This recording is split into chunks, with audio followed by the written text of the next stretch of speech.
hi, we're back. Or, we're here. Well, we are back. We are here. Hi, hello everyone. Um, God, I am anxious here. We have some nice lo-fi going on in the background as we go through this. Maybe hopefully you'll keep me focused and in the right place. No, excuse me, oi, no. Okay, so it looks like everything is up, everything is there. I can pull up my notes. And we'll see how it goes. But no, let's not summon the bailiff in here. Not on the first day back, or at least not in the first hour. Okay, first 7 minutes? I don't know. Cody, I swear to God. But I have many of good stories to tell, and also while I'm back thinking here, there were a few other stories that I did forget to write down in my notes, but and I don't remember where those stories are placed. But you know, we'll try to see if we can't get these in as like a quote honorable mention. There are many people I met. There was so much go at some points. I'm surprised I got as many notes as I did from one point to another. But yes, I was gone for the last week for my first con ever. MFF. And Cobalt, hi, how's it going? It was good to see you at MFF as well. Speaking of one of the many people that I was able to meet,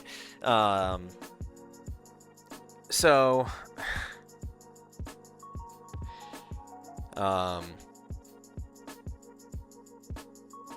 but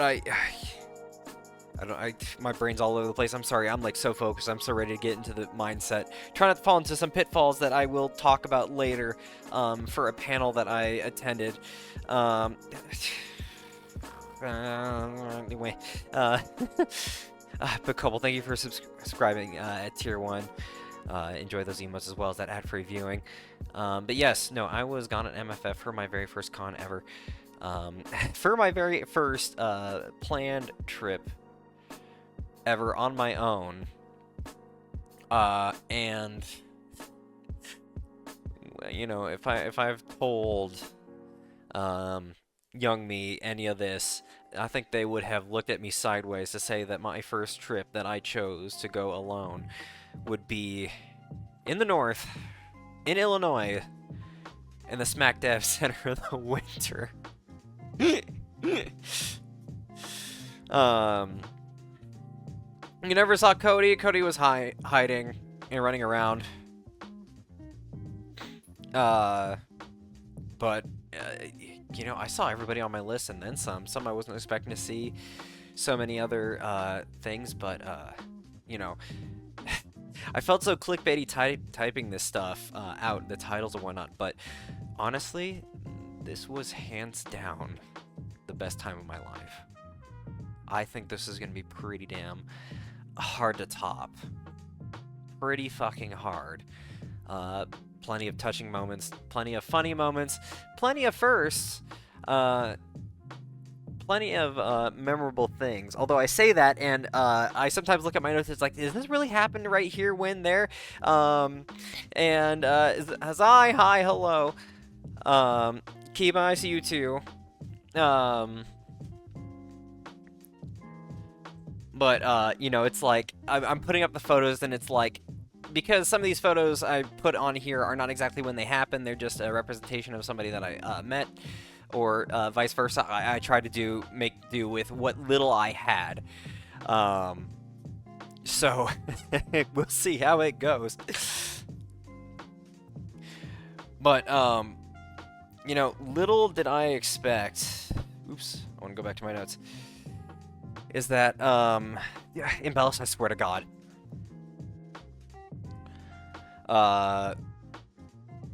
Is I did not think that everything would start at day -1, 2 days before con, Um, everything is all fine. We all have a, you know, my group and I of James Jars and Vadio. Um, fuck. Do I have a mod check? If I happen to have one in here,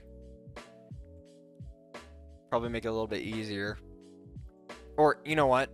Actually, I have an idea. I can still just make this work. There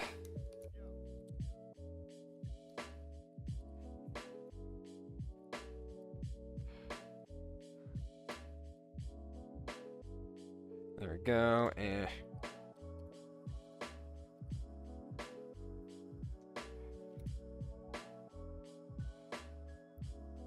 Oops, I think there are 2 R's on there.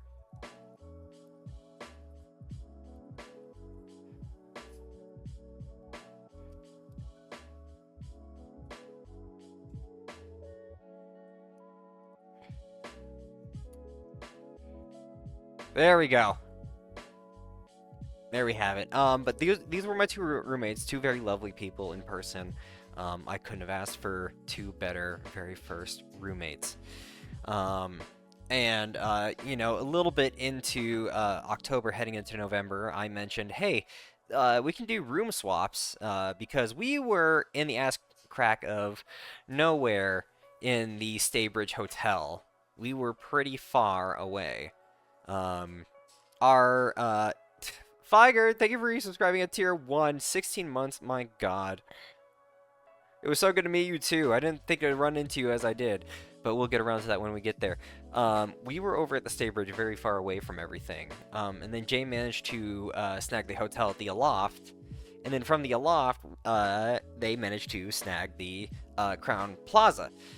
But this is where we reach our first problem.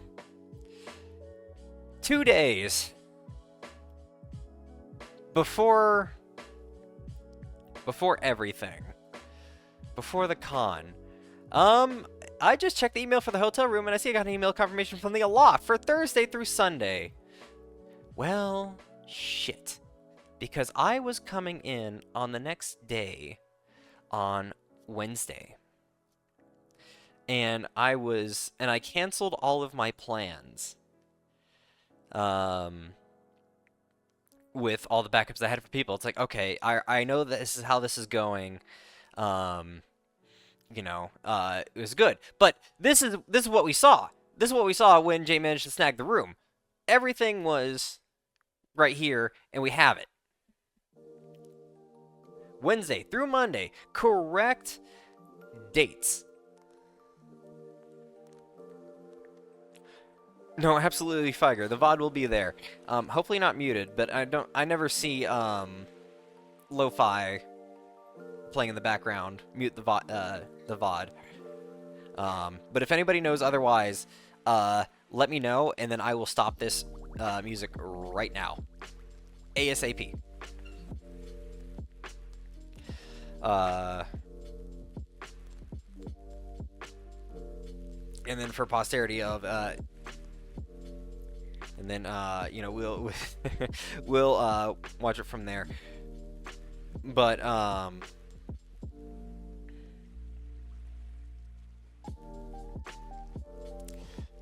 you do not hear the lo-fi. Oh, okay. Well, then it's just quiet. That's good. I guess before I try to figure out, how I get that to work, should be playing with desktop audio. Only me. Okay. I don't know. Are you all fine without music, without a little background noise?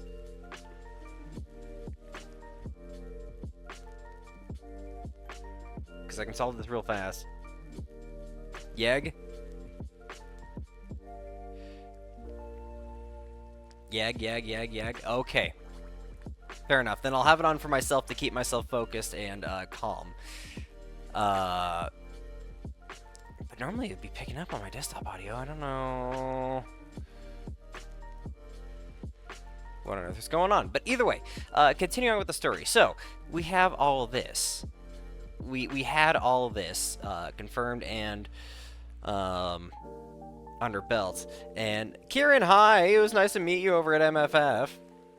No, I'm pretty sure I said hi, Imbellis. But, no, well, you know, just in case I didn't, hi, Imbellis. And as well, hello, Noodle. So, I am now in crisis management mode. I canceled plans, and I'm panicking. I am panicking. I'm not thinking that, you know, hey, I just need to talk to people and everything will be fine. No, I need to solve this.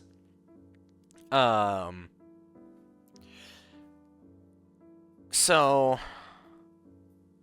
all of yesterday, I was spending on the phone and with and emailing MFF help desk back and forth to try to find this reservation, find the original name, find out where the hell it went, find out, you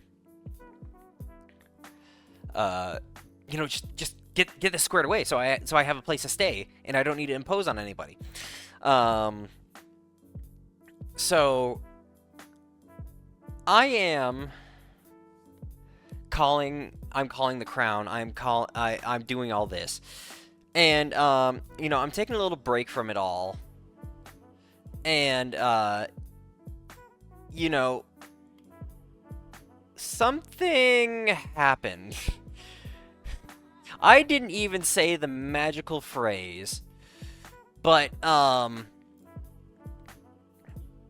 you know, I am... Jackie, I swear to God, but hi, hello. It was so nice to meet you, and it's so good to see you here. Just turn on in the background, folks. So I'm just chilling, taking a break from things, waiting for a message from the MFF desk, talking with people. Then I noticed that things suddenly got quiet in the house. And I flip a switch, and nothing turns on. It's like, that's weird. I have an inkling to look outside at the road, and there's a line of cars on the road below. What do I see when I look further down the road?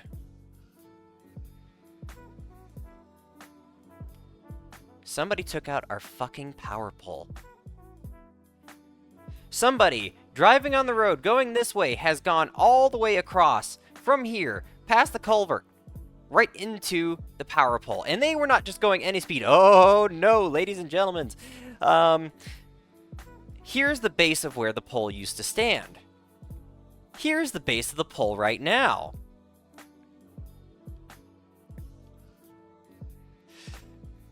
So now, kicker time. Not only does our electricity run off of this pole, but our pump to the well. The pump to the well is at the bottom of this cliff that the house is situated on. We now only have the water that is left in our tanks to shower for tomorrow. I came from Brazil. That, and I am not about to tempt fate right now. It is like, this hotel shit is going as left possible. It is taking the sharpest left turn it could possibly take. I am not going to tempt fate and say, how could this fucking get worse? It's just like, you know what? Of course this happened. So now I am trying to figure out our hotel problems and trying to figure out how to take a shower without running out of water. A day before travel. A day before travel. So, you know, I have been messaging people, and I managed to get a place of the night with Divvy, Divine Fennec, really wonderful being.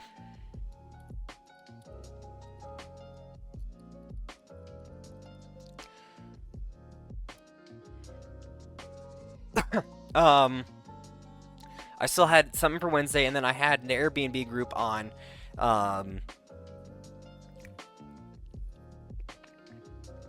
Sunday, but there's another little bit of story that I would have figured out later on. But we'll wait on that and how that wouldn't have worked. But I still had nets. So it's like, okay, so when do you get in? 3 o'clock? Okay, I'm getting in around 1. So I'm going to be 2 hours with my luggage for with nothing to put it. I'm going to have a target painted on my back for anybody who may want to target me. Because, I mean, because I don't know this area. I don't know how nice people are or how mind their own business people are. Like, I can put up a good energy and hold a poise that says, don't fuck with me. I will fuck with you back.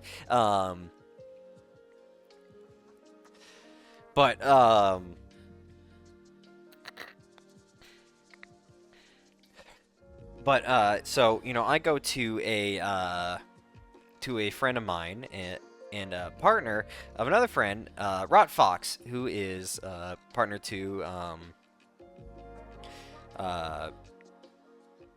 Filth the Mutt.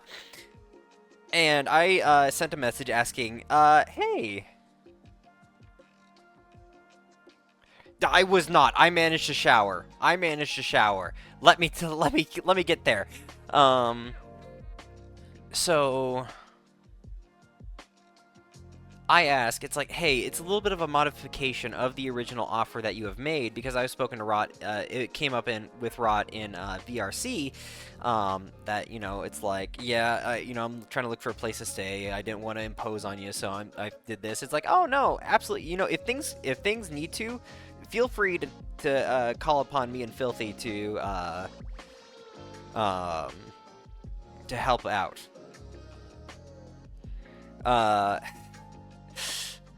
You know, I still, but you know, it's like before this, I was contacting Rot to see if there's a place I could stay over there because I was panicking. It's like, wait, Rot extended a hand. Rot was sick and Filth was on its new job, second day on its new job, and it wants to focus on that. Well, fuck me even more. So, you know, it was that thing that piled on, and then the power pole incident happened. Cody, I asked you later on everything, because it's like I needed backups upon backups upon backups. You were definitely in the top 3 of Sing for Help.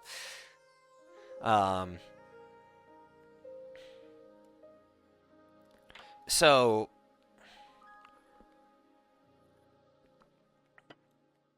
we have all this going on, and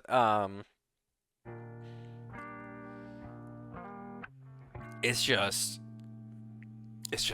absolutely crazy. It's giving me the biggest headache. And how the night ended was they fixed the power late at night. The tank is just not filling fast enough. It's like, all right, I still gotta do a turn on the water, get wet, lather up, get wet, turn off the water, lather up, rinse off, and repeat with everything, with shampoo, conditioners, body wash, all that kind of stuff, and hope to God that I have enough to shave afterwards. But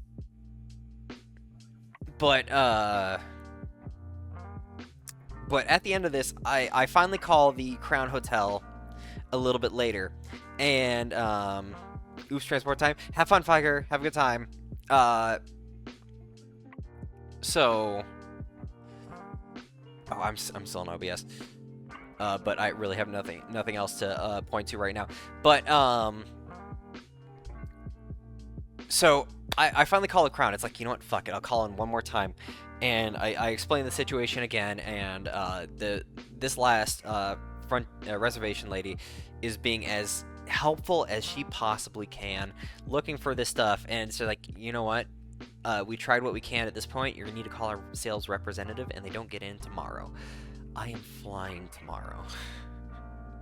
So, we fast forward to day 0 with more fun. The fun continues. So, So I'm waking up. Uh, I'm waking up early in the morning. My flight leaves at 8:30, 8:40, somewhere around there. So I need to get up at like at 6:30 or 6 to get up, get ready, get out the door, and get to the airport. And my father is driving me. I really want to take care of this call, but with all the information I gotta give, I'm pretty sure my father and my parents are understanding. But it's like I don't know if I'm ready to get into all this explanation with them quite yet. Um, my father has been and mother have been extremely understanding in all my quote quirks and have been helpful in supporting. So I don't doubt it, but it's like I don't. I'll cross that bridge when I get to it, and I trust it'll be fine. Um, so I'm not gonna talk to the hotel clerk and have to say it's like what group is this for? Or it's like yeah no I'm flying in for MFF, and it's like MFF, what is that? Yeah Midwest for Fest. what was that? Nothing, Dad. Don't worry about it. So, I waited until we got into the airport and I checked in my bags and I got into the terminal where I would get a McDonald's breakfast and try to uh,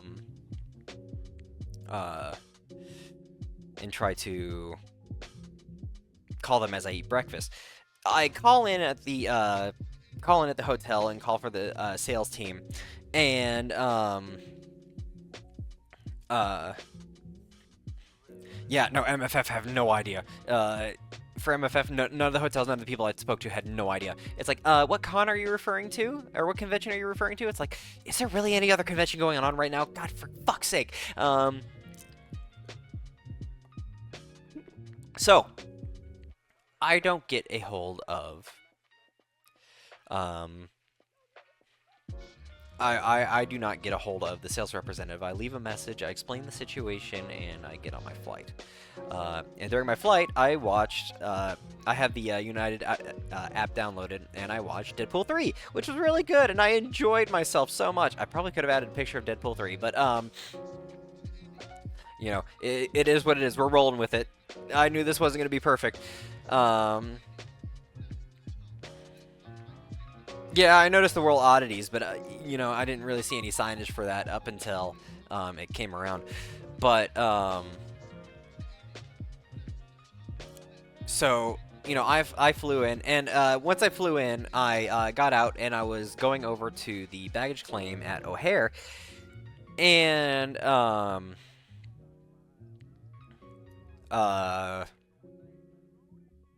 I noticed I got a message from the person. I tried to call back. I still got another whole thing. They don't have the situation quite right, so I was excuse me. I still have like a little bit of travel crud. I didn't get it all that bad, but it's there.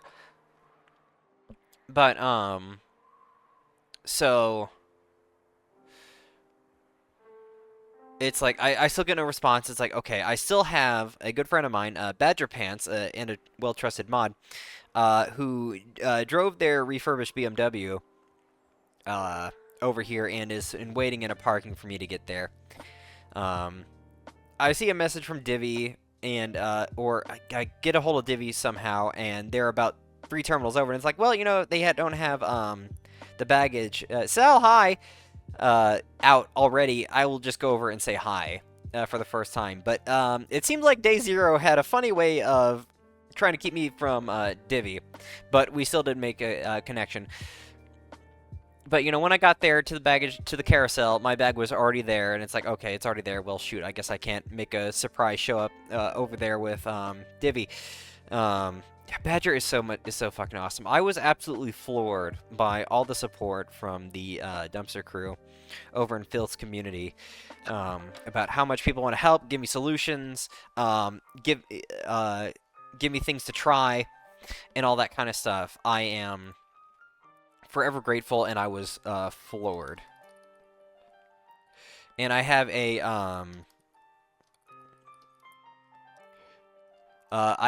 Rot Fox that thanks for that, for making an announcement in the channel after hearing my woes.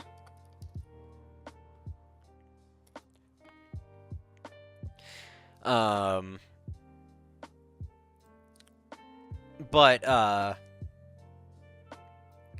so Badger picks me up, and we're hanging out. We're driving over to the motel to drop off my bags. Glory high! And to get my and we're just chilling at the motel. I get to meet Badger's partner, Catwoods, which unfortunately Catwoods wanted me to bring quote one of those something funky from the ocean in a jar.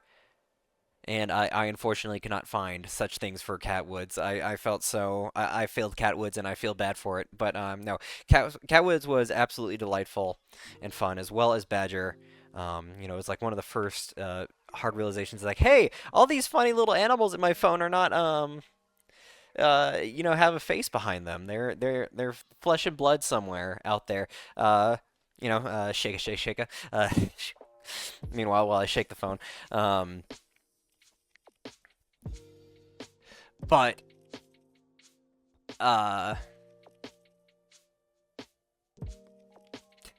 they've all got flesh suits. I know, unbelievable. So while we're sitting there, and just chatting it up, it's like, hey, do you want to get, do y'all just want to get some lunch? It's like, yeah, sure, let's go get lunch. Why not? And we decide to go to a wonderful place, called Minghan Dim Sum. And it was my first time ever having dim sum. And, actually it was funny because Catwoods, Badger, and I were all probably sitting at this booth if this is the, like, exact place. I wasn't paying too much attention to the decorum, but we were I see a picture of where we were exactly sitting, on Google. And, and I, like, they had, like, the best beef chow mein. Like, it was so good. But I wasn't much for taking pictures of food or something like that, but I really should have. But it was like, it had, like, just the right tang and the right taste. It was like, it was so freaking good. And then we had some, steamed rice buns with, char siu pork and beef, which is, which was also really good. The rice buns were just, it was just so, it was, I can't not describe the flavor profile all well in this one. I was too enveloped in the flavors, but it was, I can say it was all really, really good. But on the way here, as we're walking out of the hotel, I get a call, I see I start to get a call from the sales representative. And I'm on my phone all the way over there. And it's a sales representative. It's like, hi, so I understand the situation. It's like, they still don't got it right, but I re-explain it as calmly as I can. We're going to snooze that. Saying, hey, we got this notification 48 hours. We don't know where the hell this reservation is that we had at the Crown Plaza. We were 100% sure we had it confirmed. We had like all the confirmations, and we were pretty sure we had it. And it's like, oh, I understand how it goes. Okay, well, we have a room for you for Monday through Sunday, or Wednesday through Monday. But you might want to get a hold of the Aloft first. To see about any cancellation fees, see if we can't waive that kind of stuff. But they got me we only had a single king, right here. We had a 1 king bed, but they were offering us a 2 queen, at the con rate. So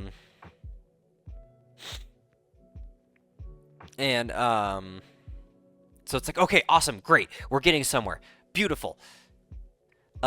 So I just need to deal with the Aloft. So Badger, Catwoods, and I enjoy our food, and we make our way over to the Aloft to drop me off for me to talk to these people personally about waiving this waiving this late fee, and if there was one. So with that, we have a little bit of an extra adventure. There is a parking garage for the AMC theater that is just across the way, right here. Excuse me. Whew, that one came out of nowhere. So we're going in here. We're heading into this parking structure, and things are not marked very well. And Badger's in a turn-only lane, and you know, some other dude behind us who was like doing the wrong thing, as we're trying to pull forward, pulls in front of us like we're about to crash. Luckily, this car that Badger has plenty of get up and go, and Badger did an amazing job at refurbishing it.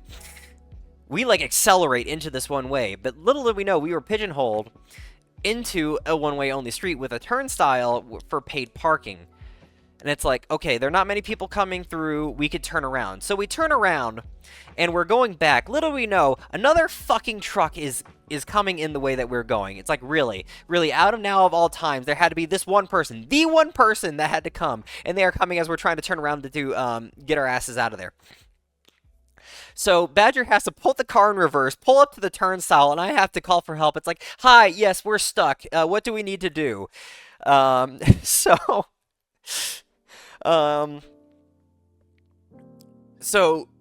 with that, it's like, okay, no, there's a 15-minute grace period. Just hit the ticket, follow the exits, show the ticket, you'll be fine. Good, awesome. So Badger reverses through the turnstile, turns around, and then we drive our way over to the loft, where I am dropped off. And, whoo boy, these adventures, they just keep on piling up and up. I still have not said once, can this get any worse? I have not once said, can this get any worse? Mind you, I have not said any of the magic fucking words. So, I'm going to the loft, and I talk to the concierge, and it's like, hi, excuse me, we have a reservation for this, and they are the wrong dates. And we have another reservation at the Crown, and we would like to possibly try to cancel this one, and see if there's a late fee, and possibly cancel it, and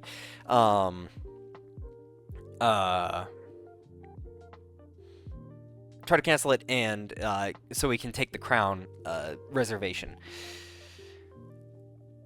So, Bosa, hi! I miss you too! Bosa Fabulosa.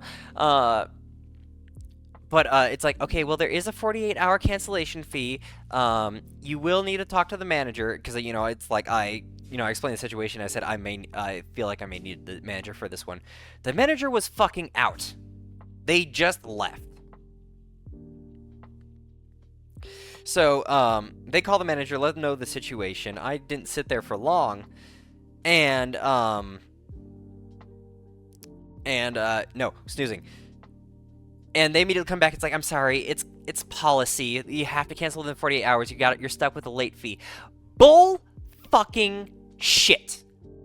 You sent me this notification within the 48 hours, and within that 48 hours, I have the fucking receipts that I am spending all this time to resolve this issue, and you're saying it's policy. No, fuck that. I am livid. But it's like, the concierge is not at fault. They are just doing their job, and they're relaying what their thing is. So it's like, okay, I'm gonna call, but, I'm looking at my phone. I only have, like, this whole day, I was on the phone. I only have 4% battery, and I'm on battery saver mode. I cannot, Deckies, I swear to God, I cannot argue this late cancellation charge right now. I cannot. I will take it to the chin. And I'll say, okay, I'll take the late cancellation fee, but,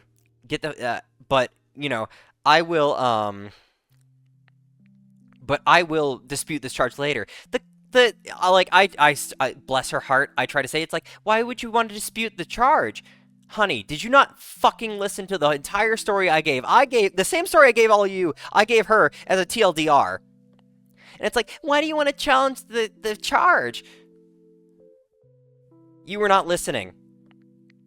But I gave the whole spiel again. I'm getting furious here, but I'm trying not to direct it towards her. She's just doing her job. She's just a concierge, whatever. But you know, it's like I took the charge, I took the rooms, and I start walking over to the Crown Hotel,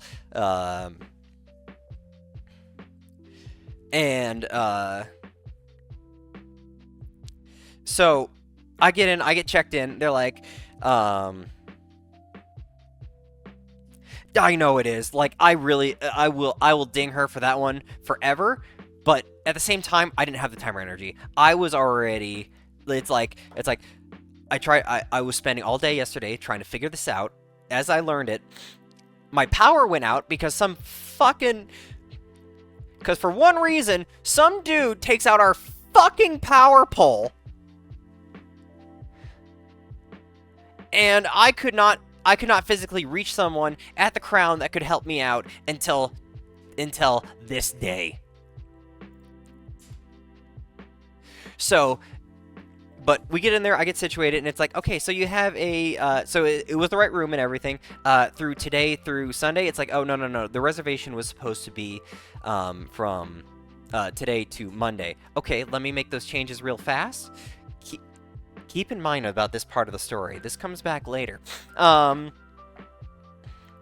So, it's like, okay, we have our room, it's fixed, I have a place to stay. Vadio, and Vadio and James has been, notified, and all that kind of stuff. And I message Badger again. Hey, Badger, I have the room. We got it. Do you want to, pick me up and I'll go, grab the luggage with you? Do you want to bring it over? And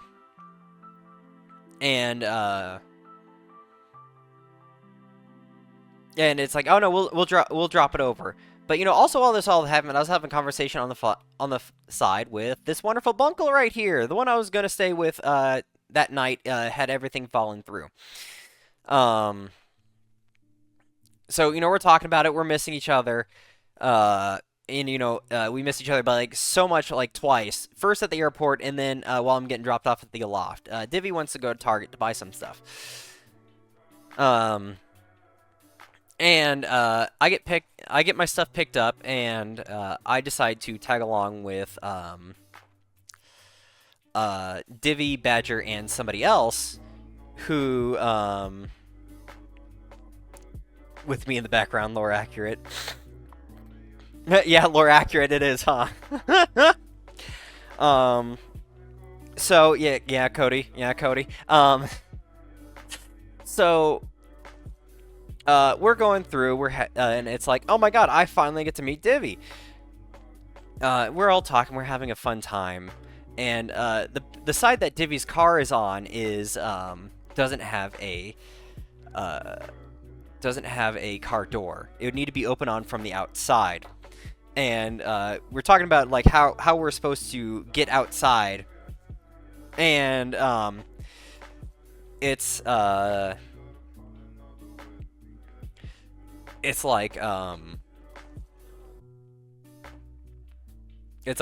yeah, no, you can't get out there. You have to get out through my door. It's like, okay, that's fine. I'll just go out that way. It's like, I don't know who says I'm going to let you out. Who says I'm going to move? And they was like, oh, I'll get over there.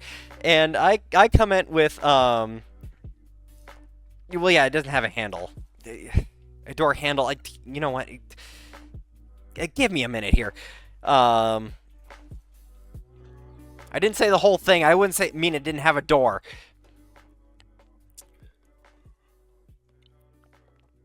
But you're alright if I did screw up. But it's like, I'm not gonna let you out, and Divvy's like, you're threatening me. So Divvy's like, you know, you threaten me, and then it's like, from his point of view, I said, it's like, I'll jerk you off. Don't make me do it. I will do it to get outside that door. And Divvy goes cracking up. And it's like, and I'll make you thank me for it. And we're just all fucking dying. And we're just all dying at the joke, and all that kind of stuff. And you know, we're going back to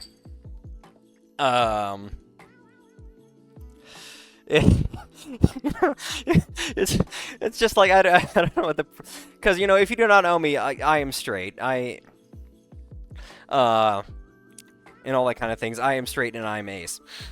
And I would always have a friend that would say, just as a joke, if you don't do what he wants, is like, I'll suck your dick. I'll suck the dick, and you won't be able to go to heaven. You'll go to hell. And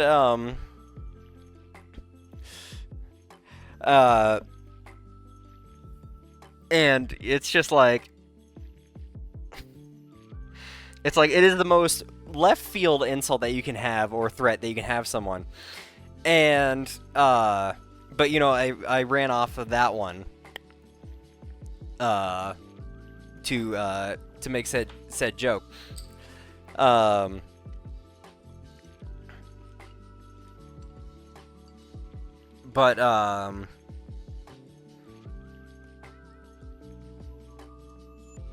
we we're on an ad break.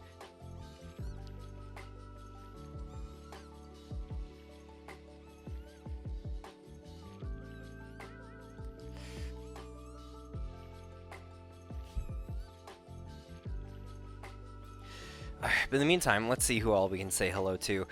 Golden, hi, it's so good to see you. Gyoju, hi. Divvy's not an actual... wait, no, Gidget won't be able to hear me. Cell, it was so good to see you. We only ran into each other intermittent times, but it was good to see you. Oh, wait, no, you can't hear me too. Fuck!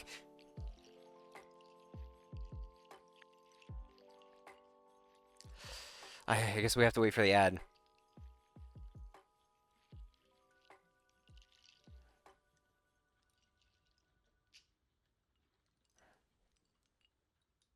Okay, hi, we're back. Kadama, hi.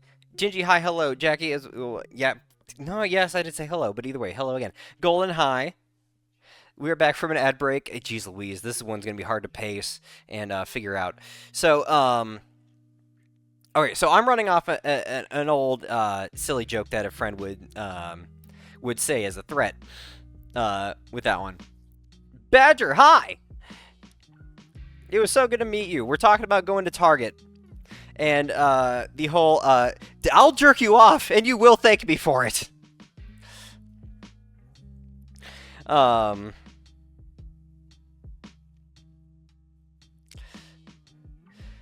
But, yeah, we did it on the drive. We didn't yell that in a Target.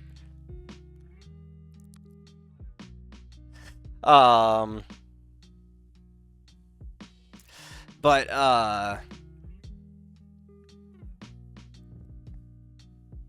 so we get there, we're getting a few things. It's like, I might as well get some juice and some Pop-Tarts for breakfast in case no breakfast plans happen, because it seems like breakfast is going to be the least of anybody's worries to have plans with.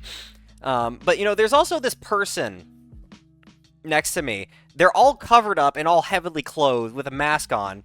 And I have no who they are. Me being shy, I'm just like, hey, you know what? I don't know this person. But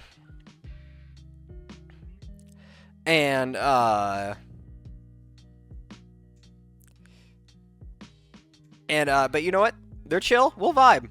And if we get to know each other, we get to know each other.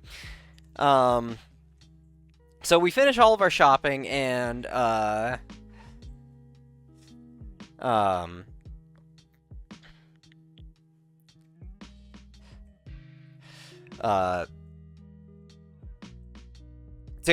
we all get back, and we drop Divvy and this other person off at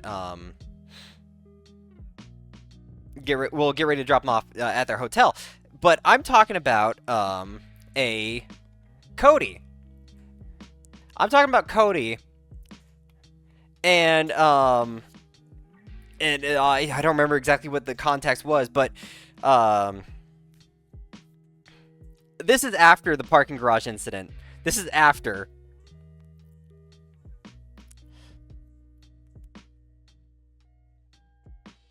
But I did tell the parking garage incident.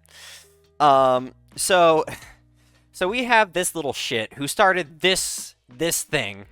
This is the one that is responsible. If you see my ear stretched out, this is the one who started it. But I'm talking about Cody, and it's like it's like, what do you, and I hear a, what do you mean? Out of the behind me, and it's like, fucking Cody?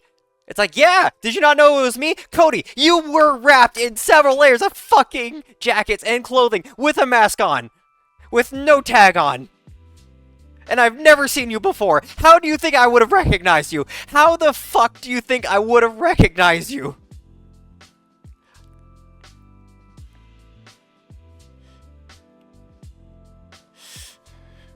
So apparently, this person that I had no idea with, I knew for quite a while, and I knew well for a long time.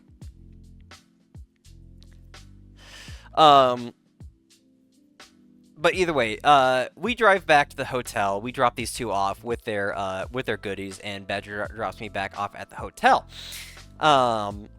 where I am just relaxing and all that kind of stuff. But I knew Setsu. Maz, if we can get a shout out for Setsuno Wolf, please, that'd be very much appreciated. Family-friendly streamer, but a wonderful friend that I have made in recent days.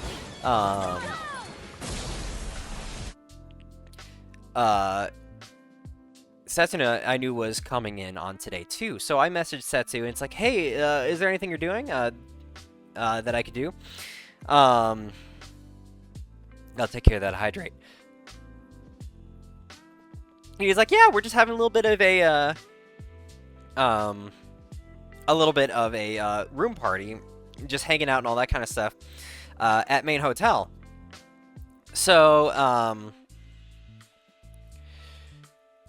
excuse me.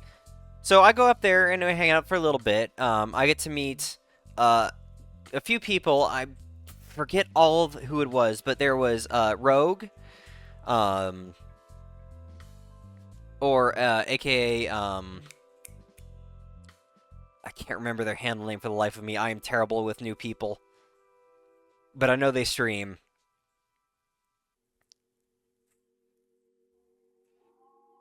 Cody, you know them. White Malamute with a mask. But either way, well, we can sit around and solve that mystery and jog my memory. We had a basic dog.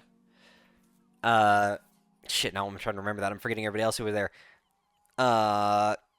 We had Terrace, Setsu's partner.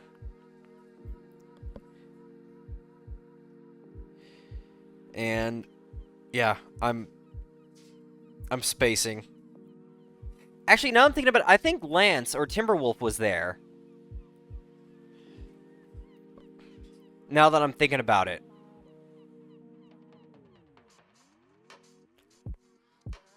Oh, is it just Rogue? Is that their handle?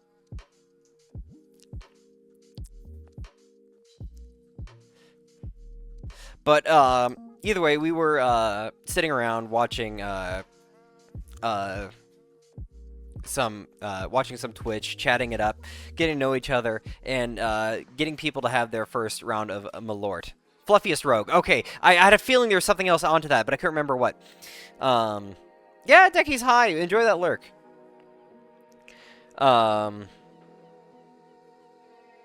So, you know, that was a nice, wonderful time, but it didn't last for too long. Setsu had to, head on out. So, with that, I didn't want to... I gave a few hugs, I said goodbye, and, all that good stuff. And, I ran back to my room. But while in my room, I also remembered that Kusa was coming in today. And also, if we can get a shout out for Kusa Light. Very nice beam, really good suit. A real sweetheart.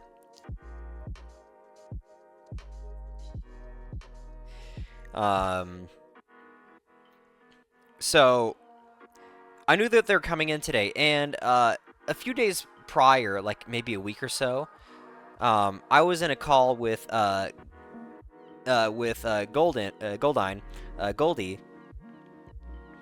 and Kusa was in there, and we got talking about badges and con stuff. So, and then also, if any moderators know the streamer, if you can give a light shout out or a heavy shout out, it'd be very much appreciated. So I can focus on the stories. I am like trying so hard not to get sidetracked. So,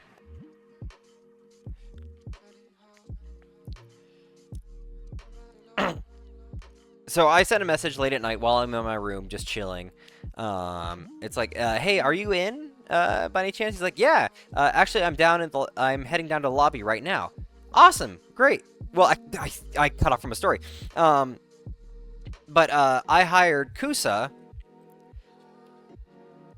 to make a badge. Now, you might recognize this picture, but you might not recognize the text. Kusa offered to, last second, have a slot open to work on my badge a little bit. And I thought I could do most of it on my own. I could not. The resources were not there to get word text art, word clip art to get over here that I liked, that I could comprehensively use. And it's like, all right, Kusa, I throw in the towel. Can you do this for me? Here's the profile picture. It's like, yeah, sure, absolutely. That will be a that will cost this much. It's like, you know what?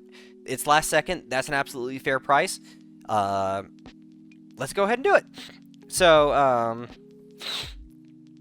so when I messaged Kusa, Kusa was on his way down to head towards Maine. And we're in the same hotel. We're both in the Crown. And so I go... I know, Kusa does such a wonderful job. So the art, the original part right here, was done by Raito Art, also the one who is responsible for all our lovely and wonderful emotes. And the wording and all that kind of stuff was done by Kusa.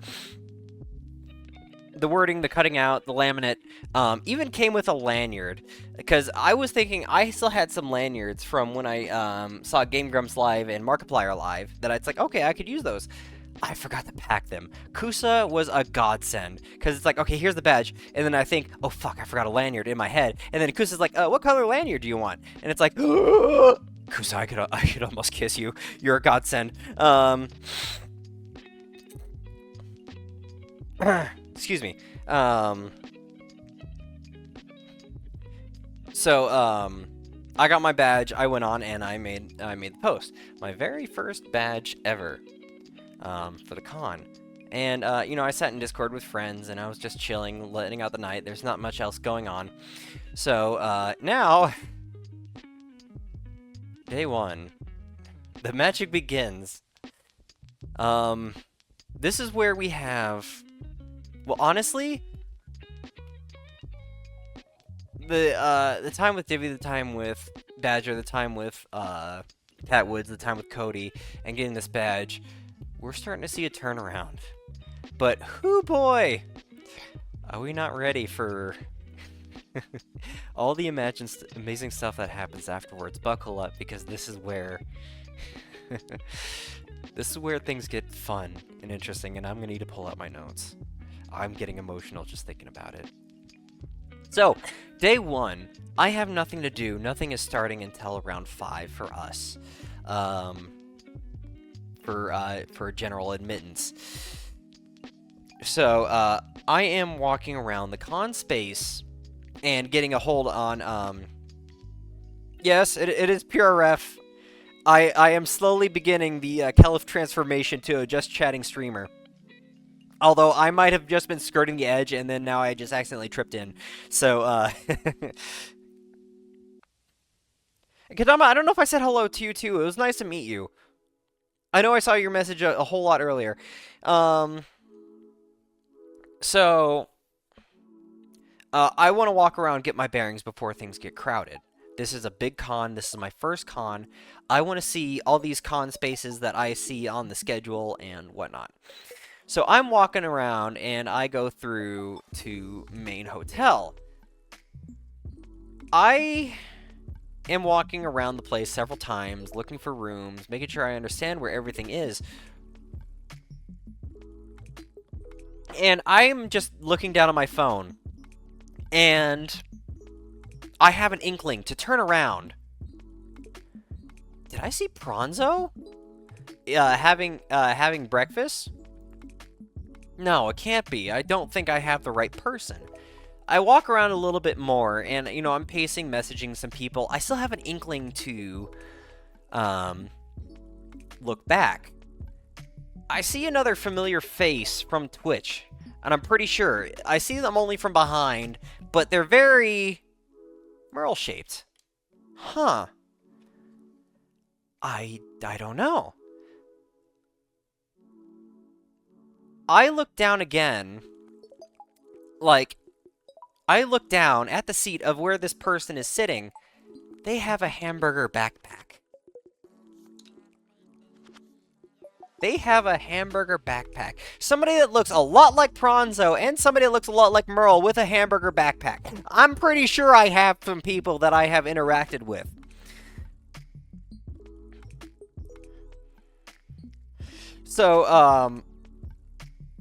So I'm getting anxious here. It's like, okay, I'm like 90% sure I have the right people. They are sitting having breakfast in the main hotel in the upstairs lounge. And it's either I have it right, and this is going to be a quick hello, announce that I'm here, or I'm fucking up some random people's breakfast. So I am shaking. I am anxious here. My leg is doing that jittery thing. And, like, my anxiety is on the roof. I love these two. I know these two. I've spoken to these two. They're both absolute sweethearts. I know walking up on them will not be an issue for a quick hello at the very least. I'm walking up. My leg is shaking, and I'm like, hi, hello. Pronzo looks up at my face, looks down at my badge, and it's like, ah, Tortor! Or, yeah, Tortor, hi. And it's like, yes, I have the right person. Merle snaps his head and looks up. It's like, Tor, hi. And it's like, yes, my god, I fucking have the right people. I was right. And, you know, I'm telling them, it's like, hi, hello, it's so nice to meet you. Hopefully I'm not interrupting anything. I'm still in, it's like, I'm terribly sorry. I'm shaking, my anxiety's running on a high, and it's like, oh, hi, it's so nice. And, you know, Pronzo and Merle pull out their bags, throw me some stickers, some really cute ones. And Merle gives me a Merle channel point. So,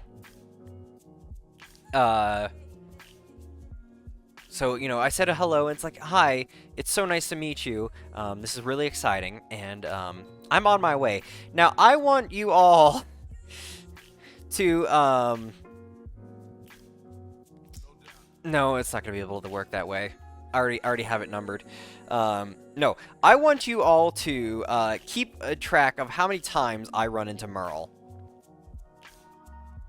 I want you to keep in mind how many times I mention Merle and running into him. So, so now,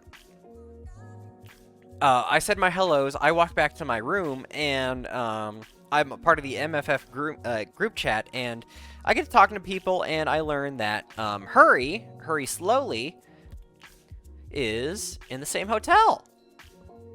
So, through the group chat, we're talking about running into each other, and I get a DM from Hurry to about what number their room is. So, wow, all these Merles for you, and you almost didn't exist for me. I see how it is. I'm sorry, Badger. You existed for me so many times, but you didn't see me. I saw your car drive by so many times.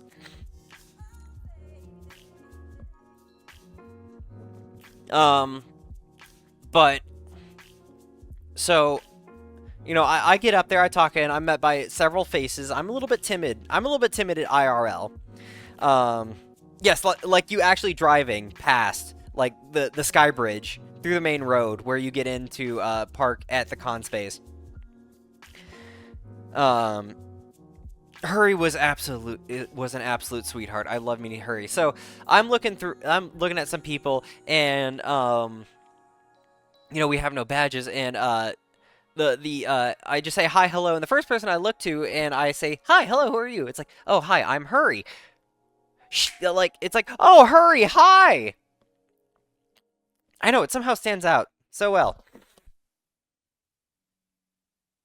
So we're all chatting, we're all hanging out, we're all having a good time, um, and we're getting to know each other. But I loved hanging out with Hurry, and we're all about to ready to leave and get food. It's an hour until before James tells me that um, he's gonna get to the hotel. But I have an inkling. It's like, as much as I would love to join you all for lunch, I think I need to stay here for my room. Lo and behold, not a few minutes later, James says, "Hi, I'm almost at the hotel." It's like, okay, awesome, great. My hunch was right. So I waited in the room and I waited for a message, and James got in, and I go down to meet them and help carry stuff that they brought in. They were bringing in some bottles of waters and some snacks as we need. And we get up to the room, and James starts pulling up this notebook, and it's like, oh, I wonder what the heck that is.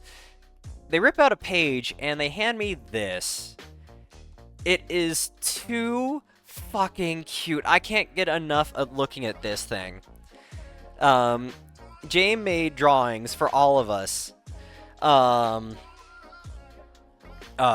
these hard copy sketches for both me and Vadio, and for other friends. And it's like, oh my god, James, thank you so much. I love it. I absolutely love it. So we all get I make sure that James gets all situated in, and we part ways, and I go back to wandering around. People are starting to come in. You start to see suitors and so many more people with badges around the con space. And I know, it's so damn adorable. I can't get enough of it. So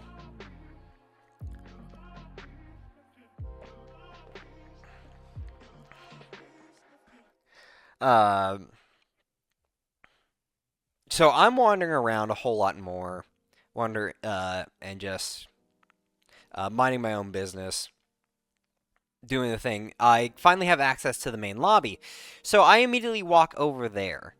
Who do I first see when I walk into the con main lobby? I start running into more and more friends. I notice in a circle, um,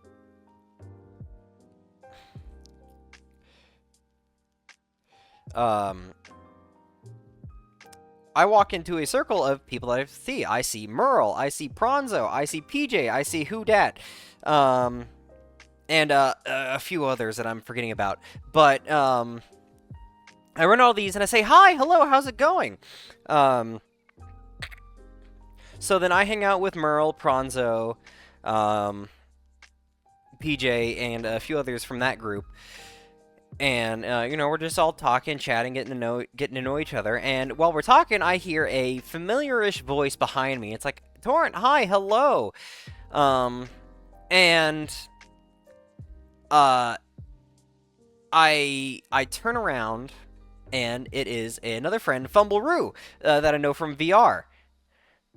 But it's like, this is my first con. I am deers in a headlight. I have a pose that I am striking, and it's like, you have me at a disadvantage here. Little did I not think to talk about. It's like, hi, it's me, Fumble. It's like, oh, hi, I know you. Hi. I'm so sorry for that look of confusion. So we said a quick hello and all that kind of stuff. Fumble ran off, and I went back to hanging out with the group.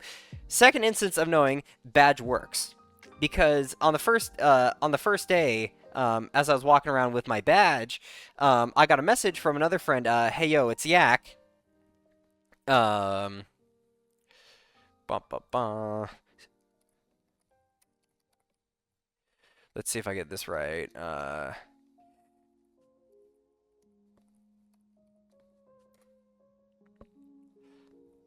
got it right. Let's go. So I get a message. So it's like, hey, badge works. Awesome. People are finding me. And I'm learning about people who were coming that I didn't know. Kelif, hi. It's good to see you. Kelif, I may have tripped in. I probably was skirting the whole of just chatting streamer with Pure Ref, and I may have fallen in to your to probably your excitement. Excuse me one second. Hurry, hi! I was just saying how wonderful it has been seeing you.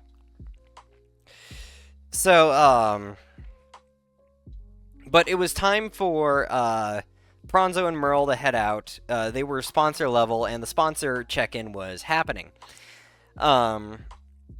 So I decided to walk around a little bit more.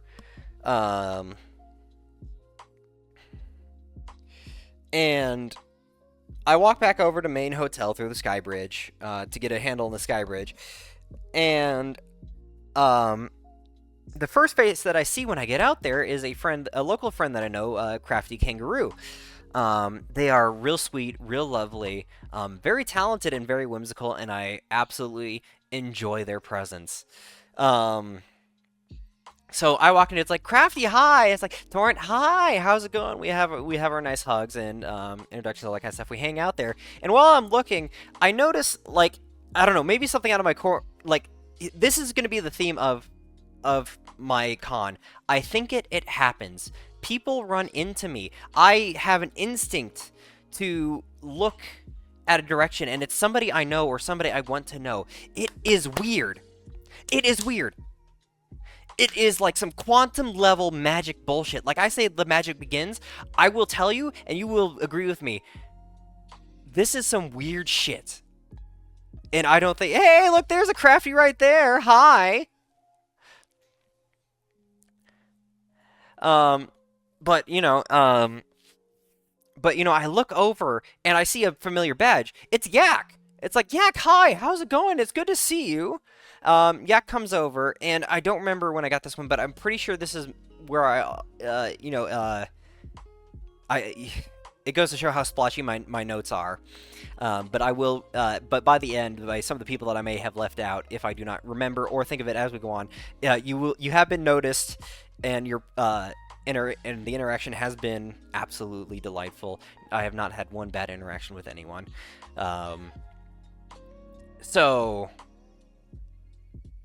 But I believe I meet a Chimeran Dragonite, where they hand me a trading card. Do I have that anywhere in here? I do not. One second. Pulling up a folder. MFF. Card. Copy. Sure. And I think this is like a really cool...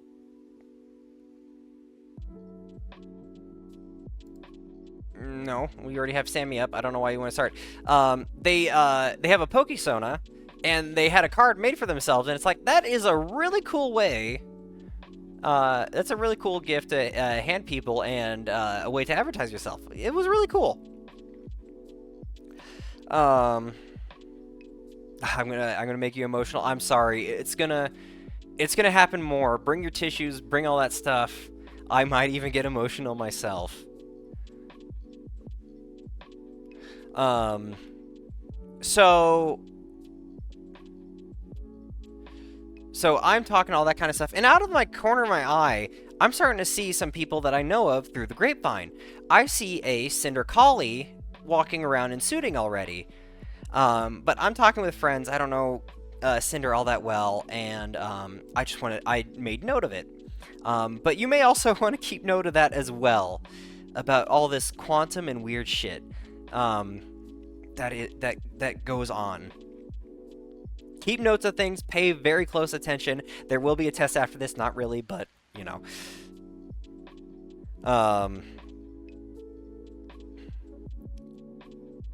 And then, but, you know, as I'm talking, with, Crafty and Yak, I notice a Setsuna partialing, not too far away. So I break away from the group, and I go and, give my second hello ever to, Crafty.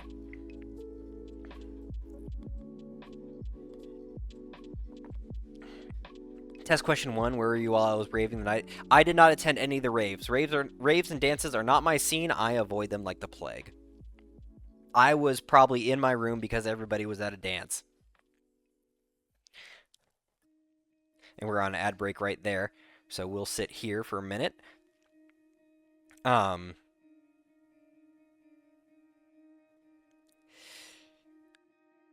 But, you know, it's like... Deckies, yes.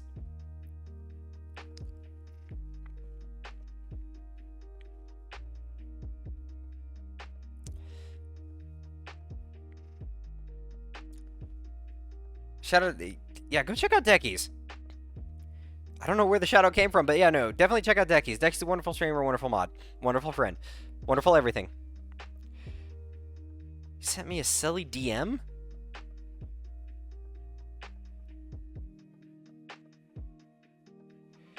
A silly DM where?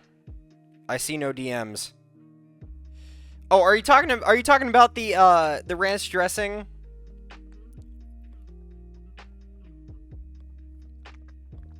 Oh, there. Deckies, I swear to fucking God, I will ranch bomb your entire room. I'm not sharing that.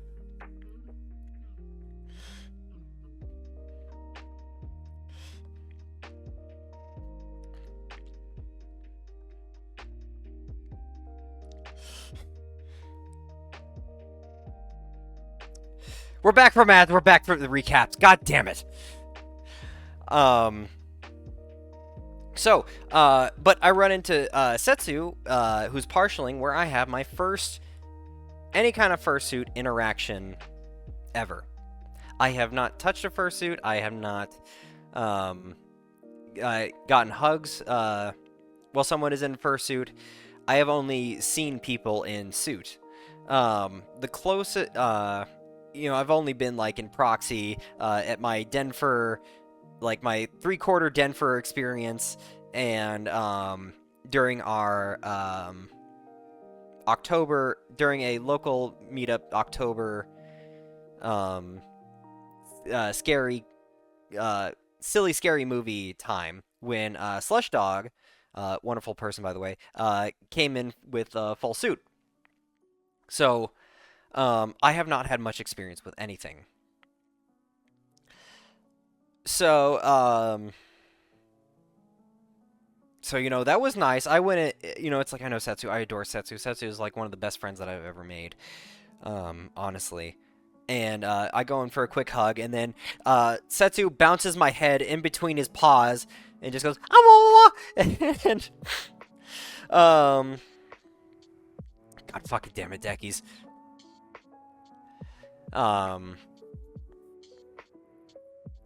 So, you know, I got bullied a little bit in suit by Setsu. And then I run into Kusalite again in the back. And, you know, we're all talking, we're all chatting, we're having a wonderful time, getting to know each other a little bit better. But here is where some things fall off, and I am sorry. Oh, yeah, that's right, I use a picture right here. Here's Setsu in full.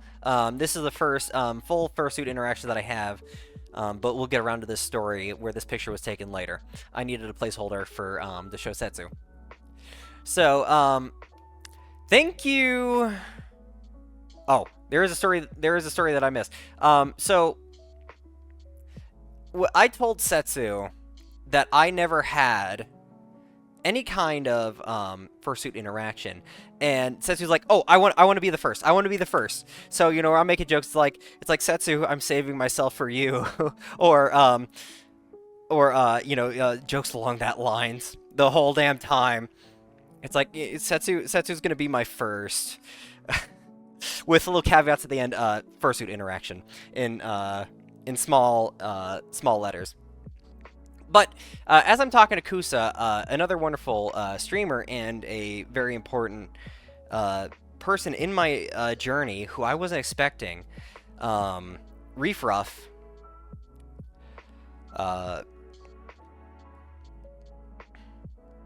Wait, no.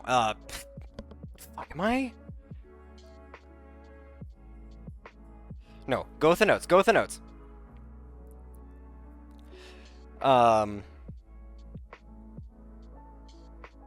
Okay, I psyched myself out. I psyched myself out because I had to change this in my notes. So spoiler. This doesn't exist. Don't read this. Leave it out of your minds. Thank you, past me, for saying this. I have no idea what this means. I don't know who I met in this point.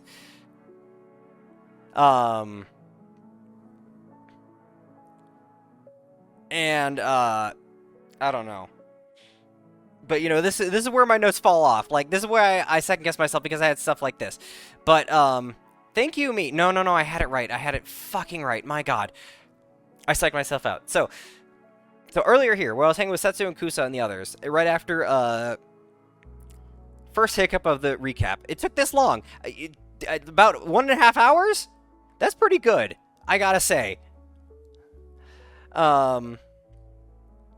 So I'm talking with Kusa and Setsu, and well, mainly Kusa, and somebody. Do I really have this right? Hold on 1 second.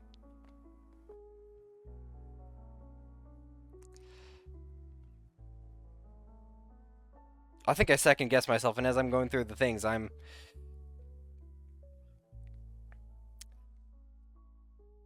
Yeah, okay. So, editing time.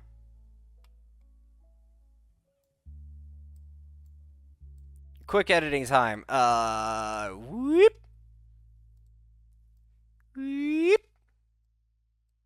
If I'm wrong, I'm wrong. Whoop. Okay. So, this dog right here, Reef Ruff.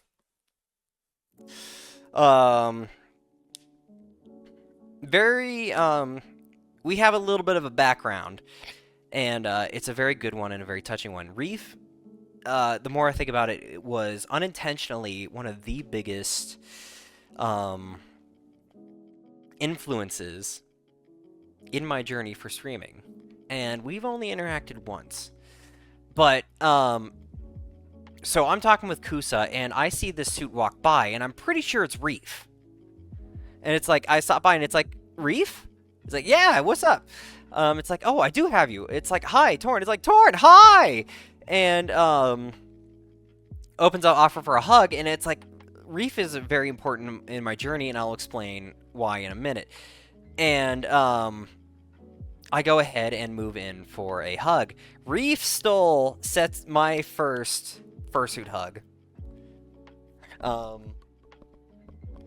Reef stole it from Setsu. Like, right after I got a hug with Setsu and Partial, Reef stole the first full suit interaction that I've ever had. But the reason I did not say anything or say no to Reef one way or another, I have no idea what the hell's going on here.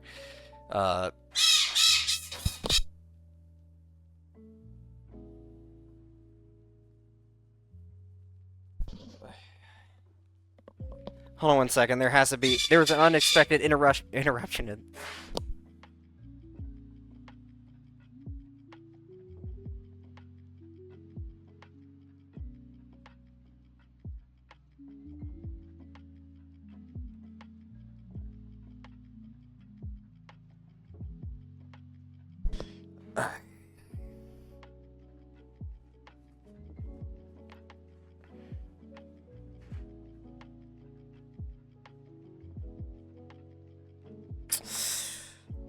Yeah. I am so sorry for the silence.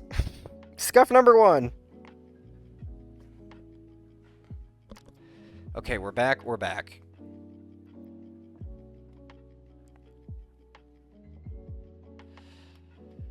That is a heart attack and a half. On top of that,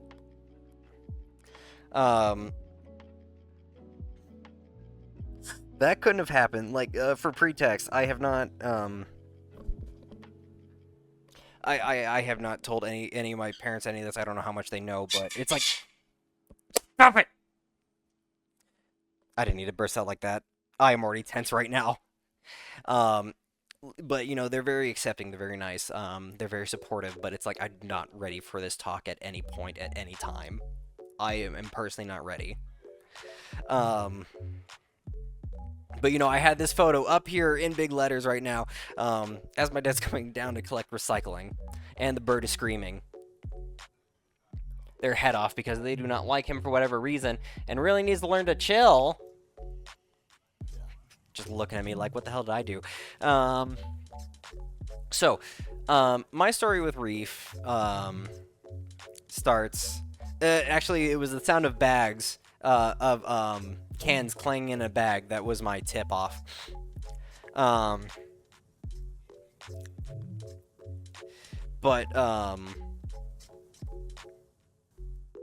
So I met Reef at my first time at the Setsu meetups. I had my first meetup with Calif's last meetup that he did, and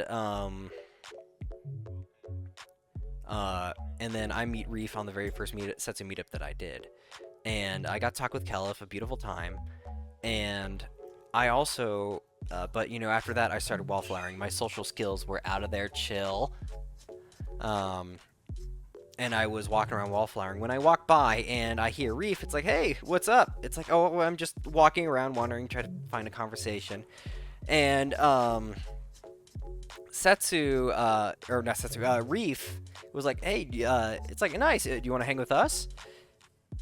And it's like, yeah, sure, I'll do that. Even though I was quiet, even though I was awkward just standing there, Reef just went on his own business and held this space for me. And it was this other moment of kindness that really brought me more to VRC, to meet you all, to, you know, I probably wouldn't have been so much more into streaming had I not had this interaction. It's like, you know, I had patience and something nice happened. I can do this for streaming, I can do this for VRC meetups. And look at me now, I have full body tracking with my own VR headset, streaming with all you lovely people, and having so many people to meet at a con. So Reef knows this story, and I am forever in Reef's debt for this thing of kindness. So without hesitation, I was like, you know what? I know Setsu said he wanted to be my first, but I'm pretty sure he would understand, and I would understand it too. So without hesitation, I went in for my first hug, and it was really nice and really sweet. But I go back to wandering around a little bit more around main hotel. Now we're back to this. Thank you, past me. So helpful. More friends. My notes are a whole lot more detailed to this. From down here, to tell my stories, it's like running to Pronzo and Merle. Parentheses. Is it him? Heading to Hurry's room. Roommate may arrive. Jame arrives. That's pretty easy. Walking around con. Running into many friends. Peasy, Merle, PJ, who? Recognized by Fumble. By Badge. Badge works. Wandering into Yak. Crafty. Seeing Yak. I have detailed stuff. More friends! Yes, past me thinks, yeah, I will remember this. Future me will absolutely fucking remember this.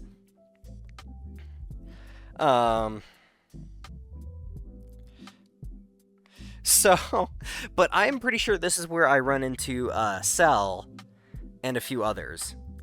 I'm pretty sure this is where I run into Cell. And somebody else. But because past me didn't write any fucking notes, I don't know who. I am terribly sorry. I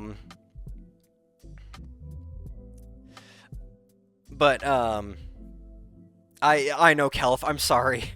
I'm sorry. It must make your brain explode.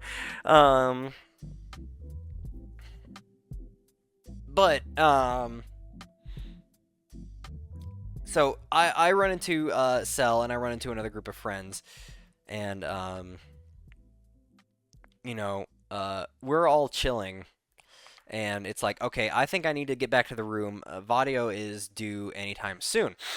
So I go back to the hotel, and it did take a while for Vadio to get the bus and get their bags, but we finally have our last roommate, Vadio.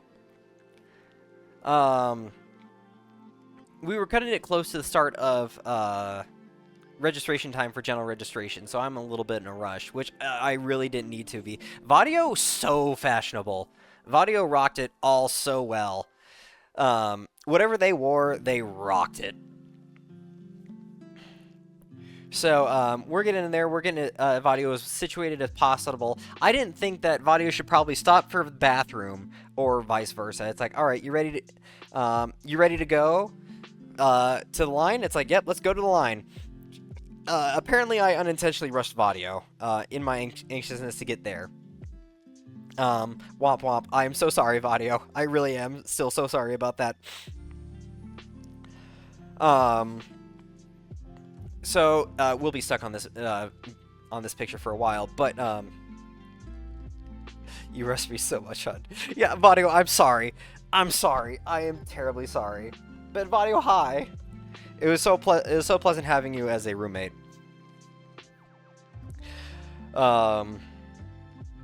Itsugi, hi. It was so nice to meet you too. Yeah, I met so many people.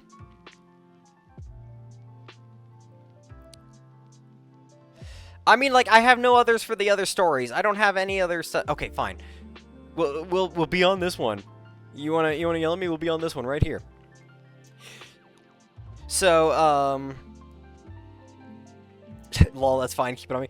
No, back to Vadio. Okay, fine. Make up your damn minds. We're going back to Vadio. So, Vadio and I go back to the line and get into Reg's line. We're a little bit behind when the lines first started. And, apparently I was very unconscious that I was rushing Vadio. I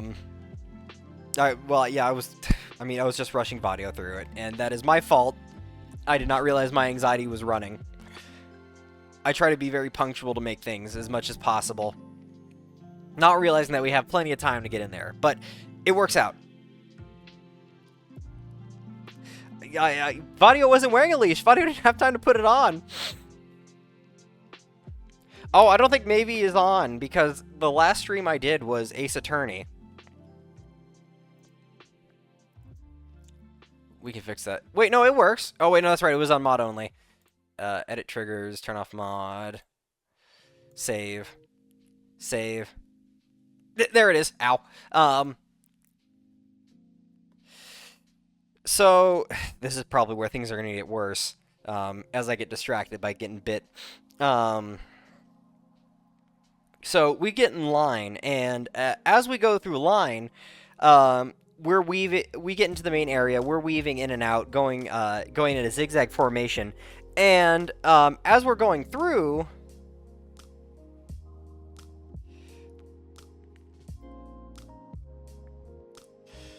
I could have pulled the leash if I wanted to. I don't know. I'm hearing it. So, so we're in line, we're zigzagging, and then, for a little bit, I don't remember, I swear to God, I don't remember the exact order of things, but, we're going through a line, and Vadio, like, taps my shoulder, and it's like, hey, Tor, Bellis is trying to get your, attention.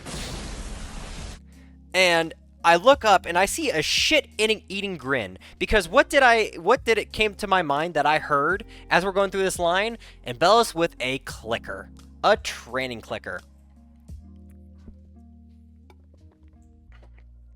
So, are things breaking?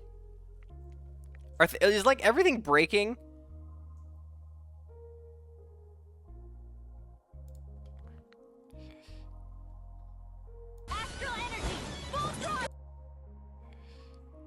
We see that one for a second. Sammy, what are you...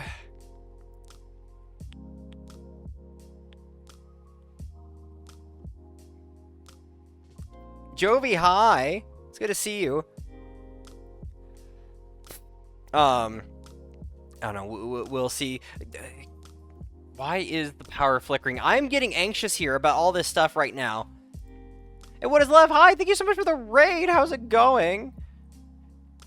Raiders, hi, hello. If you do not know who I am, I'm Torrent Dragon. I'm a Dragon on the internet. I'm a variety streamer. I mainly lean into hack and slash games. Be as that may. I also like to play games with the hardest difficulty. If it's fun, if it's something I can do, if it's not getting too much in the way of the story. How was your stream? What were you up to?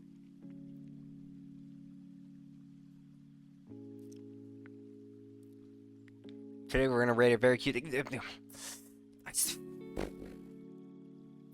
And for all of you who don't know what is love, go check out the content. If you love what you see, be sure to absolutely drop that follow. But love, it's been a while. How's it been? It's going pretty darn well. I am doing amazingly. We are doing an MFF recap right now. My very first recap for my very first con ever. That may have been arguably the best time of my life to date. I do. CZ, hi CZ. I swear to God, these are not things I was expecting to run into or people to say. So, Embellis. So, it was order of realizing that I see Embellis and there's a shit-eating grin, and then it's like, wait a minute, that click I heard, there was a click I heard earlier. That was a clicker. That was Embellis clicking the clicker. God damn it. So as we're going zigzag, we're having conversations as we pass each other with Embellis and Mathematics, who is in line with Embellis, and we cross each other a few times. And it's like, hey, a few lines over, we see James Jars and Chenpai, and it's like, what, really? So I'm starting to look around this whole damn time, and every time we pass by Embellis and Matthew, it's like, hey, do you see them? Can you point them out? It's like, no, I don't see them. And, you know, after a while, I just kind of give up. We're getting close to the point where we pick up our badges. Yeah, what is love? Go ahead, decompress from your stream, lurk, do whatever you need to. It's so good to see you. We're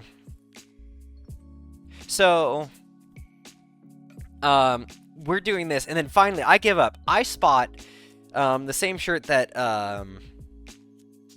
James was wearing when I first saw him, and then I see a very familiar Chenpai from a post when they took from a picture they took of them running the marathon some months back. So I need to pull up my notes. So I flag them down, and it's like, I finally get Chen's attention. It's like, oh my god, is that the Chenpai? It's like, oh my god, is that the Torrent Dragon? And, you know, we wave hi real quick, but, you know, the line is going. We finally get up to the line, and here's where things get a little bit more interesting. I am meeting all these friends. I am seeing all these people right away. It is day one. I get up to get my badge. And what is my number? 7770. Now, I think this would only be a coincidence, but again, keep in mind of all these things. But you know, this is my very first attendee's badge that I got. You know, we all have our badges. I move over to the group where James and Chen and Embellis and Matt are. And we all gather together. And, you know, I wasn't expecting it to be so soon, but I hear a familiar voice behind me. I turn around, and who do I see but a lovely Lunar Buho.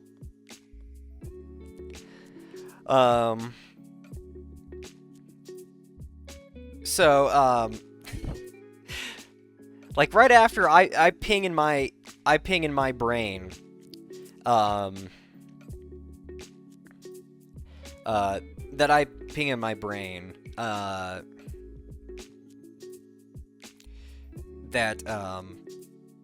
it's like, huh, 777, that's it, with a 0, that's pretty darn close to 777 that I can get probably for being as late as I am. Interesting. Immediately, cut to Lunar. Immediately. And we meet for the first time. We have our first hug. We get to chat, and I get to show Lunar my profile picture. And Lunar's like, oh my... And Lunar is absolutely gushing over my ref sheet. Which, there is an exclamation point ref, but if you don't want to do that, I can easily pull up some stuff here. PureRef makes it so easy to just drag some images over. Here we go. I show Lunar this. This is what I look like. This is what I'm supposed to look like. And, you know, we're gushing over that. And I meet everybody else from the clubhouse. I meet a Brinth. I meet, fuck, I'm spacing on other names. Stop!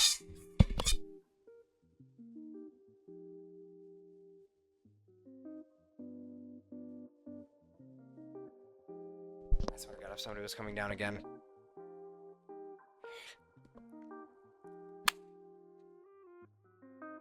Chill. Okay. Jeez Louise, I don't need these interruptions right now. I'm already running high enough on anxiety. So, who do I meet? And then, who do I meet but Lunar? So we have a nice time, we talk and all that kind of stuff. But we're also, like, hanging out in the area, just before we leave for the, for registration. And, for this, dealer's den, for early entry, there's supposed to be a time ticket that you're supposed to get. While we're in this area, it's like, oh, there's no more time tickets. Okay, well, then I guess we'll just hang out here and chat. And then all of a sudden, it's like, you can get some time tickets right there. We were gathering by the time ticket table to go into the dealer's den. This whole damn time, and people were told one way or the other, oh, there are tickets, there aren't tickets. They're right there. They were right there handing them out. So we line up and get all that stuff. We hang out for a while until one of the staff kicks us out of there. It's like, you cannot gather here. Get out of here. And all that kind of stuff. So, you know, we get all this, we get our time tickets, and we end up splitting ways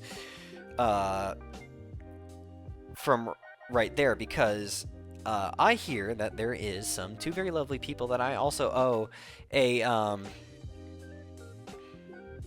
yeah, that's right, PJ, you were right there too. Yeah, oh well, it is what it is. But, you know, I have two wonderful people that, that I also owe so much, that were waiting in line that I was waiting for. We have ourselves a lovely Filth the Mutt and the Rot Fox.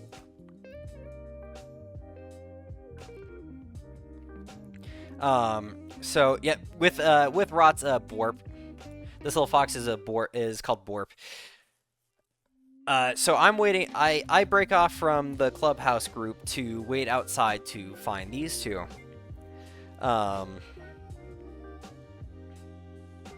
And, you know, I walk around a little bit, and I see a message like, hey, we're right here by the Rosemont sign, and it's like, oh, okay, well, then I'll just walk back, because I was still in the con space. So, so I wait, and I find that they're there, and I group up, and, you know, this is like the original group that, this is one of the original groups that started off my adventure as streaming, getting into Twitch, and all that kind of stuff. But, you know, we have Rot right here, and Filth as well, who has offered me lodging if things were, like, absolutely going left. There is no other alternative. They are two very big sweethearts, and I owe them... I owe them so much. I owe them, the community, so much. The message that Rot put out to the community, asking for people to help me in one way or the other, and people just come in, it was nearly emotional to me. That whole situation alone, when I was landing into O'Hare Airport, I nearly broke down crying. It's like, I'm here and everything's gonna be okay.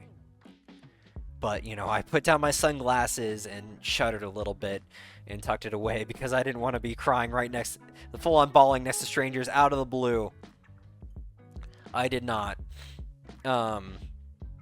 But, you know, hanging out with all them, where I meet so many other people. I get to meet Zai. I got to run into Snowblitz. Shit, I really should have written down more of the people that I ran into. But, you know, abbreviated notes be a thing. Aurora Dragons? Something like that? Shit. I don't know. I'm absolutely sorry. I promise. If you showed me, if your name showed up, if you told me I saw you, I would remember you, and I would remember our interactions were lovely. Yeah, Filth was fairly tall. Oh, we have an ad break.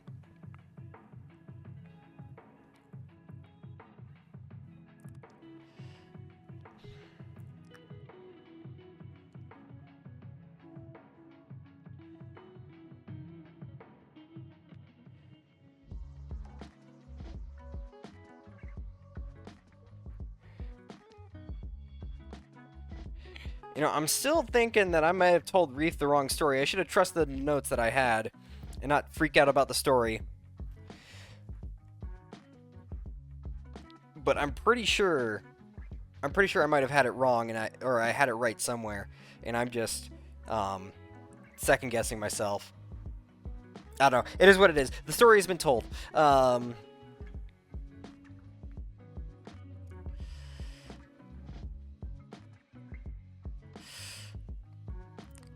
Wonder Bossy Poo is a mod here.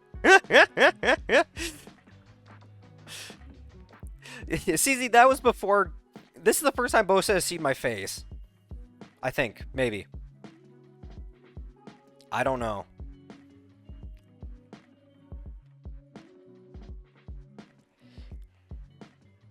I know, if only I saw CZ too.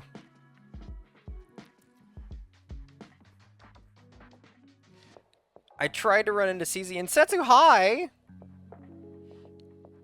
It's so good to see you. You missed the story of our first partial interaction, and how Reef stole your first fursuit hug with me. I'm sorry, Setsu, I tried to save myself, but I couldn't.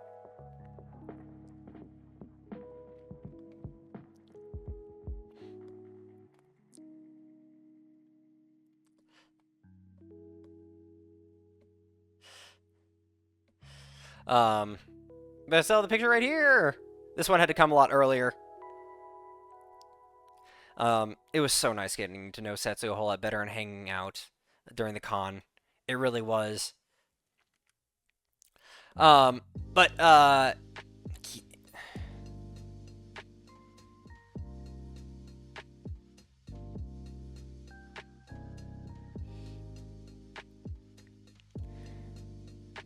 so yeah, after meeting Filth and Rot, I go back over to Maine to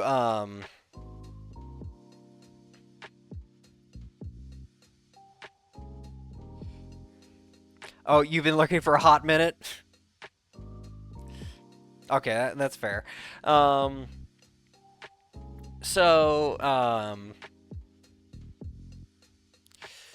I break out from this group. It's time for me to do a little bit more running, and I go back through the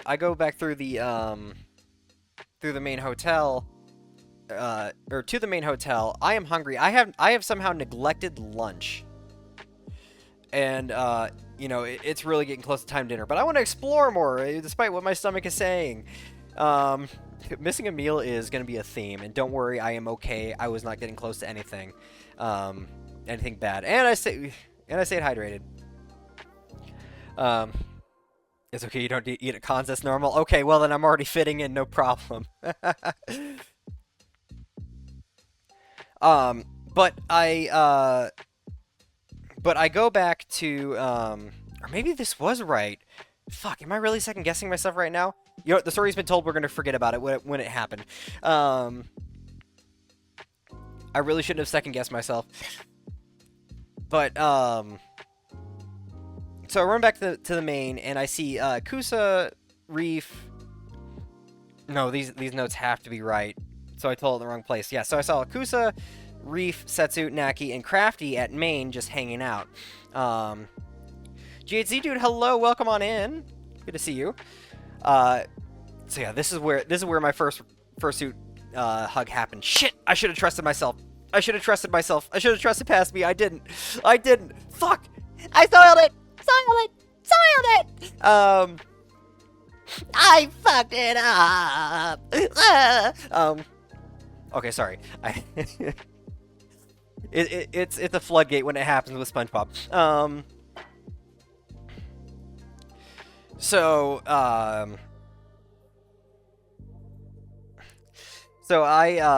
run back to that hotel where I run into Kusa, Reef, Setsu, Naki, and Crafty. And we're all talking, we're all having a nice time. And then yes, the story where I meet Reef happens here. So I had this picture right. I was talking to Kusa, Reef walks by, and I have my first fursuit hug. But I'm getting hungry at this point. I need to go get food. So there's a nice little place, Chicago Fire Oven, at the bottom of the Crown Hotel, and I got myself a pizza, a Stone Fire Oven pizza, and I just devour the whole damn thing. I was hungry. But it was really good, really nice, start to finish. Loved it. I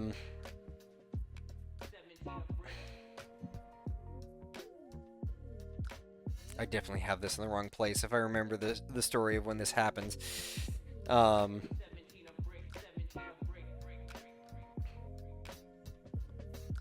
Wait, no, do I have it right?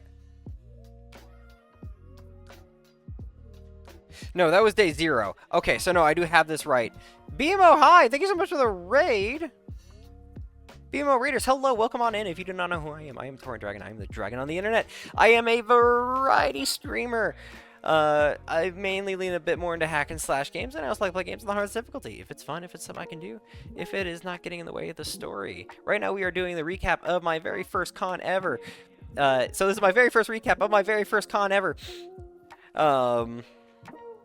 That was probably the best time of my life. It sounds clickbaity, but I promise you it is not. It was a magical time of weird coincidences and wonderful people, and I would not exchange this experience for anything. Anything. But, so, okay, so I was really hungry, but I've been to this place before. I had their pizza on day 0. It feels like so long ago. 10 years, in fact. Wow, that is quite a while. First con was MFF. I knew so many people that were going. I knew a lot of people from Setsuno's community. I knew a lot of people from Filth and Mutt's community. I know a lot of people from from a community. My net of people I know is wide, but they're a little bit spotty too. And also because they deserve a shout out, and I didn't see what happened.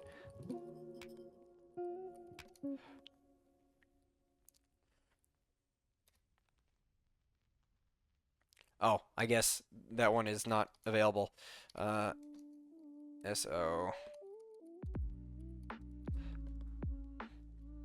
There we go. So I'm very hungry.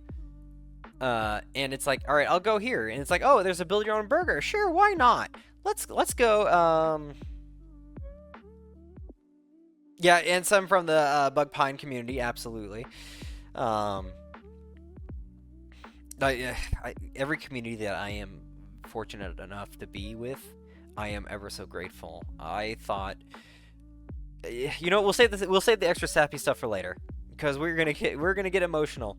We're gonna get emotional, but we don't need to get emotional right now. We still have so much more to get through. So I have not eaten, and I have forgotten that. So I got myself a burger, a build your own burger, and they're making it right now. But then I get a text, and I see these things, text flying from a thing called Pizza Time. There was supposed to be a pizza party that night, and I absolutely forgot.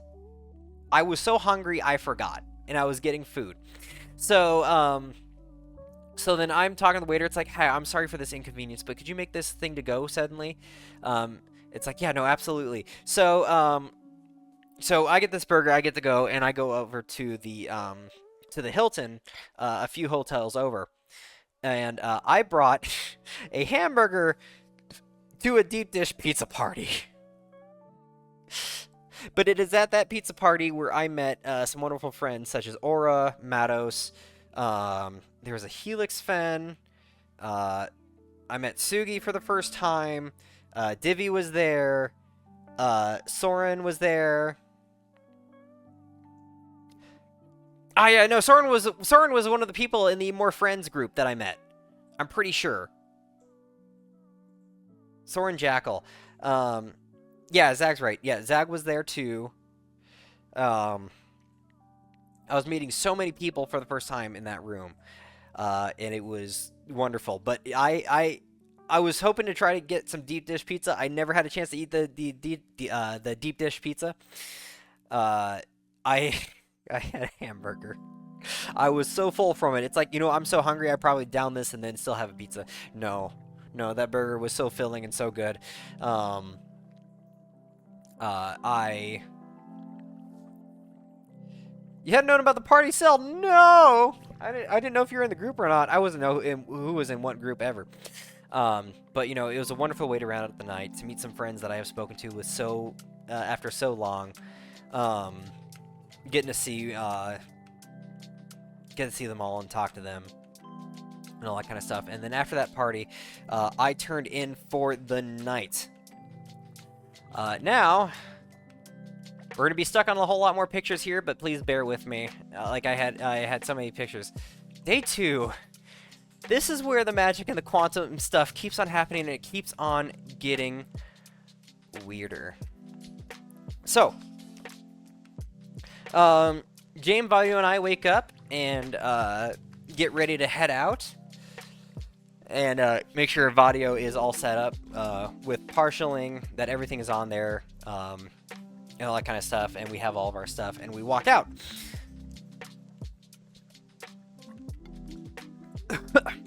Excuse me.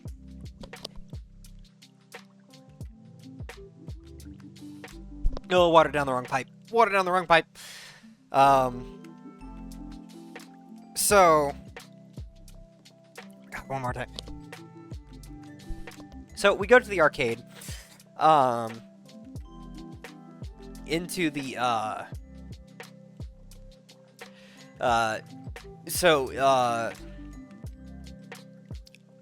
Oh, this is when I met you? Okay, well then I probably goofed, because I wasn't sure exactly when I first met you. All I know is that I first met you when we were in the main con area. It was so go, go, go, go, go, that I completely forgot where things lay. So, thank you. If any of you remember that I met you there, if I have a story about it, please, please, please, speak up.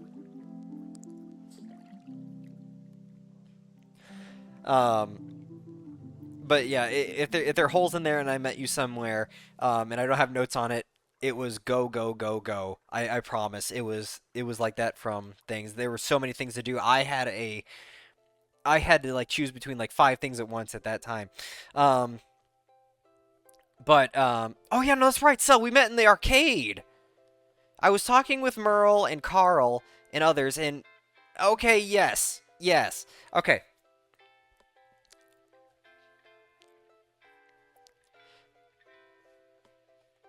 So then probably the More Friends is where I met Soren Jackal for the first time.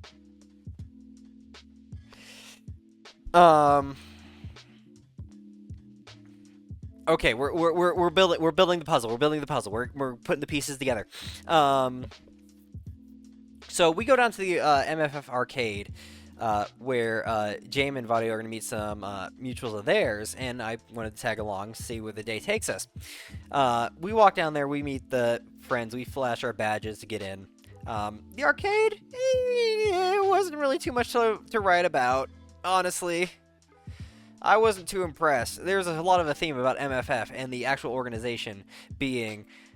the people really made the people really made the trip, not the thing. So So from there, I go to the arcade, and what do I spot but the same hamburger backpack that I saw before. So I walk up, it's like, Merle, hi, how's it going? And we say hello, we give out some hugs, and I'm just talking, and then people are walking in. It's a whole group of like people walk in as I'm talking with Merle. You have Jal, you have Carl, you have Whiskey, Whiskey Dingo. I think there are a few more, but they all stopped in front of Merle, and I noticed Carl. Carl and I had a few really lovely interactions over the internet past, and Carl's just an absolute sweetheart. And it's like, Carl, hi! And Carl looks at my badge and recognizes me, and, we have our first hug, we have our first interaction. It's so good to see you, how are you doing? And all that good stuff. But also, this was a moment where there's a break, and I noticed Whiskey was standing there. And Whiskey was the second ever VTuber that I have watched. And I have no connection between them. I feel a little bit weird about talking to people that I have never interacted or don't have a common connection with. I don't know where the conversation will go, and I don't know how to start and without it being super awkward. So I'm super conscious about this. But I was feeling bold. I was feeling brave, and I'm just like, I just thought like, hi, Whiskey, it's a pleasure to meet you. You don't know me. I watch your I watched your stuff. You were the second ever VTuber that I ever watched. You were a big... watching your stuff was a big gateway into where I am today. And I was like, oh, yeah, well, I just kind of like to kick people in. It's like, oh, no, Whiskey, you don't understand. You didn't just kick me in. You full-on Spartan kicked me. And I got a good laugh out of that one. But, it's like, it was a pleasure to meet you. All that kind of stuff. And then Whiskey and the group were on their way. And I stuck around with Merle and Carl, where we had some very lovely talks. My goodness! So many raids today!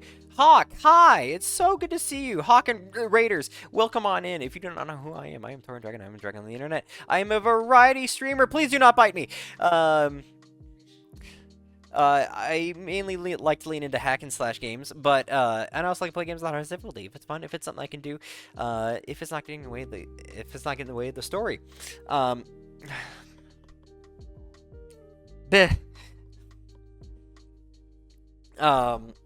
It's a cheese raid.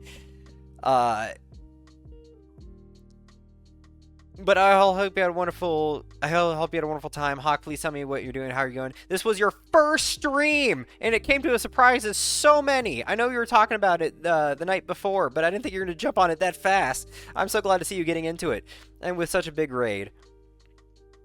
But folks, if you do not know Hawk has just started their streaming journey. And Hawk is absolutely wonderful. Quite a lot of a gremlin, really fast on making the memes, but we absolutely all adore and appreciate Hawk. And I was your number 2 as well. My goodness, Faye, hi, hello. But please go give that. Please go give that circle some support. Check out their stuff if you love what you see. Drop them a follow, please, please, please, please, please. Let's see here. Let's scroll up if anything I need. If you feel like there's a message important enough, please hit me back on this one. I am so focused on the story and try not to lose my flow. This is a whole new thing to me, so please don't feel like if you feel like it is important enough, please at me.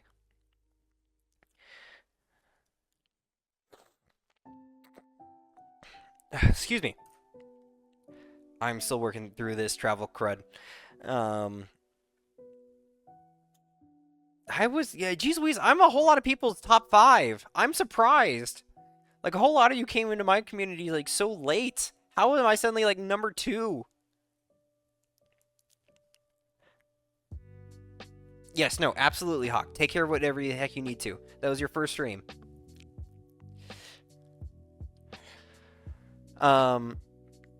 So... story time. we were at meeting Carl. But like I thought, when I broke off to say hello to these two, James and the others left, wandered off, which, yeah, I expected. But, it's like, I'm on day 2, and I'm finding everyone. I'm finding everyone that I know. It's like, know or know of. It's like, Cinder Collie, in suit, out of the corner, Crafty, Yak, Setsu, Kusa, uh, uh, Cell, Soren, Filth in the gang. Like, I'm not really good with listing off lists, but it's like I'm running into everyone, and it's only day 2. What is this? And my day has only started. And it's like surreal to see all these people that I've only known from behind a screen or as a lurker, and they have a face, they have a personality, they're sweethearts. We have sparking, maybe sparking a friendship here or there, or starting something, and it's all faces. All the people, all the people, all the little fuzzy animals in my phone actually have faces. Shaka, shaka, shaka. But it's like it's so surreal. This is only day 2. I'm running into all these people. For lack of trying or with an attempt. And it's like, what's going on? All these things lining up, me not trying, running into people, my badge saying 7770, and just funny stuff happening afterwards. It's like I think it happens, or things just happen to gravitate towards me. It's weird. This is the theme. Pay attention. This is the magic that I'm talking about, and it will continue.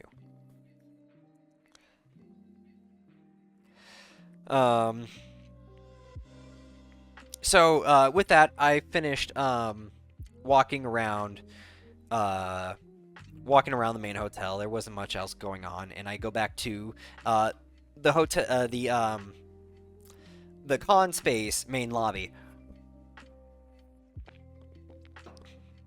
and I happen to come across James and Vadio again, where I hang out,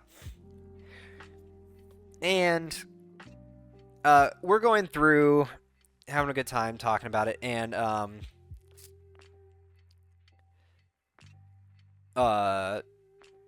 talking about stuff and all that, walking around, and I run into that same group of Whiskey, Jal, Carl, and a few others I couldn't pin at that time. Rick, hi, it's so good to see you. I am doing better than okay. I am doing amazing. I'm getting to relive my con experience, and I get to share it all with you, and I hope you all are enjoying your time. So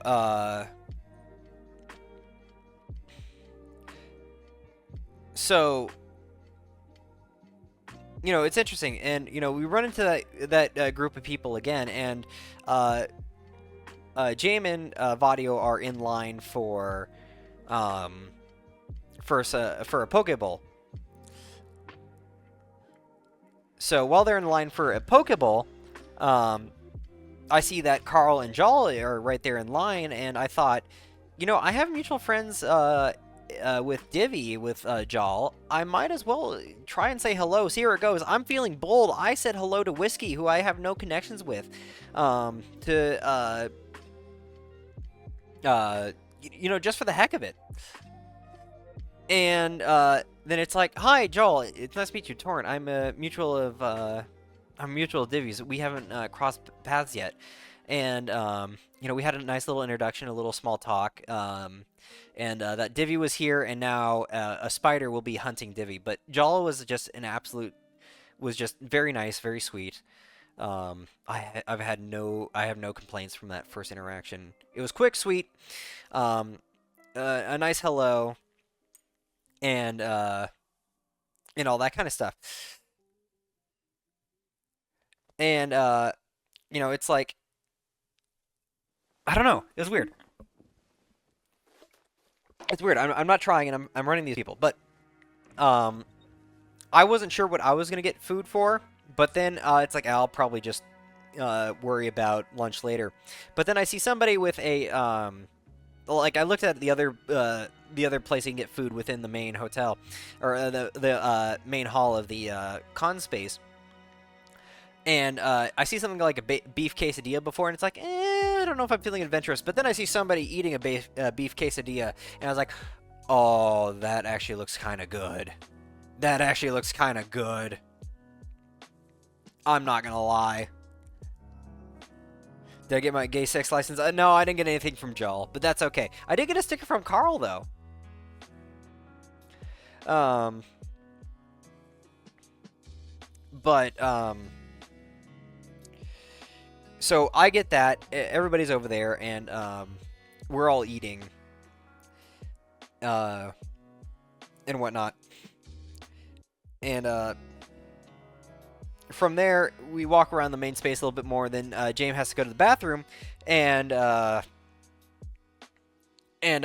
there hanging with Vadio, who's partialing at the time, and um, and I was helping Vadio if they needed anything, like get something out of their backpack, hold on to the fan that they shove in their maw.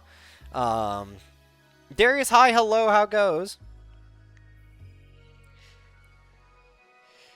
So, and all that kind of stuff. And there's a person that approaches Vadio, and they're like, "Oh, I like your suit. It looks so nice," and all that kind of stuff. They're having conversations. I'm on the phone looking at things, seeing what's going on, and at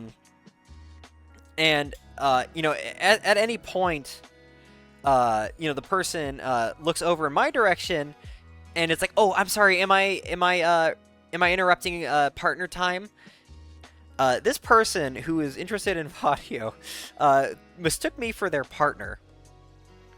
And there's an add-on to this story, so we'll hold on. There's an add-on to this story. And it's like, oh no, we're not. It's like, oh, are you a handler? It's like, yeah, kinda. Yeah, I guess I am Vadio's handler for right now. But I'm on my phone checking things. And Bellis, hush.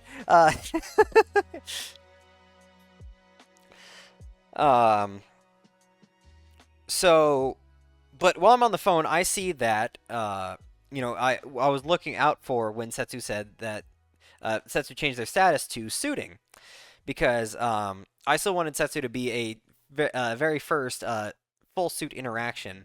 And I like Setsu. I love hanging out with Setsu. Setsu has a wonderful energy, and Setsu has been an amazing friend, and definitely one of those cornerstone people that I can pin and thank ever so deeply for being where I am today.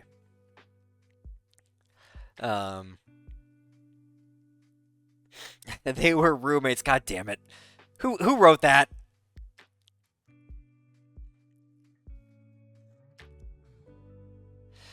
Um,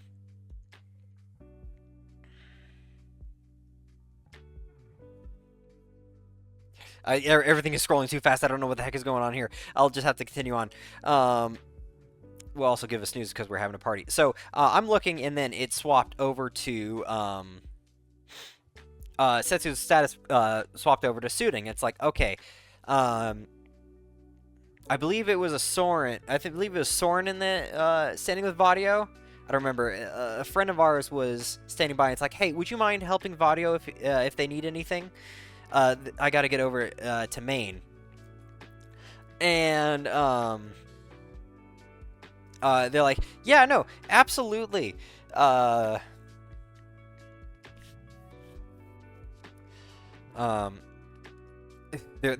messages are blowing up right now. I'm trying to get distracted. So then I move over to Maine, and to go oversee Setsu full suiting.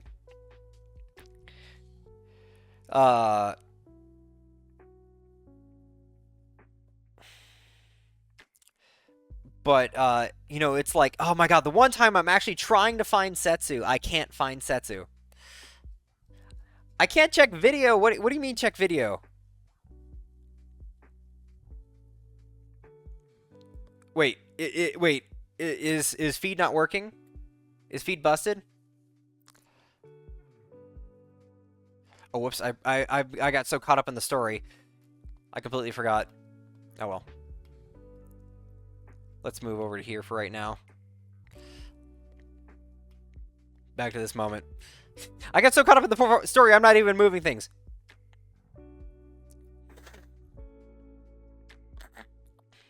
People could still hear me, correct?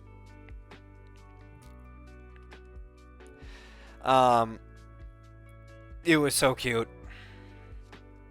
Okay, as long as that was good. Okay. Good. I don't need to see where I need to left off. So, I'm trying to find Setsu, and it's the one time I'm trying to find Setsu for something that we plan to do.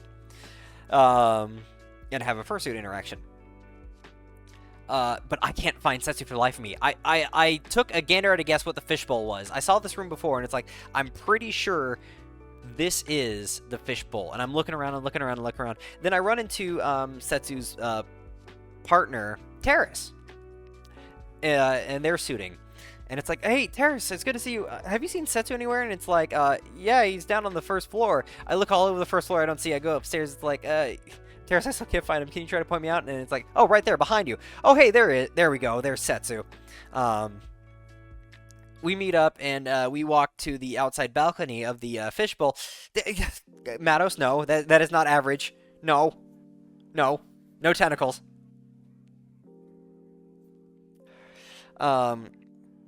We handled it. My anxieties are running a little bit high. I know Setsu. I adore Setsu. Setsu is a delight. But it's like, this is like, it's like, when do I ask? Where does it happen? You know, it's funny how this whole first first 5 fursuit interactions ends up like slightly innuendous as it was. Yes, I saw the tail maw that was big enough for people to crawl into. I saw like a suitor crawl in there. I saw it was an impressive tail maw. Like, I'm not into tail maws, but that was impressive for a suit. Like, lugging that thing around. Yeah, no, there was a suitor with a tail maw that you could climb into easily. No, on dog. Yeah, I'm sorry, on dog.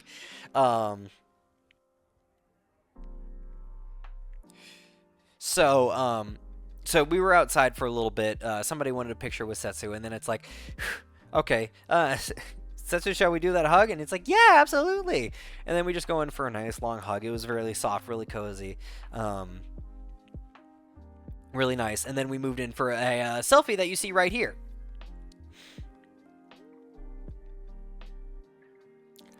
But you know, this is gonna be one of the easier, more memorable. Look what I did. Oh no, Matos.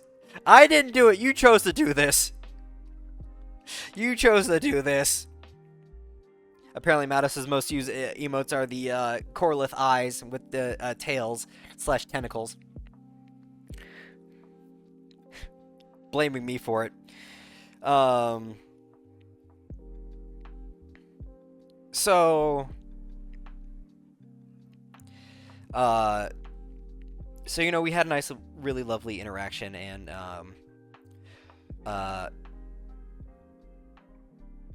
Setsu and I hung out for a little bit as he was suiting. I helped take some pictures. I ended up becoming the handler and the photographer a lot, and it was fun. I loved taking pictures, and I loved walking around, helping out, and all that good stuff.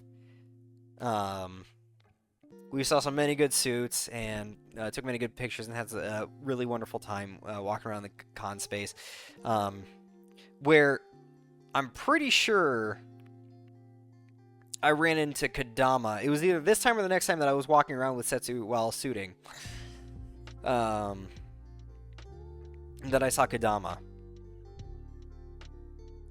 But as we go along, it will click in my brain when it happened.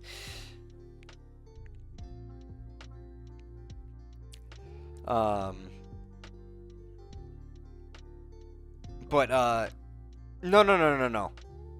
Never mind. Did we? Shit. I don't remember when I and Setsu were walking around. I think I broke off. Yeah, no, I broke off myself we didn't walk around that from the fishbowl. We had a quick goodbye hug for the time, and then I moved back over to make it to my time slot for the dealer's den.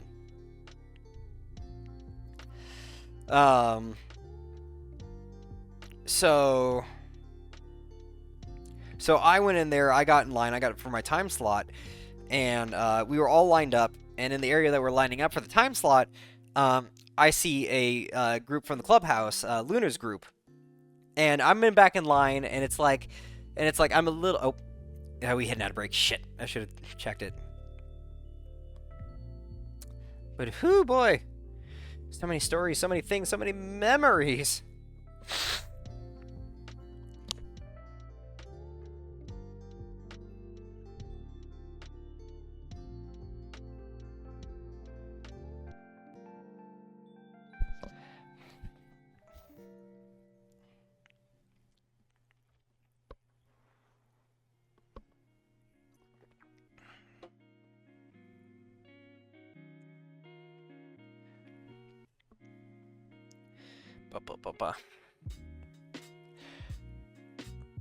Oh, you know what? Something clicked in my brain.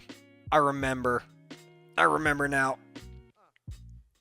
Thank you, past me, for such terrible notes. No, Hawk, no, not in that way, no. I swear to God. I swear to dog.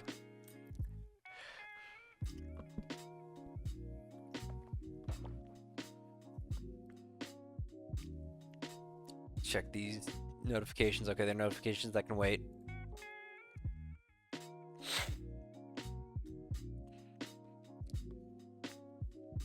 No, Loop. No. Grand hi, hello. Oh, and I completely forgot. I got something. Bibo Skibo, thank you so much for that follow, and welcome on into the Bungalow Bunch. May you enjoy the sand, the beach, the weather, the wonderful vibes. May you enjoy your time over here. I'm terribly sorry. I saw it, I recognized it, and I never got around to it. Okay, but what clicked in my brain is that when I first went up to Hurry's room, that's when I first met Kiba. I was starting to think of, like, I saw Kiba in chat, and it's like, wait, when did I first meet Kiba? That's right. I didn't see it in the chat. It didn't click. I didn't make the connection. I am so in my own world, Kiba. I am sorry.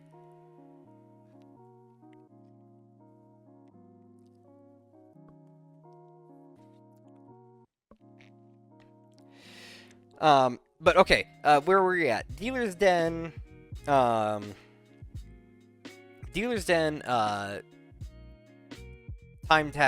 timetable line. I was in my line and I was in the back, and then I noticed in the corner that Lunar's group. And it's like, I know these people, everybody's going to get in. I don't think it's going to matter who gets in there first, especially since not many people have been in here before. And it's like, I'm looking at people, it's like, do you think anybody's going to yell at me for going up to my friends? And it's like, I got a general sense, like, I don't think people will. So then I just cautiously walk up there to the group to hang out with them and talk with them. So I'm talking with Lunar and all the group over there. I meet back up with James and Vadio, and we all get in. And the group divides up pretty fast because right there at the entrance from the timed entry line was the 18+ annex. And everybody was together, and then it's like, we'll get in the line for it anyway. And everyone else, except for Vadio, James, and myself, got in line for the 18+ annex, and the group split up right there. Pretty freaking fast.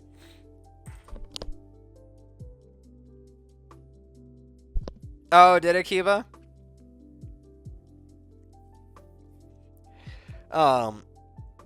So from there, Vadio, James, and I zigzagged through the front and the back of the dealer's den, looking at what they had, and all that stuff, checking out things, making notes. And there's a point where James needs to wait wants to go and wait in line for a a certain booth that has a pretty long line. So Vadio and I walk off, look around a little bit more ourselves in the back of the room, and then wander back over to James. And when we did, I needed to use the bathroom, so we broke off there. And oh my goodness, another raid! Remus Kobold, hi, raiders, welcome on in. Hello, if you're new over here, and if you do not know who I am, I'm Torn Dragon. I am the dragon on the internet. I am a variety streamer. I mainly lean into hack and slash games, and I also like to play games on the hardest difficulty. If it's fun, if it's something I can do, if it's not getting away in the story. How was your stream? How are things going? And for all of you who do not know Remus Kobold, please go check them out. And if you love what you see, throw them a follow, please.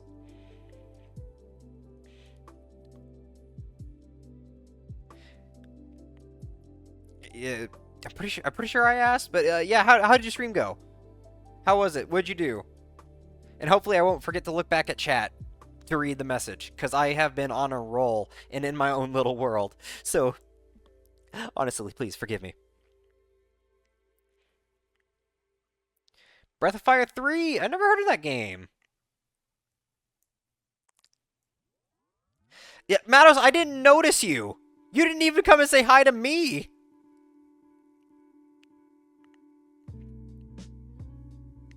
Second monitor win? I don't know. There's an announcement at the end of the stream, so I'm gonna be pinching pennies a little bit. Maybe throne. Okay. I have been putting off putting on a throne. Maybe I can look at that. I think it's getting close to time that I need to upgrade things, especially with the announcement at the end of the stream. It's still tentative. But there's a pretty good chance that this thing is going to happen. There's a pretty good chance, if I don't fuck it up. If I somehow don't fuck up communications.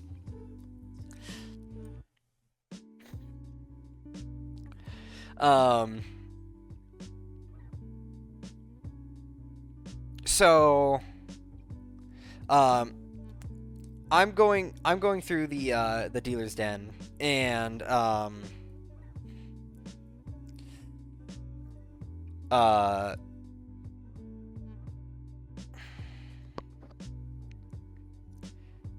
then I go to the bathroom, and things take a while for me to go to the bathroom, and James and Vadio are gone. I expected as much, but then I continue to walk around the con space myself.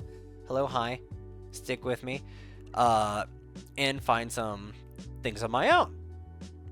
I needed a new lanyard for my badge, and I need a sticker book with all these stickers, because I have nowhere that I want to put these stickers.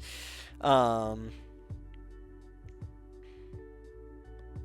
then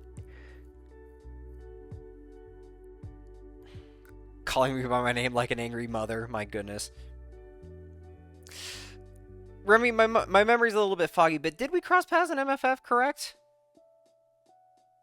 The name's ringing a bell. I'm pretty sure we crossed. Because for whatever reason, I'm crossing you with Stirring, too. Either way, while we wait for that answer. You haven't gone to any con? Oh, I'm so sorry to hear that. There were so many new faces that I met. It's a little bit blending together for me. I need to work on my brain muscle to remember first time interactions more. A little bit more than I have been. I'm feeling so conscious. Yeah, I've seen you around on Twitch. That much I know. That much I know at the very least. But you know, I've been getting all these stickers from all these friends, acquaintances, and I gave out no such thing. Hi, Zayden. But you know, I looked around. I found this really cute sticker book with a dragon with a horde of stickers, and this really nice lanyard that really seemed to fit with my vibe. Kind of ocean themed, swirling through, a little bit of a tropical feel. You know, that kind of stuff. So I found my shopping along with well, one shirt at that time. I found another shirt at another time at the dealer's den that it's like, do I go for this one? Is this my style? Can I pull it off? You know, all that kind of, and all that good stuff. Wait a minute, no, wait, Matos, didn't we, I'm rewinding back here,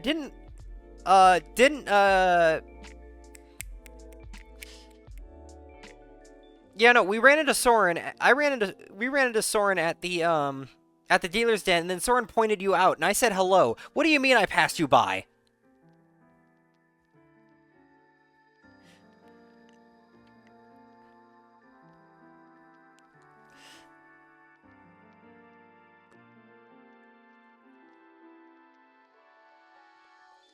It does really get hectic, Kadama.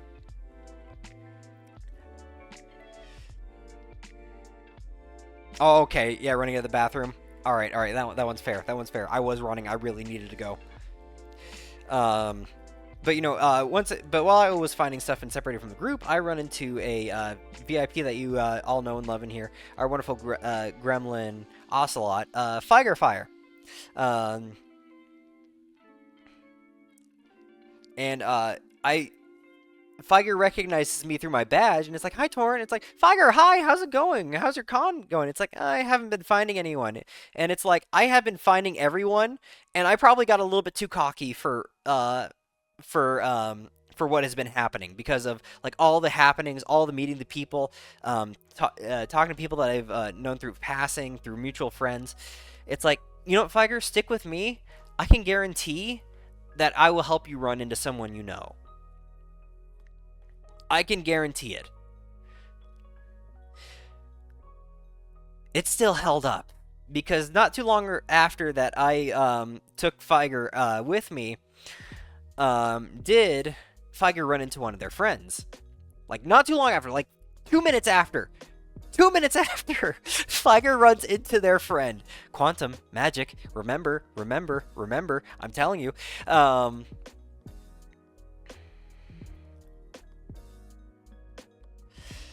And all this kind of thing. And you know, we're walking around the place. I'm going with Figer, and it's like we're walking through a place. Merle spotting number 3. I see the backpack again, along with Merle's physique, and it's like, oh, hold on, Figer, 1 second, and I creep up on Merle, and I say, guess who? Merle turns around, and it's like, oh my, and it's just like, oh my gosh, and we do a quick hug, and then we go our separate ways. Merle was very busy later on in the con.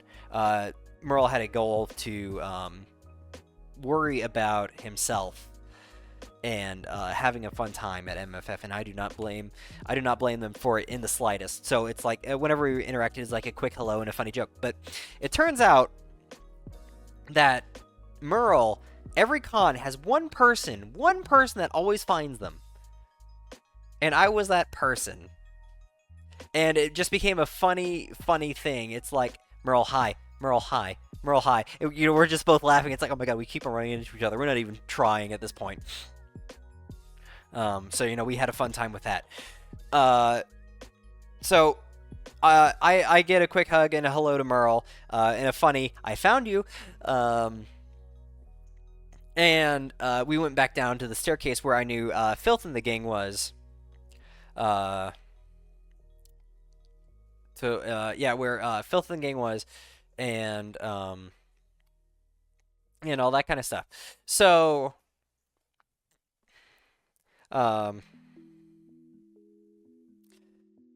you shared the tail mall? Yes, you need to go see that tail mall. If you have access to that picture, you need to... You know what, actually?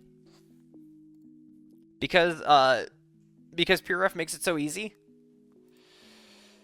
Is it an IRL, Setsu? Yep, there it is. Oh, that's one of them. There were 2 giant tail malls like that. Then. There were 2, that's right.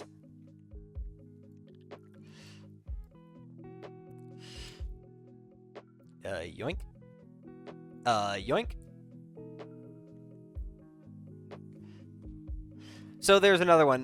This lighter colored suitor right here, and and one with a whole lot more darker colors, but they had about the same style. Um, but yeah, we had suitors with tail maws running around, and they were big. You could literally crawl in them. Um,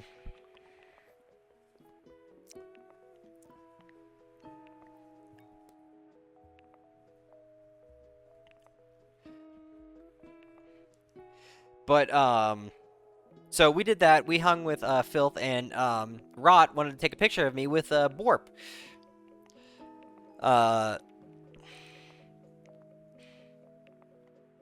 and you know, with all that, there was I hung out with the crew over here. I got to talk with some more people and the same people that I met, and all that kind of stuff.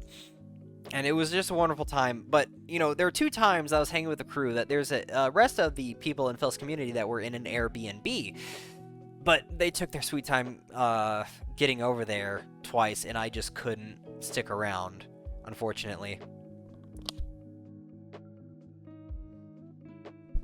So, you know, that was unfortunate, but I hung around with them again, had a wonderful time, and helped Feiger meet up with the rest of their friends. It's like, hey, I was absolutely cocky, and I had every right to be slapped in the face or had my foot put in my mouth, but no, everything held up. Feiger got to meet a close friend of theirs for the first time. Don't drop my phone. And then also got to meet the core group with Filth's community. It's like, yes, I got cocky and I did get I didn't get pinged for it.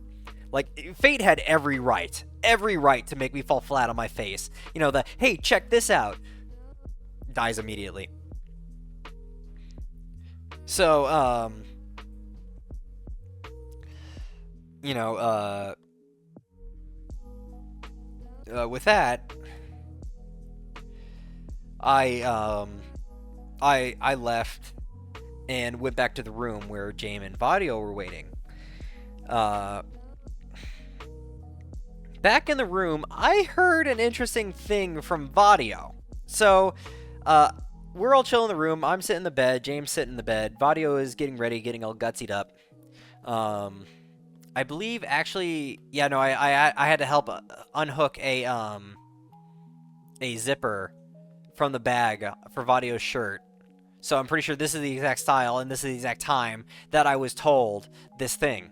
So I get back, and you got to remember back the time when I was Vadio's handler.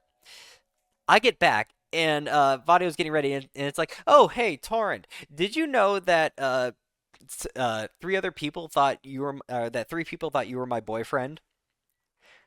And it's like, what? Really? When did this happen? I was looking at the phone this whole damn time. No, apparently people that were interested in Vadio thought I was Vadio's boyfriend this whole damn time.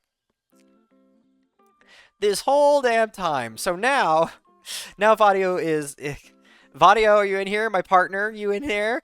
Vadio is now jokingly my partner. So we learn this, and Vadio tells the story in the Discord as we're getting back. And now I am known as Vadio's boyfriend, and I am now a gay red herring. So there's that now. Because like I said, if you do not know me, I am straight.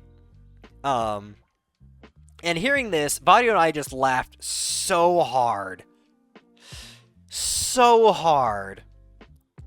on this, because it's like they have no idea how way off base they are. On guessing that that I was Vadio's boyfriend. But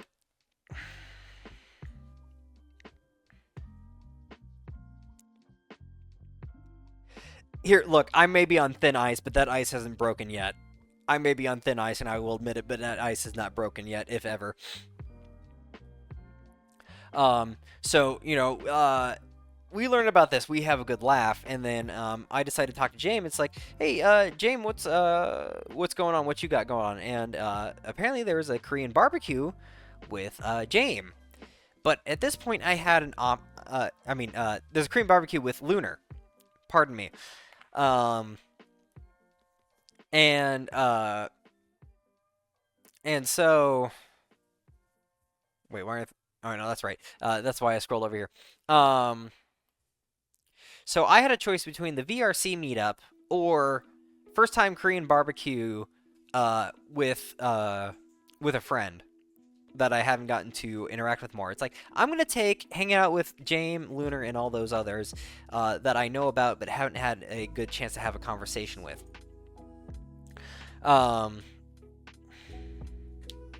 Yeah, barbecue is the right choice. Oh, in your opinion? Oh, were you there? I'm pretty sure you were you there at the VRC meetup?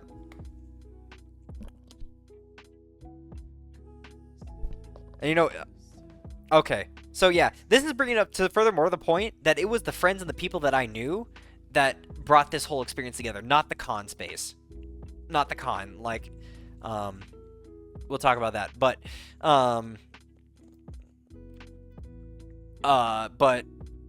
so, it's like, so once I hear about that, it's like, I guess I'll just text Lunar to see if I can join in. I text Lunar, and Lunar's like, yes, no, absolutely, come join us. And it's like, okay, well, there you have it. I guess I'm doing Korean barbecue. So we go over to main hotel where we all meet, and we divide each other up to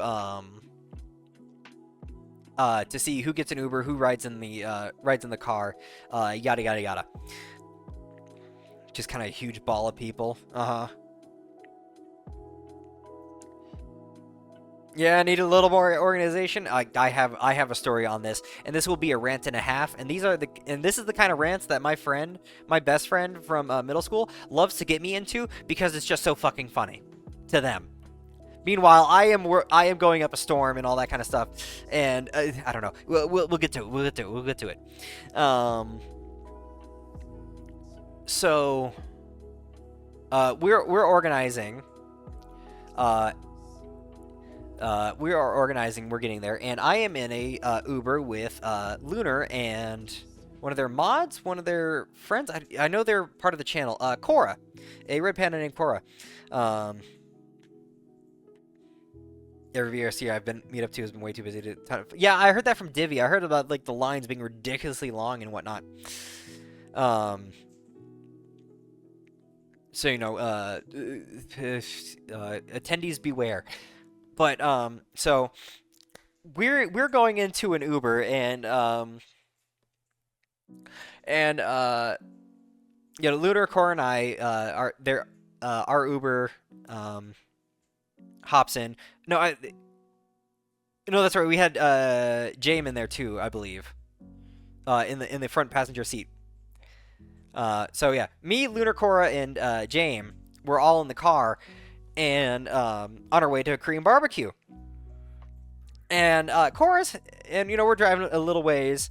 We're getting cozy. Cora's having trouble getting their seatbelt on, and just can't seem to do it. It's like, you know what? Don't worry. I'll definitely hold it here. And I'm like scooted forward in the middle seat because I'm the skinniest person. So I'm sitting right in between Lunar and Cora, trying to make this as easy as possible just to get the seatbelt going. And Lunar's reaching behind me. Lunar's reaching behind me trying to help Cora find the seatbelt buckle. And Lunar comments, it's like, I am trying so hard right now to not make contact with you, or make contact with anyone as I'm trying to help out Cora. And it's just like, well, yeah, and then I start to break down. It's like, I can't believe Lunar is reaching behind me and touching me, and we were just supposed to go and do Korean barbecue, and it was supposed to be a good time, but this happened, and I start breaking down at my own joke. I am laughing. I am giving my signature laugh at this point, and I am nearly like out of breath. I am that hard and wheezing, and Lunar and Cora are laughing right now so hard. It's like, stop making Torrent laugh. Stop, he's dying. And it's I know, can you believe it? No, Lunar is an absolute sweetheart. So Lunar, myself, and Cora are laughing, but Lunar and Cora are not laughing off my joke. They're they're laughing off my joke and my own laugh. So it's like, stop making Torin laugh. He's dying. It's like, and in my mind, it's like, it's not because I'm dying. It's because my laugh is so contagious. Until I stop, you won't be able to stop. But then after I finally calm down and all that kind of stuff, it's like, you know what? Now I have a new description for my laugh. Lunar said, and I had the quote about right, but not there. It's like, you know what, Torrent? Your laugh kind of sounds like a old squeaky toy that's lost its squeaker only about like 2 weeks in.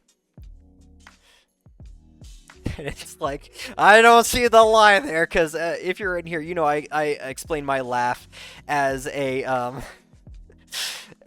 I explain my laugh as a Windex bottle or Marge Simpson in some ways. But it's like, you know what? That's pretty good, Lunar. I'll give you that too.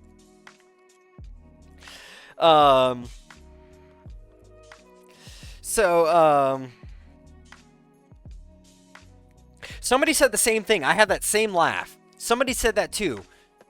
I know what you're talking about, but I don't remember exactly what they are. So, but you know, we get onto Korean barbecue, and you know, everyone at the clubhouse is there. From what I remember, you have a pocket Paris, an Aphrodisia bun, Brinth, fuck, I can't remember. I never got the name of the people across the way that I was talking to. Shit.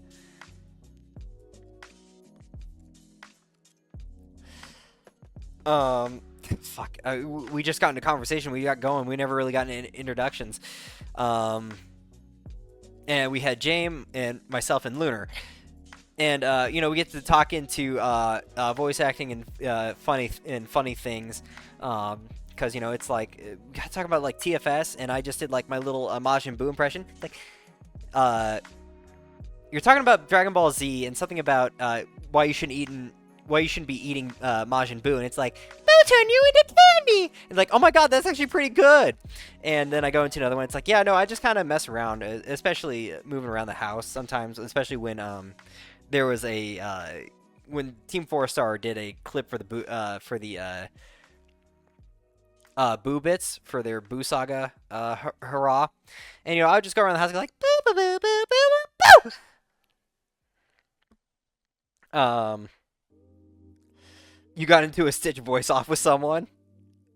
Oh my gosh, that's not fun. But that's actually kind of a similar voice that I came into, because I spoke about my Smeagol, my Meatwad, and TFS Krillin impersonation. So, you know, I'm just kind of like giving my whole spiel. It's like, we want the precious. What's a little hobbitses? Those are precious. Or, you know, the only line with Meatwad that I give for a quick example is like, what? I ain't no abomination. I'm made in God's image. And then, you know, the Krillin, the only line that I get, like, I only read, like, a long line when I was doing it in, my Ace Attorney streams, which is every Sunday. And, you know, I was doing Apollo's voice for a second in the TFS Krillin, but, you know, the only line I can think of right now is, like, I was bitch slapped through a house. What's your excuse?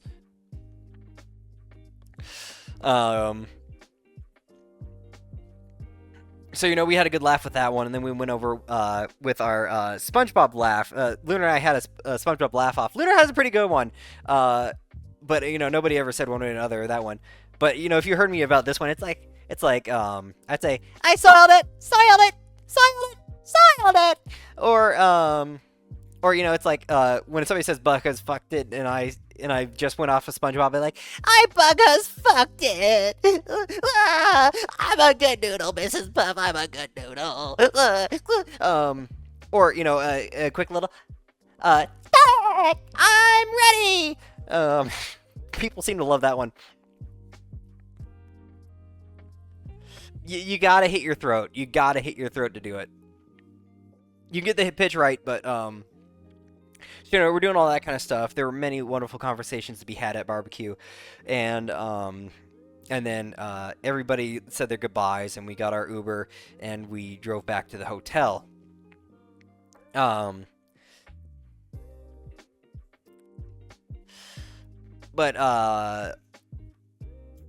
you know, from there, I wasn't ready for the, like, Bosa, I swear to God. I mean, I said the phrase, but no, don't. I'm just accidentally innuendous. Oh, we're about to have an ad break start soon, so before we start the next story. But, my adventure doesn't end there. After dinner, I felt like I wanted to do more.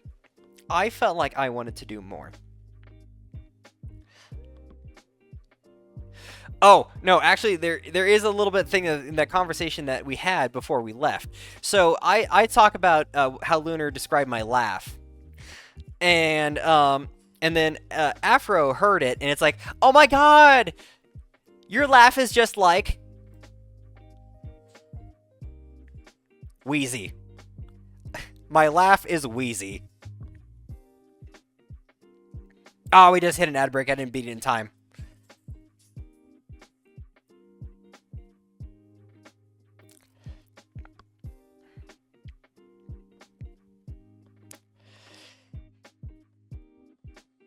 We'll wait for people to get back.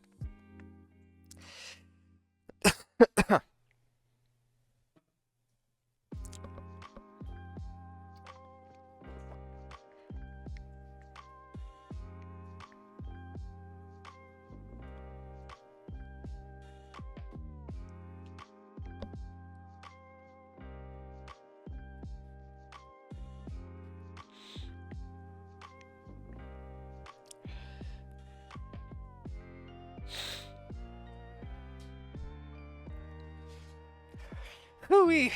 Sorry, I got a little bit silent there. Resting my voice.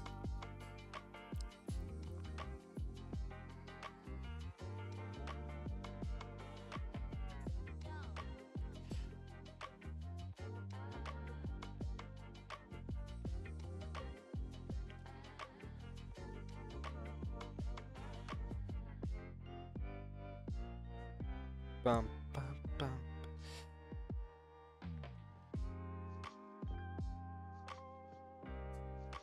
Okay, we're back. Okay, so I need to rewind a little bit, but back to the barbecue. But you know, this is gonna be retelling the story. Oh well, say la vie, it happens. So I'm talking, and Afro is tuning in, and then I talk about how Lunar describes my laugh and how I think it's funny. And then Afro kicks in, it's like, oh my God, your laugh is just like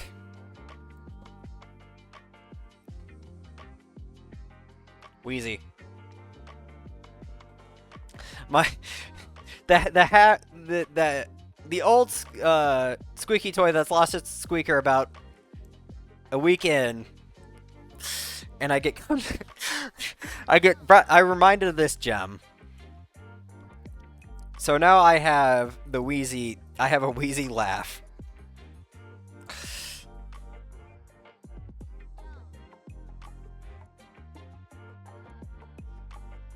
And it's like, God damn it, I hate that you're not wrong. But, you know, I didn't get to talk with Afro all that much, but they were an absolute delight. Fuck. If you don't remember, this is from Toy Story 4.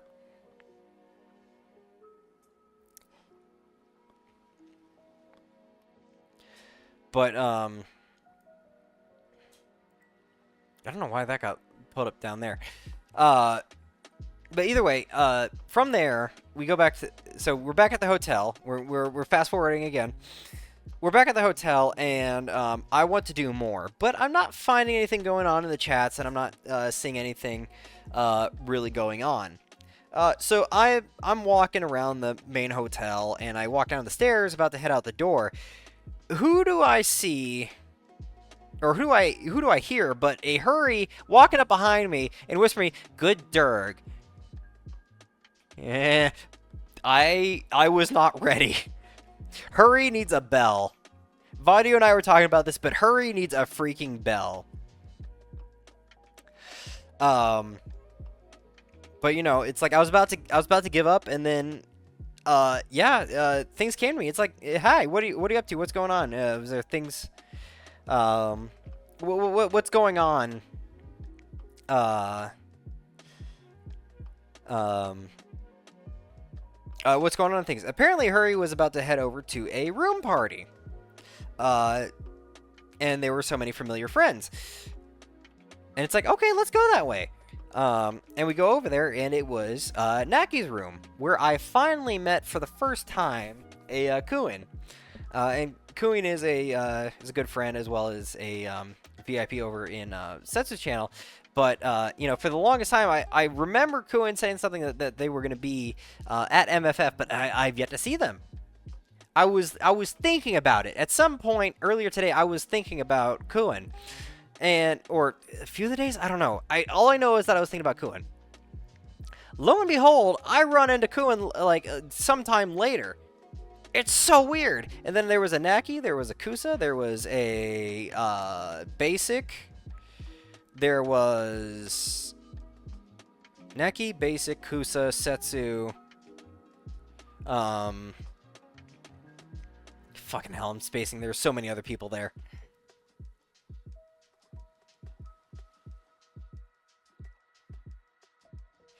I love Naki. Naki is the absolute sweetest. I'm right there with you, Crafty. But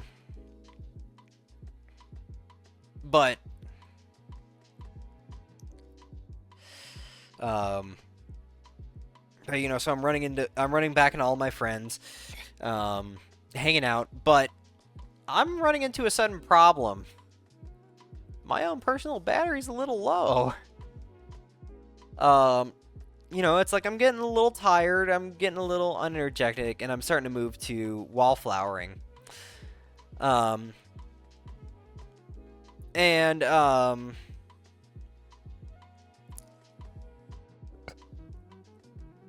know, it's like I'm trying to tough it out. It's like, you know, I can tough it out. I'm with friends. I'm being engaged, and I can do this. It starts becoming more and more apparent that I cannot do this. I cannot. I am wallflowering. I'm just sitting there. People are concerned about me a little bit to an extent, and it's like, all right, I think this is definitely more enough of a cue for me to call it a night. So I went back to my room. I said goodnight to everyone, had my hugs, and I turned in for the night. Thinking like, man, this is a whole lot earlier than I ended my night before, but I had a whole lot happen. This is day 2. Remind you, this is a short section, but this is only day 2 we're talking about. This is only day 2. We still have 2 more days to go. We still have 2 more days to go, ladies and gentlemen. Guys, gals, non-binary pals. So I turn in for the night, and it's like I gotta throw in the towel. But as much as I can keep on continuing, I have been drinking a lot of water so I don't get too hoarse and all that kind of stuff. And we are reaching the half-hour mark. I think for being a first recap stream, I think it'd be smart for me to take a break. Take a good 5-minute break. Get my breath. Take care of what the heck I need to. Get my brain together, and we'll continue on this long adventure. Hi, I returned. I refilled my water. I got myself a snack. I used the restroom. Let's continue our little adventure, shall we? Bug, why? Cheesy, hi. It's so good to see you. How things are going? I saw you around at the con, but I never got around to talk to you. I wish I was better at engaging with people. I really was. But I saw you and I recognized you.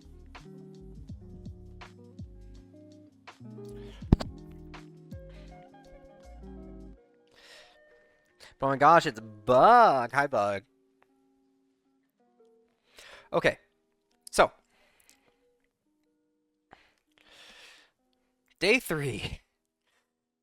Now the real fun is continuing.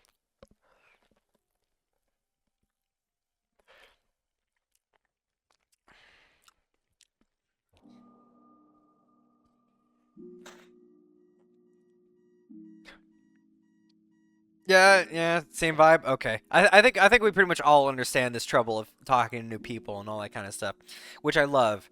It's a great way to not have to worry about a conversation, honestly, because we can try our best to carry a conversation with one another.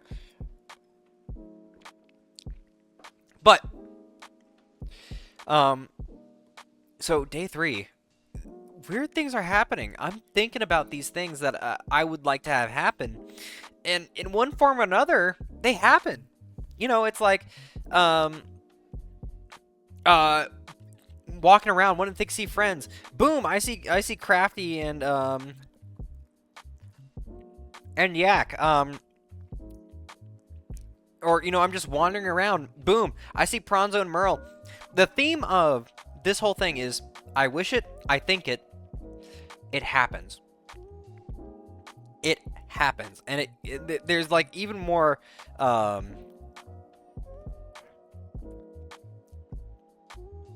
even more solid tie later on, but we will get to that story on the final day. Because we're not stopping here. We're not stopping. We're still going. We're still going. So, excuse me.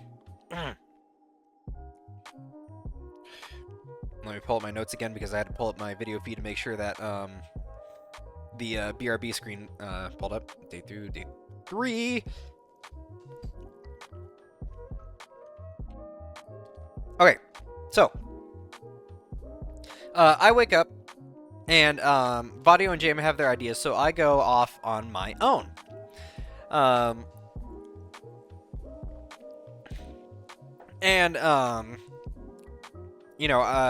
I walk around and I decide to go over to the main hotel, and I know I saw the message, or I saw Setsu's status saying Setsu's suiting. It's like, oh hey, Setsu's sitting over there. Let's see what happens. Let's see what I find. So I walk over there and I crawl through the sky bridge. I'm starting to notice what people are talking about it being hot as balls and it getting slippery on the floor. And it's just not it's just not fun. I have an endearing nickname for that sky bridge, but we'll get to that at a later time. So, I'm walking around main hotel and minding my own business. I still run into Setsu. I'm not trying, and I hear Setsu like at the back of my head, and it's like, oh hey, Setsu, you're right here. So then, we say good morning, and all that good stuff. Now, I could be wrong on this one, but, no, I'm pretty sure I'm wrong. Shit, I'm probably gonna need to do this one in honorable mentions, because I don't know exactly which one this was placed. I'm pretty sure I knew, but I don't think I do know. So...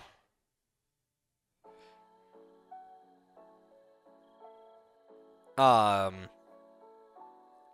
no, we're just gonna go to the honorable mentions. We're gonna have to go to quote honorable mentions. I don't know what else we would call it, but there are pieces of the puzzle that I didn't have time to write notes about, but I still remember. But so Setsu and I run into each other, and Setsu wants to do some suiting down in the con main lobby.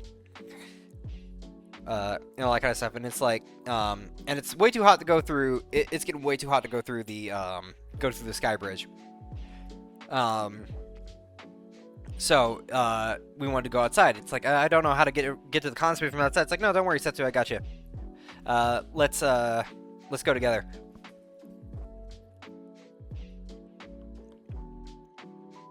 So,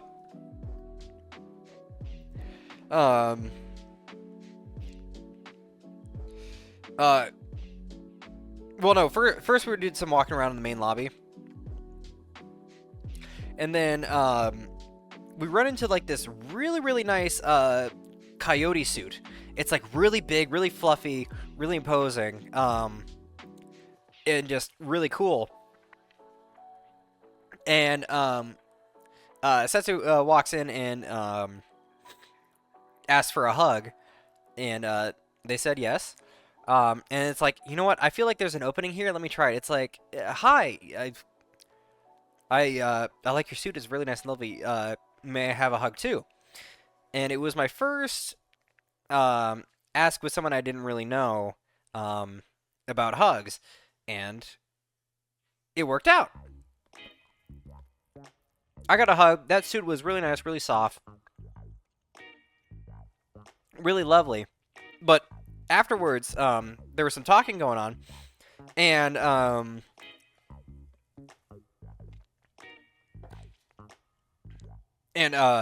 there was somebody had put a clothespin on this person's suit, on the tail, on the fur, that said "tick," and you know, I didn't want to assume anything, but it's like, hi, do you know about a clothespin on your tail? He's like, what?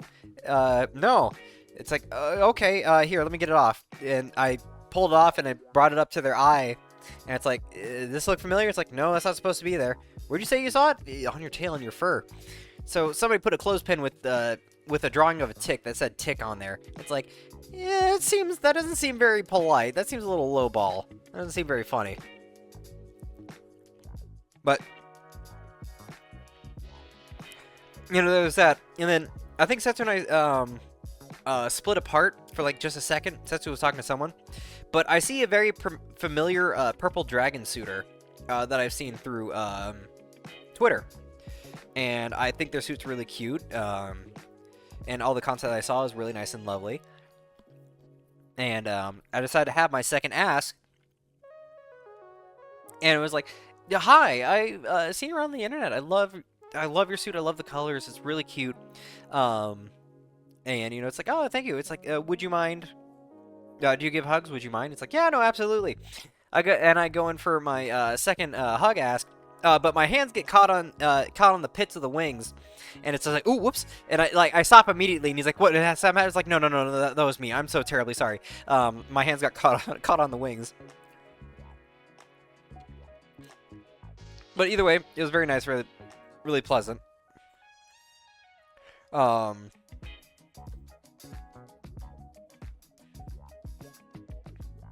then, yes, it was from there. It was from there that Setsu wanted to go over to the main area of the con space.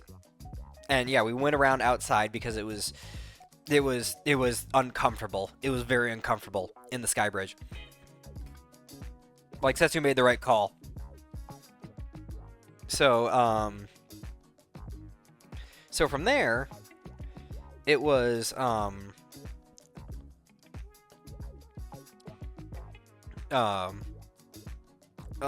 was walking around making sure Setsu's backpack didn't fall off. If Setsu needed something, I could grab it.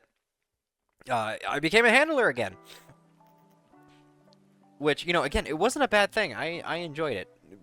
Taking photos, doing that, it was a great time. You know, people wanted pictures with Setsu. Setsu wanted some pictures with some suits. And it was a fun, good time walking around. I loved it. I enjoyed it. But then it was getting close to time for a pin that I saw in our group chat. Merle decided to set up an impromptu meeting for our community meetup. And I alerted Setsu, and Setsu went back to main hotel, and I went off on my own to try and do the meeting, or did I do a little bit more walk? Let's see if the notes say anything. Yeah. Oh, but also it's okay. Yeah. I have it in my notes. So it's right here in this space, walking around with Setsu. This time going from main to going from main to the con main area, is where I run into Kadama. It was the first time I met Kadama. Kadama was so sweet, so nice. But there were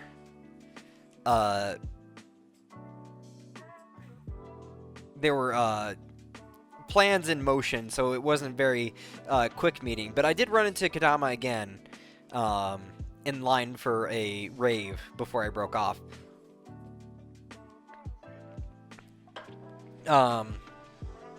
But so I probably did a little bit more walking around until this time came around, and when it finally came around, Merle sent a picture, and it's like, oh, I know exactly where that is. Observing the photo, it's like, oh, I know exactly where that walkway is, where it's going. So I walk around, I head up that way, and Aka, hi, it's so good to see you.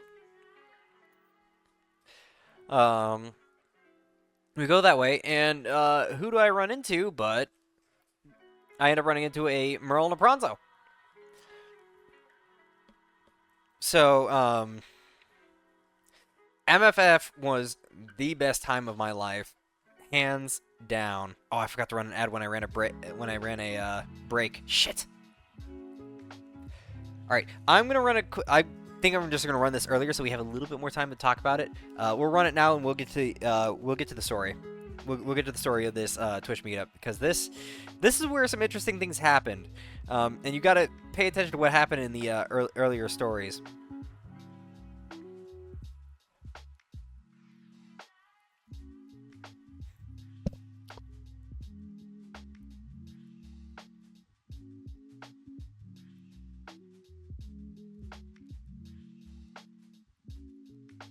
I forgot. People can still hear me while the ads are playing. I was like, okay, ad break running. Let me go blow my nose. I think I'm gonna still go do that. So give me a second. But whoo boy, is my brain starting to run on fumes. Not so terribly so, but you kind of get the idea.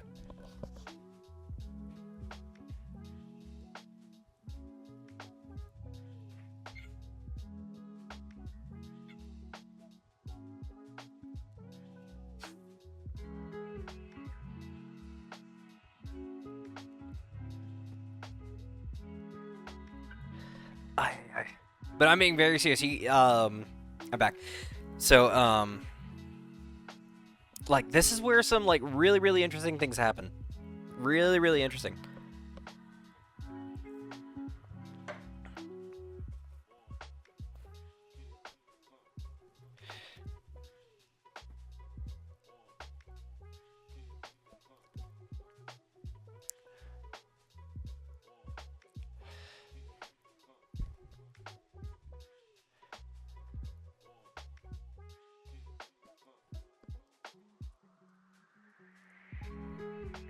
Okay, we're back. Hi. So, impromptu Twitch meetup, because MFF didn't put one in. Like, honestly, a lot of the events that they put in here, I question a lot. They had a TikTok meetup, but no Twitch? I don't know. Either way, again, friends coming in clutch in this one. Friends coming in clutch. But right now, we are at Merle spotted counter 5. Because earlier before, I don't remember where. I don't. Someone has to submit the event, if I recall correctly. Oh,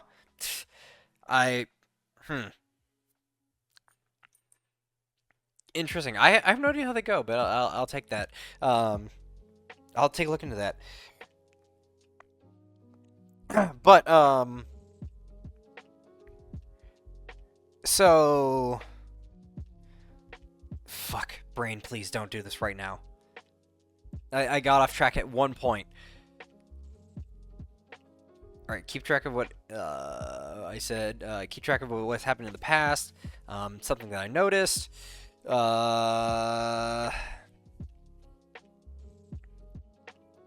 yeah, okay, Merle spotted. There we are. There was one other time. This is counter number 5, but I never mentioned about number 4 because I don't remember where it happened, and I didn't write a note about it because I was moving. Actually, I think that's when Hurry ran into me. No, I haven't eaten dinner yet. Okay, well, we're not gonna worry about it. Thinking about it. So, what happened was that Merle was getting some, getting some dinner plans, or getting dinner sorted out with friends. I believe I saw Jal. I believe I saw Carl again. But I snuck up on Merle like real fast, and it's like, guess who? And then Merle just starts laughing. It's like, oh my goodness! And we go for a quick hug, and then I let Merle be because from him I learned that they were working on dinner plans. Like, okay, not my time to be here. I'll move on. But right here at this Twitch meetup, we have Merle spotting number 5. I am definitely at this point the one on this con to be spotting Merle a lot. So, Merle and I have taken to it's like, I can't believe Merle avoided me. I can't believe I never saw Torrent. So,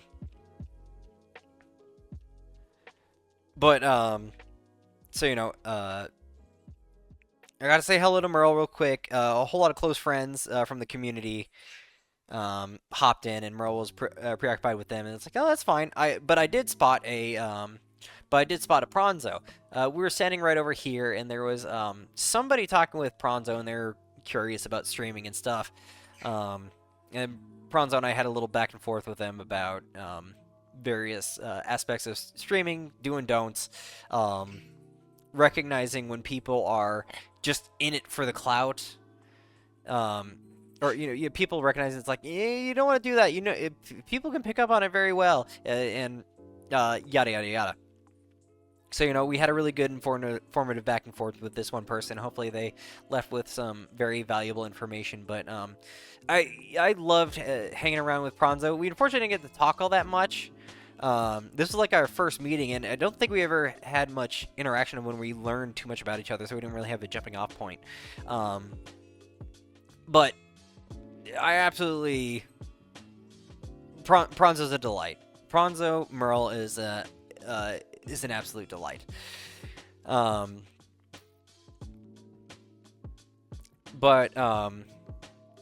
we're doing this, people are breaking off. Pronzo wants to go say hello to someone that they know, and it's like, all right, I'll go back into this group. And I see Setsu. It's like, Setsu, you're still in suit. What are you doing here in suit? You were like going for a while now. I'm talking about suit, and another streamer, Sebi Espresso, really nice person too. Was right there, and it's like, I am not a newt, because apparently there's a whole thing where people call Sebi a newt, call their Sona a newt, and it's very triggering. So I'm talking about like, Setsu, why are you still in suit? And then I hear Sebi say like, it's like yeah, it's like I hear in the corner, it's like, I am not a newt. No, I didn't say newt, I said suit. And then Sebi's like, man, I have been trained to think I hear suit or newt, and it's like, Sebi, I understand when people say like egg or bite or hung or gungry or something like that, and it's like, what, bite? And then Sebi moves in to bite me impartial, and then Setsu's on the other shoulder biting me too, and it's like, what the hell's going on here? No, Hawk, no, Hawk, no, Deki. So that happened, and it's like, all right, you know what? Gloves off. Sebi, you're a newt. So that became a thing every time when appropriate. I started calling Sebi a newt. Hey. When we cross paths, or we're in a room party together. But from there, I'm just like in the group trying to see if I can't get more words in with Merle or Pronzo. It seems a little bit busy, and then I hear somebody next to me, and I think they say, "Come on, I don't think anybody is here to talk with us." Something like that. I probably could be absolutely mishearing it. But Ooh, I probably have that in the order wrong. Hold on a second. Oh wait, no, I don't have the order wrong because it's on the same day. I'm not gonna use the same photo. Okay, so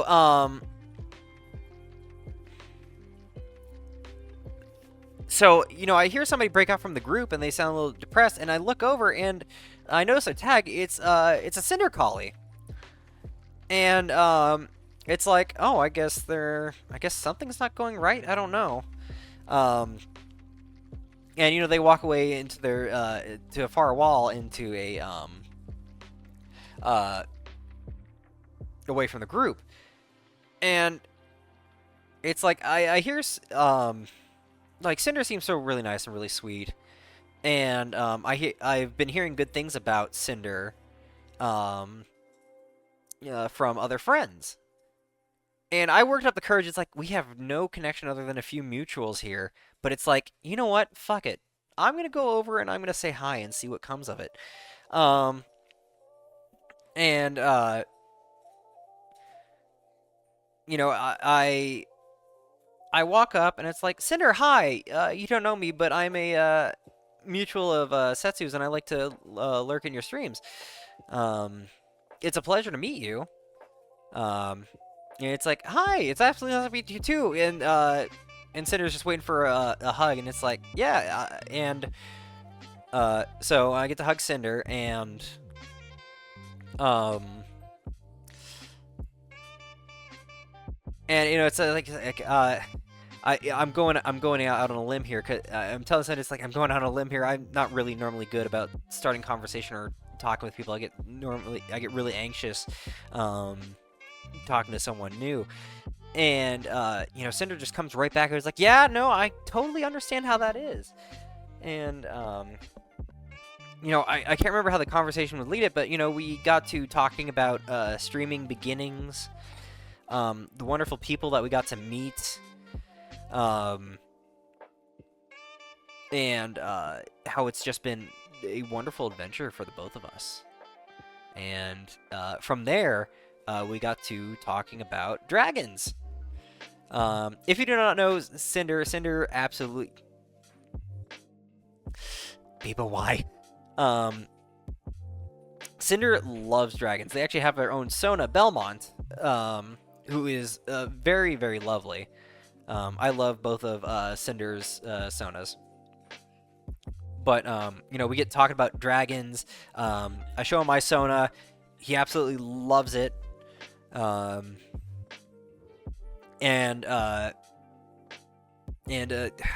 can't remember where else our conversation lead, but we were talking about dragons for a good while. Good designs, wing hugs, good suits with big wings, and some suitors that have some really big wings. Oh, no, talking about shit. Embellis, was that you that walked up? Yeah, no, Embellis, I'm pretty sure that was you walked up and said, so, Torrent, when are you getting a suit? It's like, oh, I don't think I'm going to get a suit. I still have my picture up, and then Cinder's like, oh, no, you could definitely get this turned into a suit. You just have to do X, Y, and Z. It's like, I don't know. I don't know if I want to do this, but yeah, from there we get talking about dragon designs, wing hugs, suits with big wings, and transporting fursuits, because apparently I didn't think you needed that much, but Cinder has like 3 pieces of luggage minimum for Cinder, and when they get a Belmont suit, I honestly don't know if I would do it. If the future holds it, maybe. It's a hard maybe. But I just like being a fleshy thing in a world of anthropomorphic animals, if I'm being quite honest. But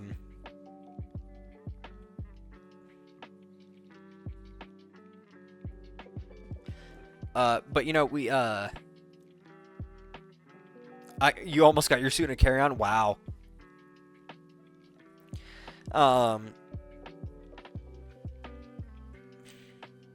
Yeah, you asked me like 3 days ago in this conversation, in this moment with Cinder. That's what I was saying. So,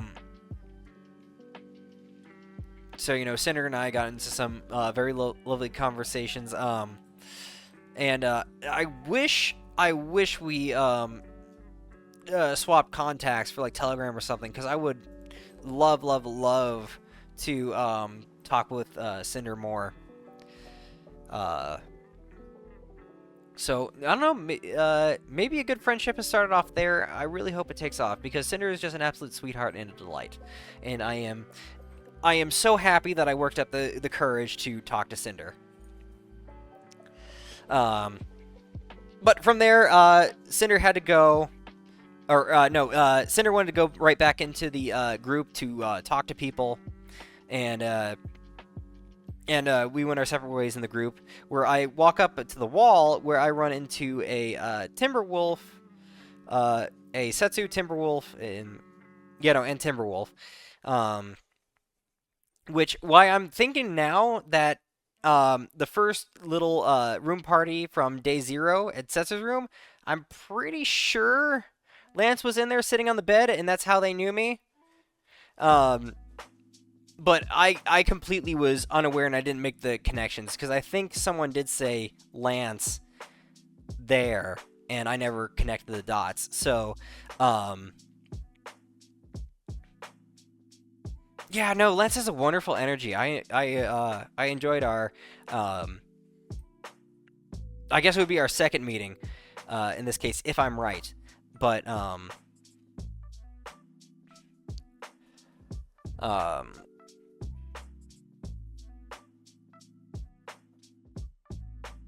yeah, I'm thinking, but unfortunately, I felt like I felt so bad, because I was caught in such a, I was deer in the headlights. It's like, Lance is right there. It's like, Torrent, hi, and they're like so happy and so welcoming in, but yet I have deer in the headlights. It's like, I look up their face. I finally have a half a mind to look at the badge to identify the person. It was backwards, and then it's like, oh, I'm sorry. It seems to be a little bit hard to identify me when my badge is backwards. It's like, oh, hi. I still couldn't pin where I've seen them, but they've absolutely seen me, and I will believe them. I will believe them. They were in absolute earnest. But I had to be honest. It's like, hi, it's good to see you, but I'm I forget where we've seen each other before. But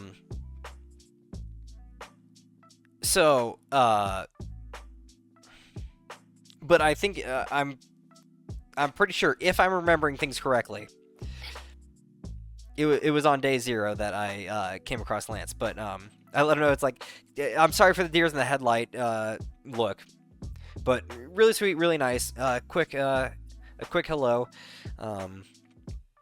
And if we get to cross paths again, that would be absolutely lovely. But then I walk around for the groups, and who do I see but a Snowy? And I should probably throw shoutouts to all of these people too.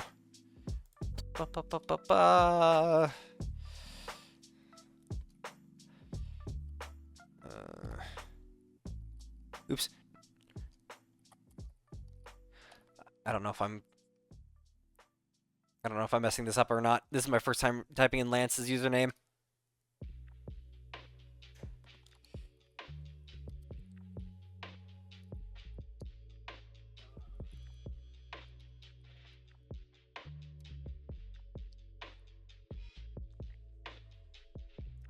And then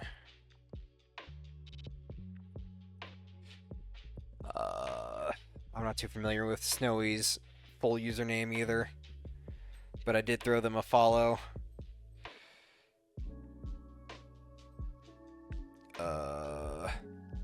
Starfall, thank you, Kiba. I appreciate you.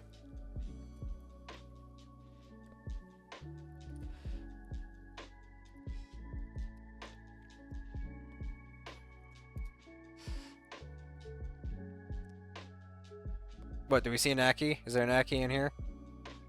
Did I miss an Aki? There is an Aki. Hi, Naki. It's good to see you. It was so nice to see you at MFF as well.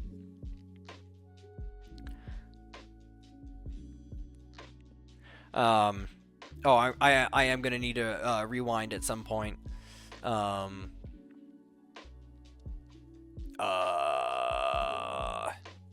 for another thing that happened. It was another first. Um, but Snowy came in with their brand new suit. It looked really nice, really cute. Um, I walked up and I have run into Snowy on VRC before, and we had a brief interaction there while I was hanging out with Snowy, Bra, and a few others. But apparently Snowy remembered me, and it's like, Tord, hi! And offered a fursuit hug, and we got a hug. Oh my god, Snowy's new suit is like so fluffy and so soft. It's like, this is amazing.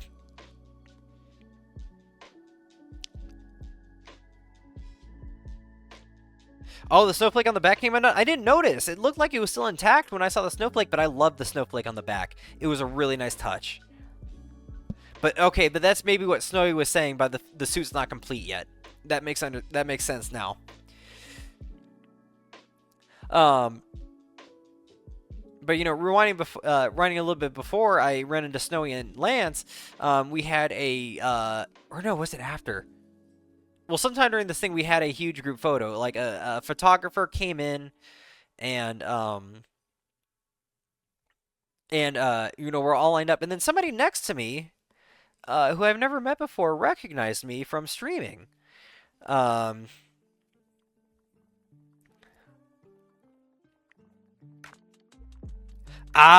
I see. So some emergency work was done. But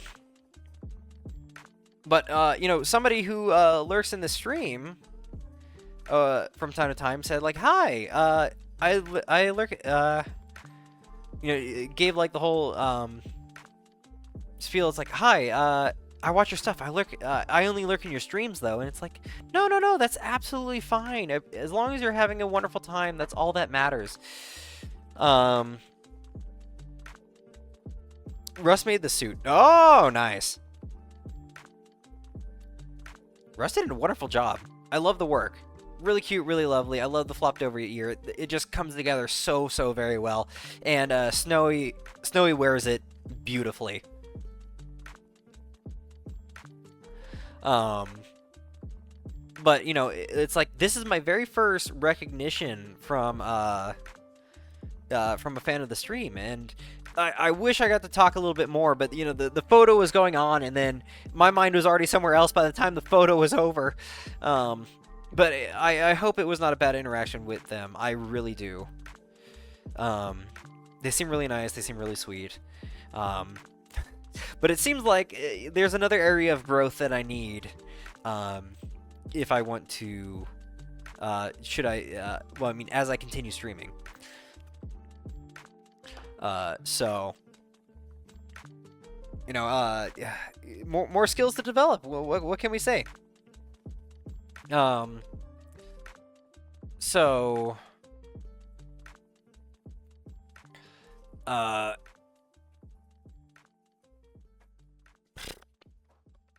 go back to your notes. You have notes.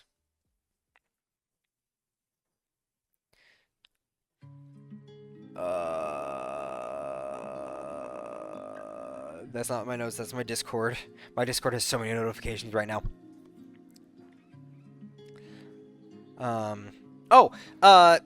Yeah, no, it was before, okay, yeah, no, the photo came a little bit after, but, there was, another friend that I recognized through photos that Kiba shared, with me, of a wonderful and lovely, Charlotte.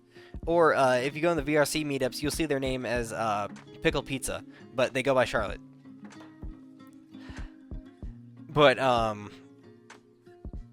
you know, a familiar face is like, "Hi, Torrent," and it's like, I know I've seen this face, and then it clicked. Kiba showed me. Yeah, Charlotte's absolutely wonderful. They're a delight. And we had a pretty good talk over there, and all that good stuff. And it was just a really nice and wonderful interaction all together.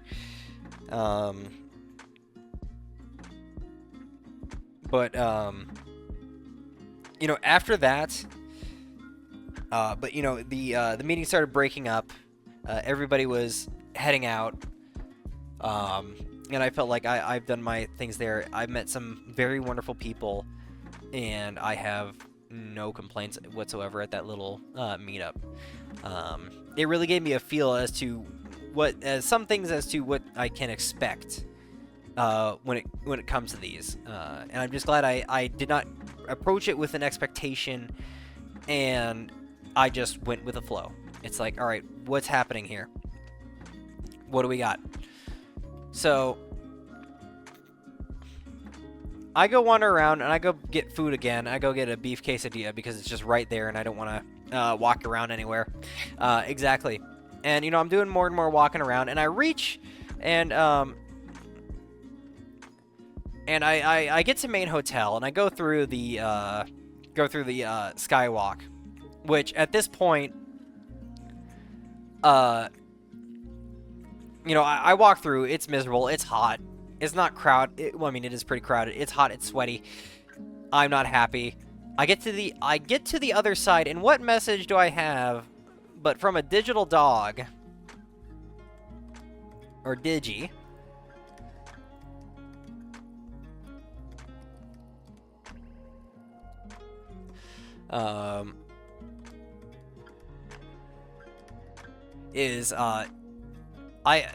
I get through. Oopsie, that's not PRF. I get through, and it's like, we're starting to meet up around the Rosemont sign if you round. I just got to Maine. Like, I literally just left Maine. Maine Hotel, yeah. Okay, we're probably here for a bit.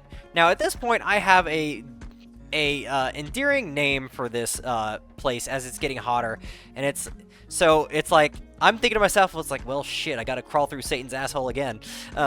Here we go. So, the Hellway.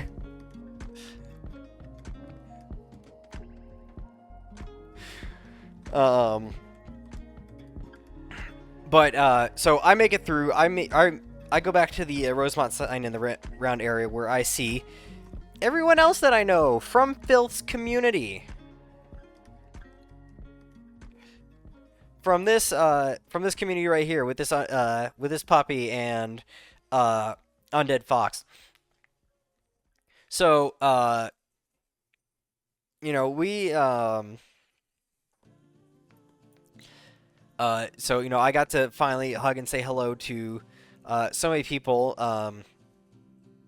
There was a digital dog who towered over me and proceeded to say, "Good dragon," as I do like a little Matrix lean back. I almost lose my grip, but Digi was pretty fast with it, and then just like put their hand on my lower back as I was about to look like I was falling over. It's like, you know, that was actually a pretty good catch. Way to go. But I met a Devmond, a Mondai, a Mavie, which you all famously know the command for. Gotta brace myself. And many of the others that were at the Airbnb. But here's where I said earlier that I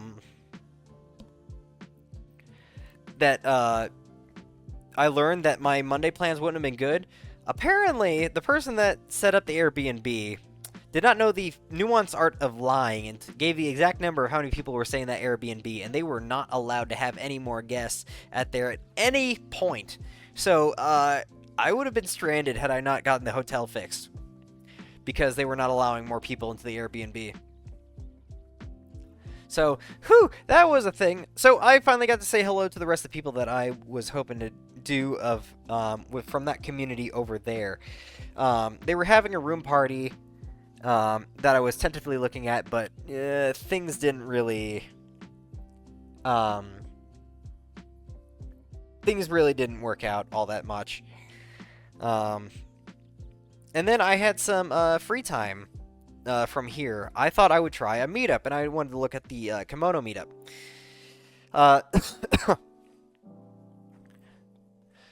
So,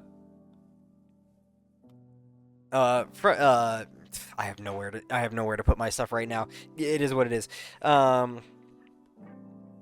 And you know, there's some really cute suits over that way. There was a really cute hyena, kimono suitor, and a whole lot of others. But you know, social anxiety going burr to the max, and I just couldn't. I couldn't say hello to anyone. I couldn't start a conversation anywhere. It's like, I don't think this is for me. I'm gonna step out. You know, I even stayed for the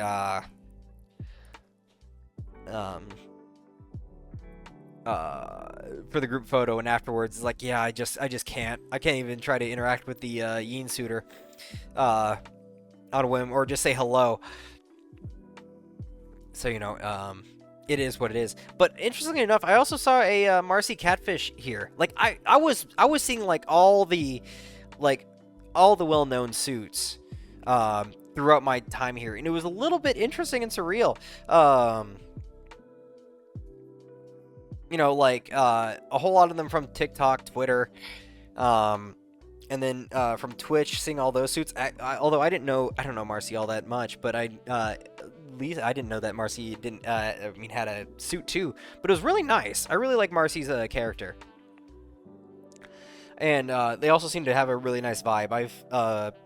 Have I rated in? No, I peeked in. I don't remember, but I know I've seen a whole lot of their stuff. Or at least a little bit of their stuff. But it was just like, this is interesting. Like, it's not like in a starstruck kind of way. It's just like, I don't know. I don't feel like, like any of this I could not have seen happen to me. Any of this, sitting here before you, doing a recap, going to Illinois in the butt crack of winter for a convention, knowing so many people, it's so hard to internalize. I don't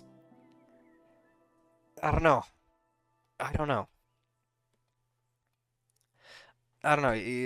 That's pretty much all I can say.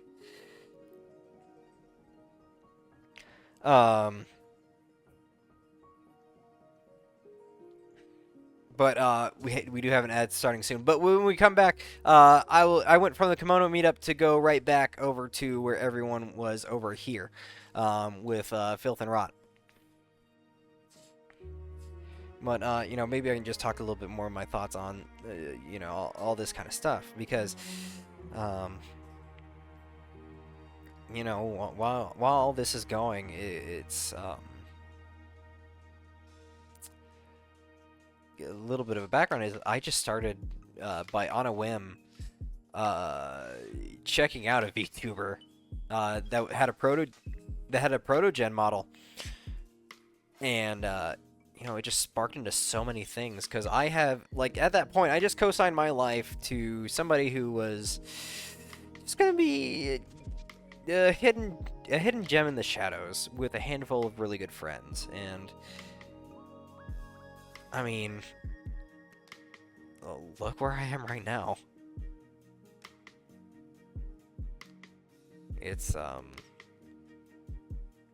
flooring to go. It was flooring to go here to get to meet so many friends that I've interacted with only over the internet, and meet so many new people. And then, like, just wandering around and running into people, or just like there's the magical and quantum part of this trip, but yeah, at the same time, I feel like there's something more, and I can't pin it. And it's I don't know. Like I said, I don't know. It's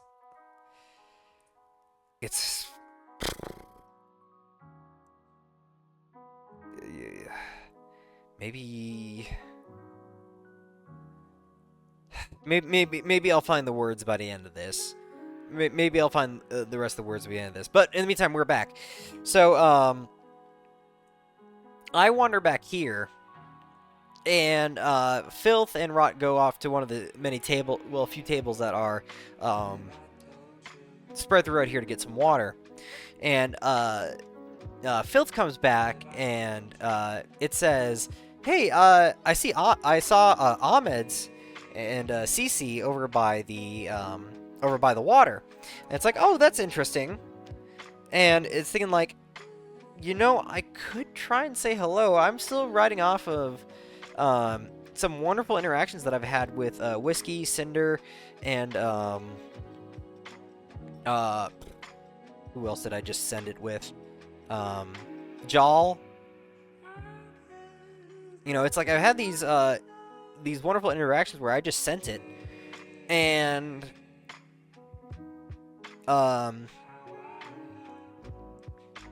good things came out of it. So it's like, all right, I'll go get some water, and then if I see Ahmed's, I will say hello. So I go get water, and it was my understanding that they're by the water table. And speaking of which, Kyojo's gonna make me hydrate.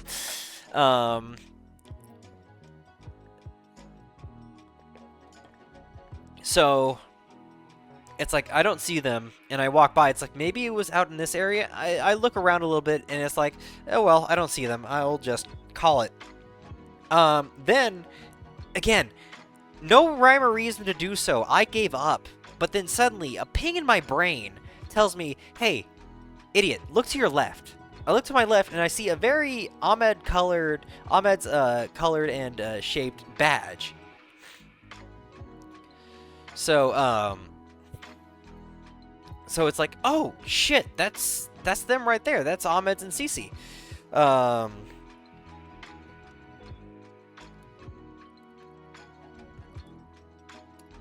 pretty sure I got this right. Did I? No, I did not. Damn it.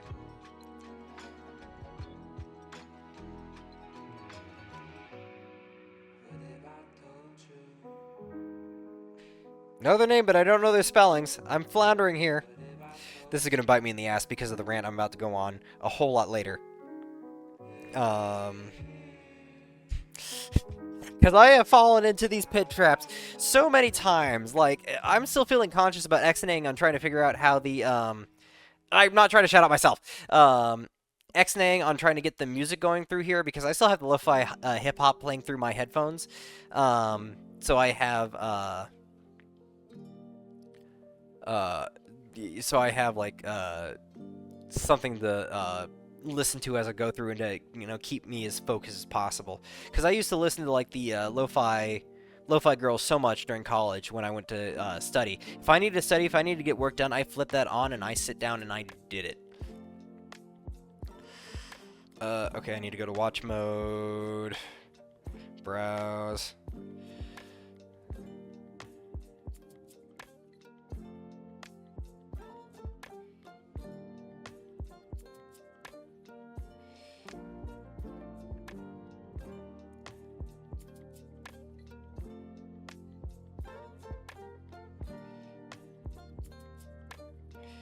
I can't figure out how to spell their name. Shit. I could have sworn it was AH.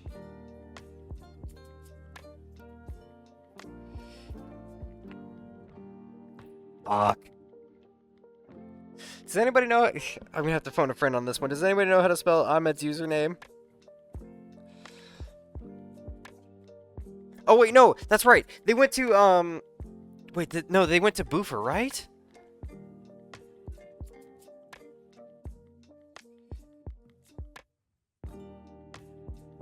They went to Boofer.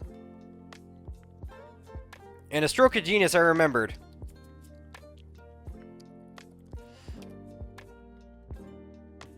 Whoops. Strike, there won't be a strike 3, I promise. Maybe.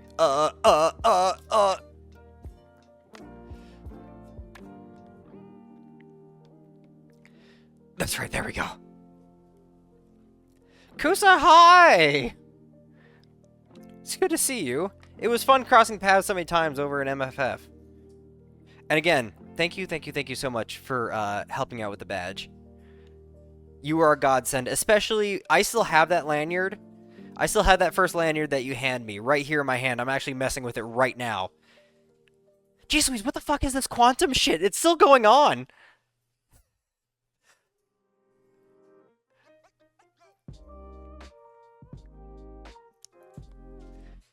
Like, seriously, this has been the theme of my MFF.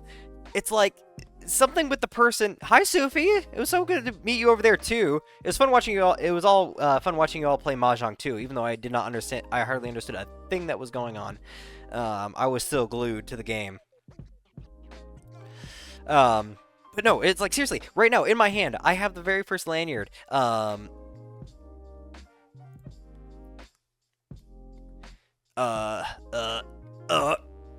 Right here. This thing, I'm messing with it right now, and who pops up but Kusa? But no, definitely go check out Kusa. Kusa's some very good soup. We can throw another shout out over here.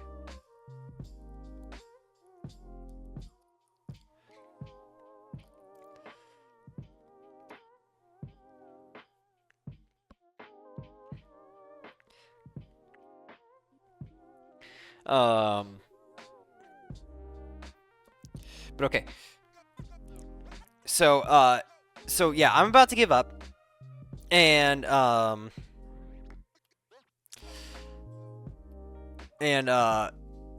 what do I see but Ahmed's and Cece sitting in the corner?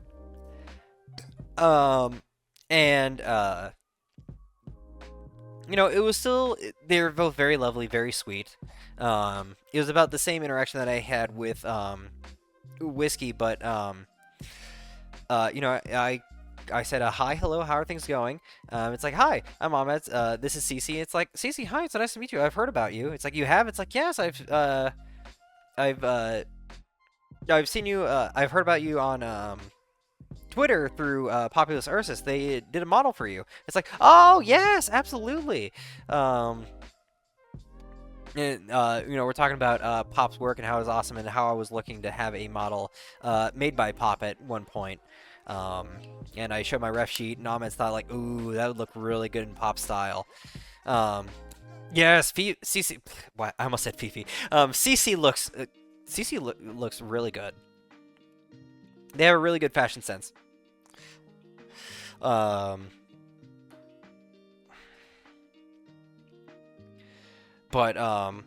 I had a nice, quick, short interaction there. It was very lovely. Both Ahmed and Cece are really nice, really sweet. But looks like they're resting, so I was on my merry way. I did not want to keep them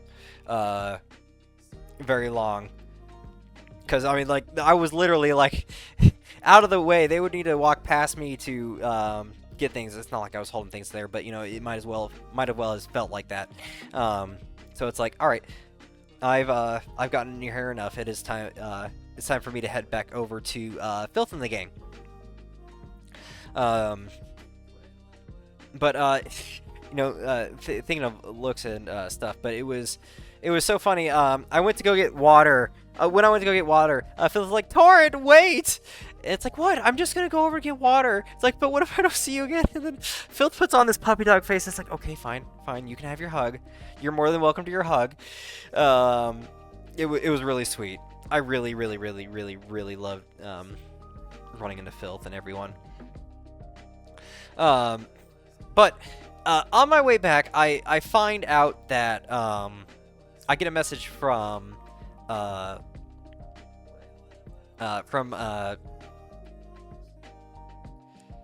we get a message in our room group, and it says, "Hi, the room will probably be in use for some time," and you know, we're both like, "Oh, okay, yeah, sure, absolutely. I'll find a way to preoccupy myself," and then the other person had something going on, and so you know, I'm just wandering around and all that. You know, I'm wandering around back main hotel, and it's a thing of, I think it happens again. You know, I'm like thinking, like, I want to run into people. I want to have fun conversations with people and all that kind of stuff. And fast forward to me running into Terrace and Suit, walking around, and we stop each other, we have a nice little conversation, and we're on our merry way. And I am like, and it's just like another weird like gravitational thing. Like by no right should this have happened. I don't like statistically it shouldn't happen. So, by the main entrance, there's a if you know the area, there's a little bit of a hallway to the if you're looking at the doors, there's a hallway to the right. And it's pretty far off the way, but it leads to main stage, and main stage is not being used right at this minute. But I feel like while I'm wandering, I'm gonna walk off over here. And who do I not see coming walking my way but Cinder and somebody with Cinder.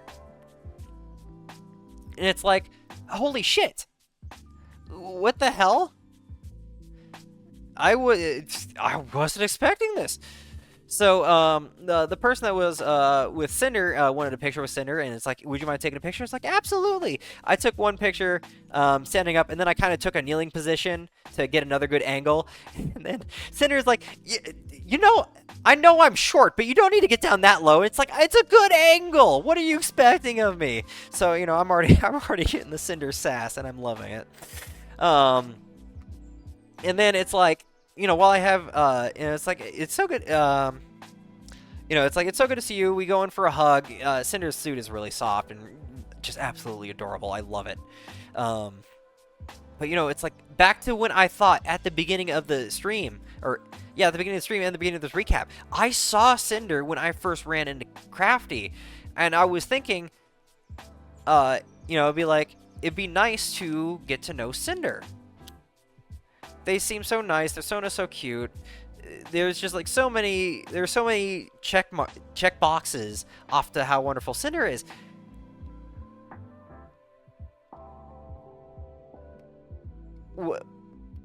One, two, three. Like 2 days later? 2 days later. It happened.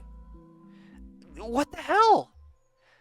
Like, I am in the most fuck off, like, I'm in the middle of bumfuck nowhere, essentially. And, I just happen to run into Cinder. And, it's like, this is the first time I'm thinking of taking a selfie. Like, second time, third time, because, I thought about this one with here, because we spoke about Setsu. All these selfies that you see are later on the last night. But, either way, I'm not so used to selfies yet, and I'm being conscious, and I'm worried about the framing and all that kind of stuff. I'm barely smiling. And I don't realize this until Cinder walks off, and I walk off in separate locations. And,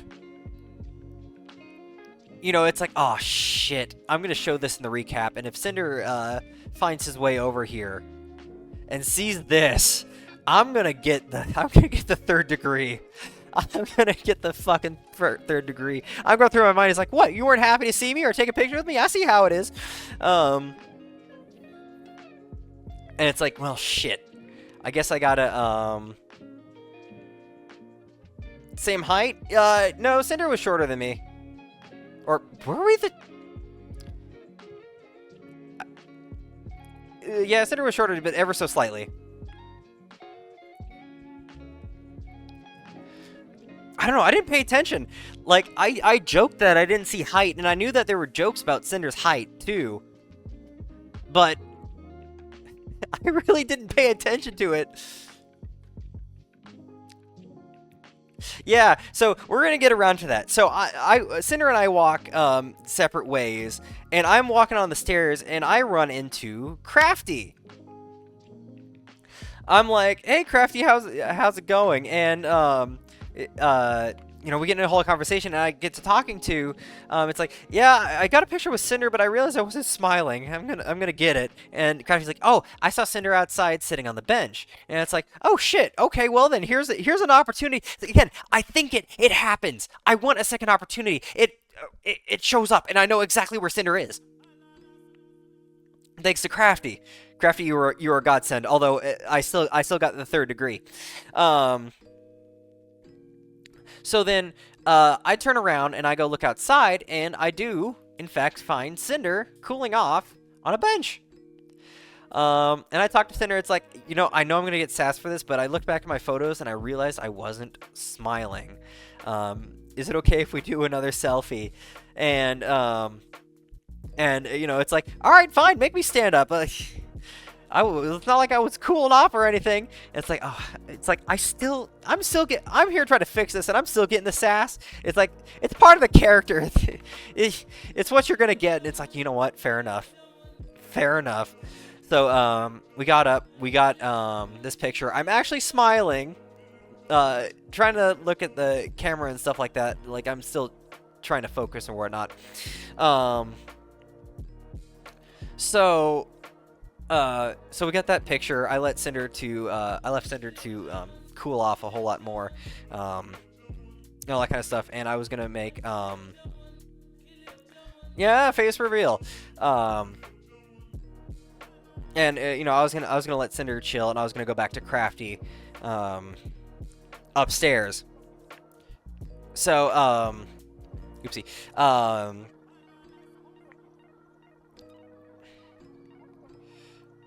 So then, I go back up, I talk with Crafty and a few of their friends, and, it was a nice little lovely conversation, until we started talking about a guy who got, hit in the leg by a chainsaw, and that one made me a little squeamish. I shan't go into details more than that.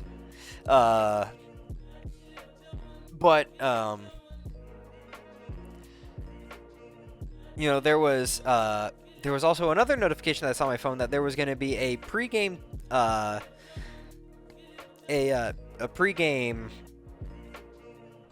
rave dance party up in Setsu's room, and when it was close to that time, I got in line to get up to the elevators, all that kind of stuff, and it was a pretty fun time. Really fun, really chill, a whole lot of stuff. We're sitting in the room, people are coming in, and Terrace is on the bed, and I noticed that Terrace is staring at their suit, like they want to suit up. They're looking at their padding, they're looking at their feet, they're looking at their claws, and it's like, do you want me to get that stuff for you? And he's like, no, I'm thinking about it. But, and it's just like a few times I noticed Terrace looking over at that stuff longingly, and it's like, you sure? It's no trouble at all.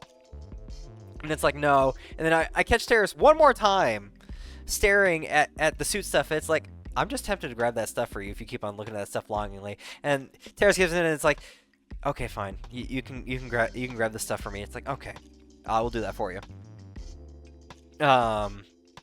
So then Terrace suits up, and people are having bed cuddles with Terrace while in suit. Everyone looked cozy, happy, until it got a whole lot more crowded and hot, and Terrace needed to step out. But Divvy was there, Divine Fennec. I need to stop messing with things. I need to stop fidgeting. I can't find my mouse at this point. I was fidgeting with some brand new wireless earbuds that I got on the flight here, and it's like I'm trying to use that as a mouse, and it's like, get that shit over here.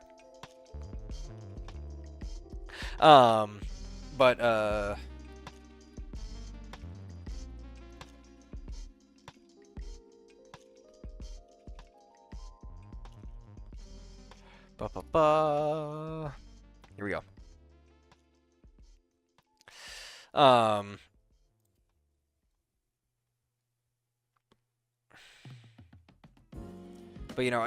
So there I get to hang out with Divvy a little bit more, a few more friends from over in that group, and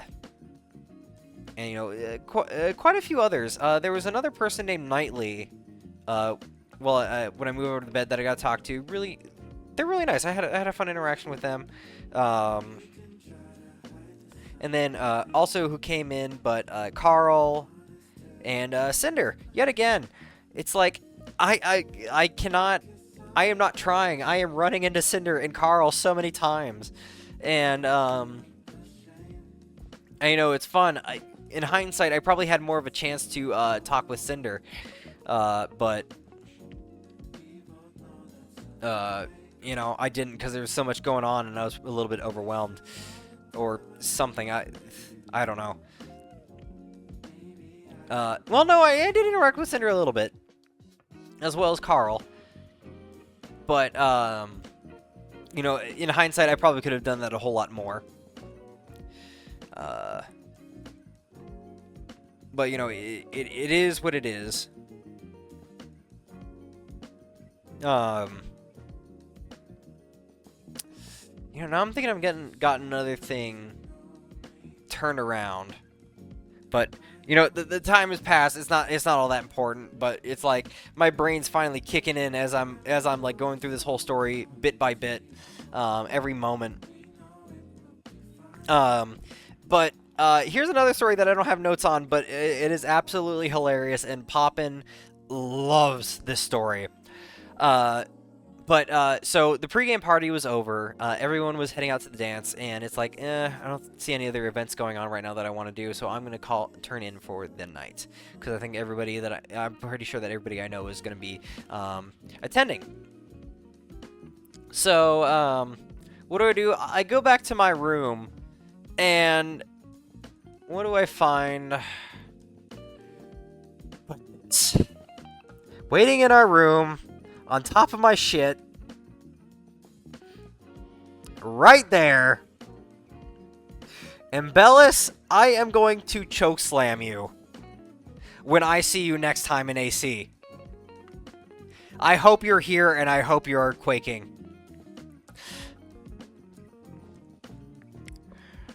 But I come back to this.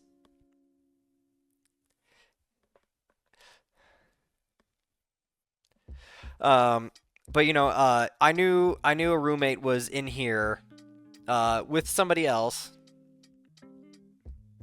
and you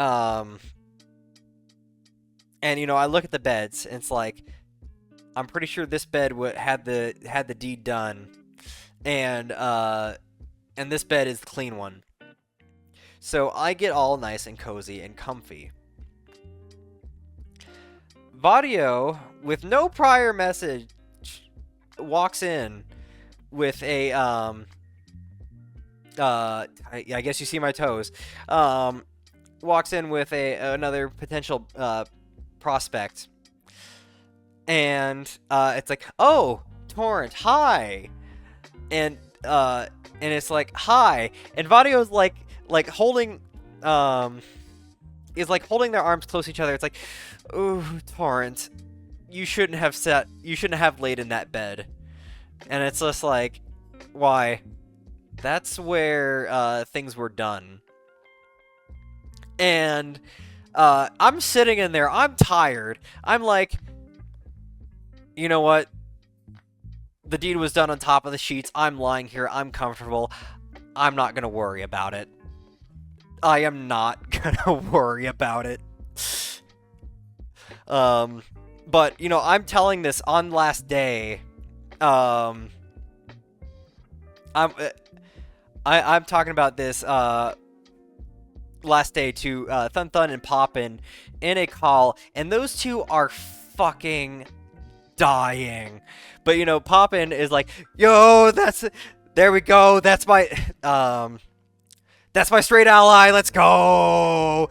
Torrent, here, let me tell you, any other straight man would have jumped out of that bed in such disgust. I have a newfound respect to your ally status.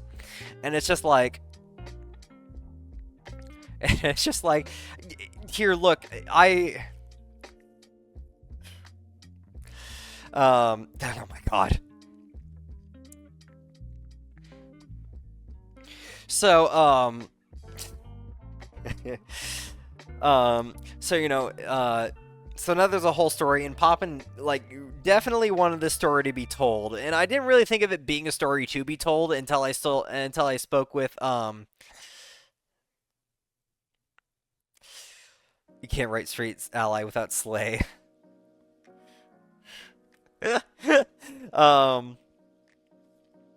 But,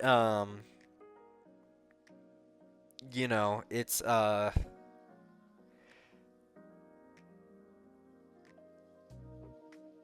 you know, this story wasn't gonna be originally told, but it's like Poppin's like, no, this story needs to be told, and yeah, here we are now, and that's how my night ended. Um, Vadio and their new friend just cuddled a little bit, and then they went on their merry way home, and we reach a new night. Day 4, I have got to be running dry on luck. I have got to be. Too many times have I had the luckiest shit happen to me. Did I have the did I have the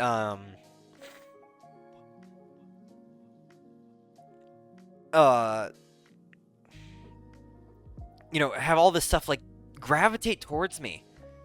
You know, meeting wonderful people, seeing about all my friends on my bucket list. Well, not my bucket list. On my MFF list, minus CZ. I really wanted to see CZ, but we kept on missing our chance. There's AC though. But yeah, no, CZ kept on having to drive home and taking care of stuff. But it's like I'm gonna sorry, I'm looking at the ads. We're gonna have to start an ad break pretty soon here. But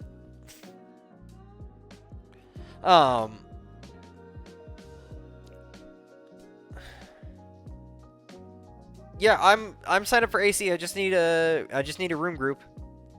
That's all I got. Right now, what I want to have confirmed is Denver and AC. Those are the two cons I want to look at for next year. AC, especially because we have Basky, Zord, Jovi, and maybe I probably coaxed Thun into it, going to AC. So, you know, there are those things alone. It looks like the ad thing is gonna we got an ad thing started, but it's like, again, I feel like I'm running low on luck. All this quantum, all this magic, all this stuff that's going on that shouldn't be, by all rights, should not be happening to me, is happening, and it's wonderful. I had the worst start to a con that somebody could probably have, like one of the worst starts. Like, I've heard from other people that had their woes. I think I probably had it pretty bad. I probably had it like one of the worst. But yet, it is turning around in such a spectacular way. I am floored. I am floored, and I am happy that I had these opportunities presented to me. I am happy. If I had to do it any differently, I wouldn't. I would not. I would not change a goddamn thing that happened at that place.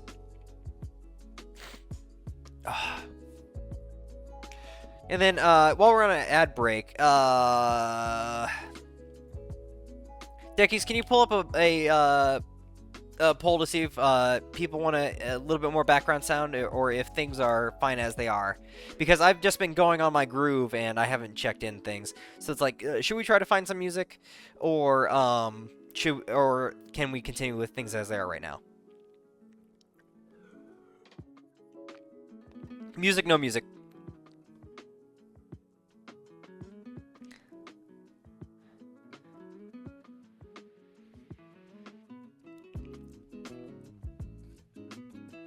You're looking, Bellis?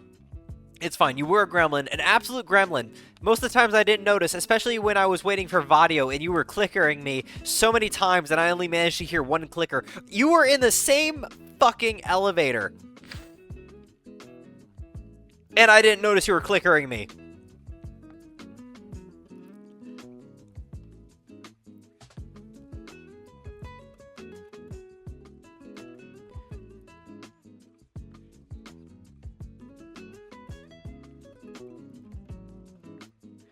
Oh.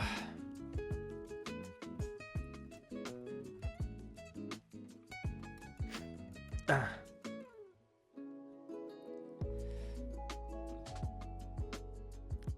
my god. Palace. You tried that hard. But,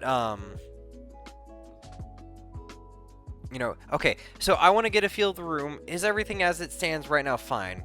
Because I've had some lo-fi hip-hop on my thing, but for whatever reason, OBS was not picking up from the start, but people were just fine with me talking. Does anybody else feel like that they need a little more background noise, or are things going fine for right now? Because I can keep on going either way. We still have more and more stories to go, and there will be plenty of more talking to be done. Ugh.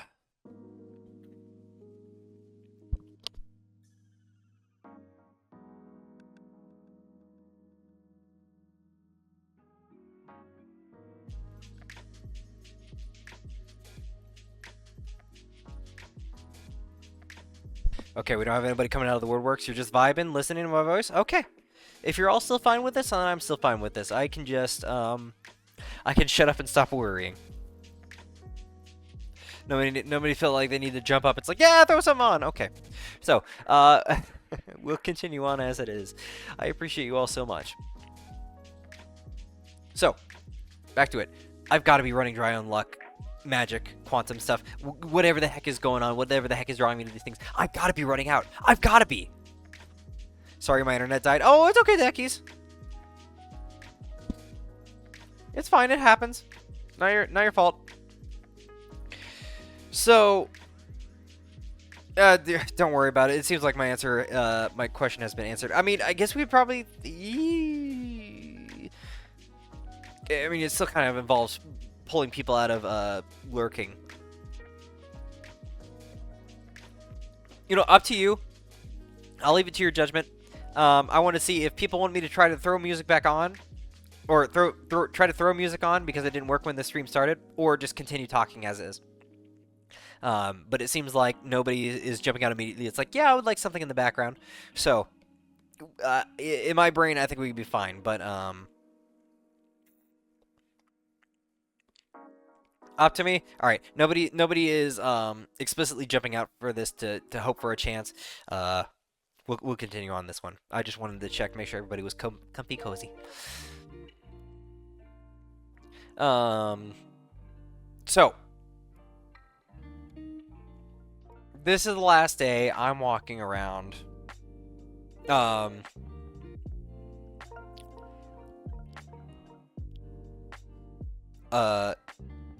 So we are on our left door. You know, it's like I'm wandering, I'm reflecting, I'm feeling anxious. It's like, this has got to be the day of nothing. This has got to be the day of nothing. Nothing's gonna happen today. And I said before, I am so happy with what happened the last 3 days that I don't care if things peter out and fizzle out like nothing. I am fine with that. I am A-okay. I have still had the best time of my life. So when I'm doing that, I decide to look at my phone. And what time is it? But 11:11. So now, for those of you who don't know, 11:11 is a very magical number that when you see it on a clock, you're to make a wish. And I did. I made a wish for this to end the best way it possibly can. And I put my phone back on, and 11:11, 1, 2, 3, 4 are the magical times. And I'm getting choked up about this one because this is where the magic really becomes apparent, and it's like, what do I do to deserve this? I look at this clock and I make a wish. I'm walking back across the sky bridge, and who do I run into not too long after but a Kusalito. A Kusalite. And you know, we say hello. I turn around the bridge, and it's like, hey, we exchange pleasantries. Hey, how's it going? It's going pretty well. I'm just looking for the next thing to do. And Kusa mentions about a group chat that is still around for a resource. And Uh, and you know, Kusa invites me. It's like, "Hey, thank you so much. Is it cool if is it cool if I follow you around?" It's like, yeah, sure, absolutely. So Kusa and I follow Kusa for a little bit and um, chatting up a little bit, talking about a little con stuff here and there. Um, and uh, and it gets to a point where Kusa has to go see a friend, and it's like, you know, and I enjoyed I've enjoyed every time that I've crossed Kusa. You know, Kusa's really nice, really sweet, good soup, in their words. Which I'm kind of picking up myself. Like I've picked it up and I accepted it. It's a good thing. It's a good phrase. It's like, you know, somebody's good soup. It's like, yeah, you know what? I like that phrase. I like it. And I decided to break off, let Kusa hang with her friend, and not too long fucking after, I have earlier I was at the dealer's den making sure to look at other things to see if I didn't want a shirt or something else because I was really looking for things. I sent Setsu a lunch invite. And what happens after I break off of Kusa? But I get a response from Setsu saying, "Yeah, let's do it. I am absolutely famished." And it's like, okay, awesome, time and place. And you know, Setsu was off somewhere. The notification said like away from con. So I don't know what adventure he was off to, but I'm curious to hear about it if there is something on his recap. But so it's like, okay, I know of a place where I got a really good burger that should be big enough and filling, and you know, we will rewind back to here to the Chicago Fire Oven. So it's like, here, there's a place over at the Crown. It's really good. I think you'll love the burgers. I'm pretty sure you'll love the fries, and both you and Terrace will get your fill of food that you need and want. Lo and behold, been open all week. This place was closed. That place was closed. But luckily, we still had one more restaurant across the way. The Murray Bros Caddyshack. And it's like, well, we have it right here. Let's just hop on in. Mashu, hi! I know, I saw one of your blue sky, I saw one of your skeets, and, it's like, shit, Mashu was there? I could have had somebody else on my list to see. It is what it is. I hope your time at MFF was delightful, though.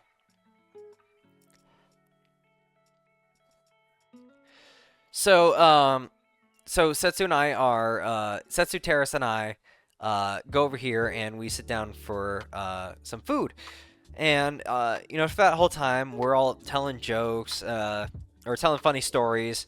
I decided to take the chance to, get to know Terrace a little bit better. And some of the good stuff. It was a very delightful and cozy lunch. Very filling, too. Those burgers were good. And for a themed restaurant, it wasn't so in your face. I didn't notice it, but Setsu brought it up. And it's like, you know, that restaurant wasn't so bad. It wasn't as bad as I was thinking. It's like, oh yeah, it is really themed after a movie, huh? And it's like, no, it was a delightful and wonderful experience still. Wonderful conversations were had, good laughs were shared. I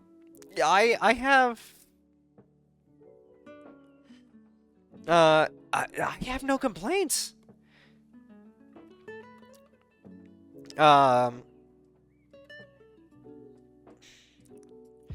So then, from getting lunch, Setsu, Terrace, and I,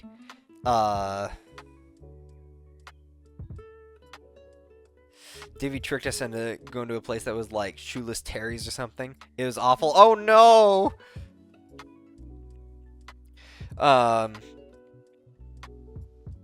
So, but what do we do after this but take Setsu to the dealer's den for the first time?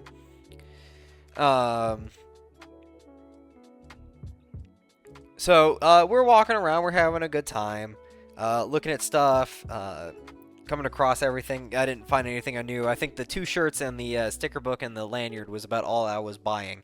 I brought a big duffel bag for nothing.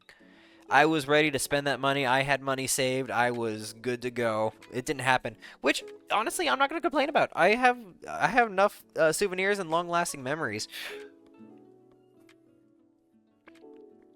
Oh, it's I down a pair of blunts in the parking lot and went with Super Munchies. It was still flavorless, chewy slime. Oh no!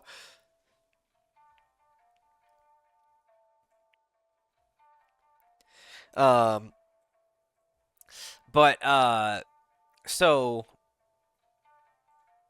we go back to the dealer's den, we walk around and all that kind of stuff, and then we walk around and decide to head up to the room to set up. Or to suit up, not set up. Setsu wanted to start suiting around the place. So we head back, and you know, the 3 of us are just chilling, waiting for the next thing to get prepared. And what do I see from a message from one of my roommates, James, is like, hey, the key card is not working. Huh. That is weird. So James and I are having a few back and forths, like, while we're walking around. And I give James the information that he needs to get back into the room. James comes back and figures out the dates were for... The hotel dates were for Wednesday through Sunday. After I've told the salesperson Wednesday through Monday, and I told when I got into the hotel concierge, and they say, okay, here's your the reservation is for Wednesday through Sunday. No, Wednesday through Monday. Okay, I'll just change that right here.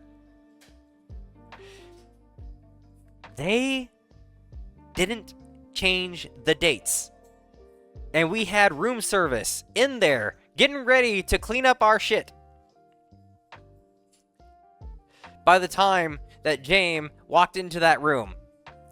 So I had to make another call to get this solved while Setsu and terrorists were chilling. And even then, the situation to get resolved, I needed to go back to the front desk, even after I called in, and they said, okay, we'll get this resolved, that I have to clear this up again, for the 3rd time. But we cleared it up, we got the room for Monday, we reached our checkout time, we paid the right amount, no more hotel woes after this, I promise. I promise.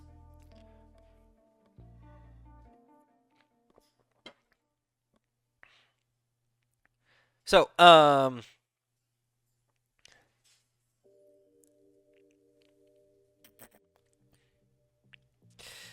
you didn't have a problem. You had a freaking bullet hole in your ceiling. What do you mean you didn't have a problem? Oh, okay, the staff, the people. That was their problem. Okay, you know what? Fair.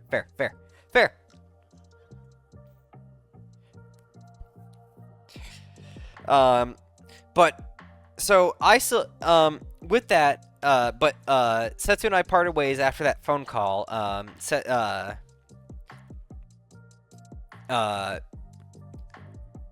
Plans changed and Setsu was gonna suit.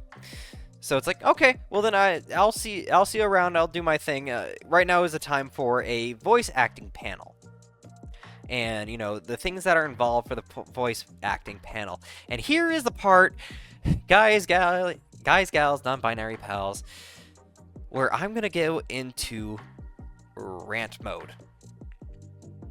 I am going into hard rant mode. Get ready. So, I'm like, okay, well, this panel seems to be interesting. I'm a little bit curious. Let's go check it out. Like, I'm a little bit I was happy about the no, PJ, you should not. You should not have. Get ready. No, you should not have at all. So, I go in there. I'm a little bit late. No problem. Things have just got started.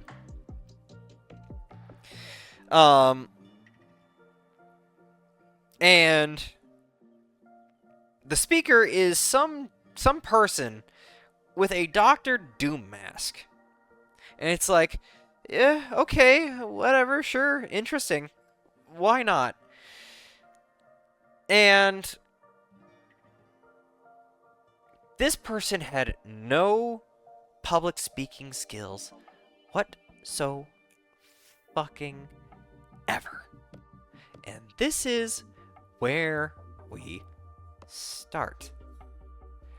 I'm in here, like, being attentive, and it's like, alright, we'll see who we got here.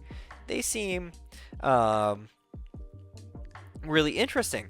But they start to fall off fast. Very fast. So, I don't remember the order of what happens in this presentation. It was that bad. But, what I do remember is... Okay, yeah, no. Okay, so they were, I'm pretty sure they were starting off with, reasons people want to be a voice actor. And they have all these, like, negative reasons behind it. It's like fame, fortune, easy job, money, blah, blah, blah, blah, blah. Public speaking and rhetoric mistake number fucking one. Know your audience. Like, my freaking god. They opened up the thing for a second. It's like, let's go talk to the audience and see what reasons they are. Everyone gave a wholesome reason as to why they wanted to be a voice actor. Everyone, an altruistic and nice thing. No, they wanted to try to sell voice acting to you. They wanted to try to sell it to you. They were doing a terrible job. And we're only getting our ranting engines revving right now. They got wholesome reasons. And then there's a vine. They go to the next slide. It's a cube transition. Public speaking problem number one, do not have such transitions in all of your slideshows. It is not good. It is not. Only under certain circumstances is it good to be doing all these little transitions. But, it's like a huge words, boom, no. For expecting that there were going to be some bad reasons. It's like, you did not research who your people were very well. You assumed that people were going to say, we're only going to say bad things? You are falling flat on your face right here, right now. You do not know your audience. You do not. At one point, I do not feel like you were... It's like, okay, I can keep on going with that one, but I really, really, really, really should probably move on. So, it's like, okay, you know what? That's a big strike one. That was not a very good prediction at any point for your presentation, but you know what? Whatever. Let's continue on. And then they move on to talk about their credentials. Credentials in quotes. It's like, I'm pretty sure this guy has... I'm pretty sure this person has, like, something under their belt. I believe that wholeheartedly. Like, they have a talent. They go through the things. They went through the classes. They have a mentor. They did what they needed to do. Their credentials were the Dr. Doom mask and a nerd impression. And a nerdy impression. Because there was a slide up there that was like, okay, so what is voice acting? What does it look like? Okay, well, we have a nerd right here. And, you just kind of get nasally and get it right up here. And, actually, and it's just like, that is the lowest ball example you can give. And it was only one example. If you have credentials of being in, like, voicing in a very well off popular, web series and whatnot, which we'll get to back why I don't know what they were part of. You should have more examples. More examples. Show us your skill. Give us another reason to be here. You are giving me no reasons to be here. We are on strike 3. I should have been out that fucking door. I should have been right out of that fucking door. So rewinding back about their credentials, they're like, okay, well, I'm a part of a very popular web series, and I'm not going to tell you who I voiced, what the series was, is because I don't want you to follow me home. I do not want to be followed home. I do not want to be recognized. I do not want to somebody recognize me at a thing. It's like, oh my gosh, this guy was found at the Bara meetup. That's gonna ruin their career. It's like, my fucking Lord and Christ, is this the reason why you're keeping anonymity? You're erasing another reason why I should be here. You are erasing another reason I should be here. Why should I listen to you?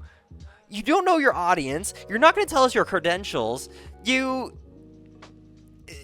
hiding your face. It's like, and you think by default somebody's going to follow you home and stalk you if they know who you were. You have bigger voice actors. You have Ben fucking Diskin in a con suiting, and people knew who they were.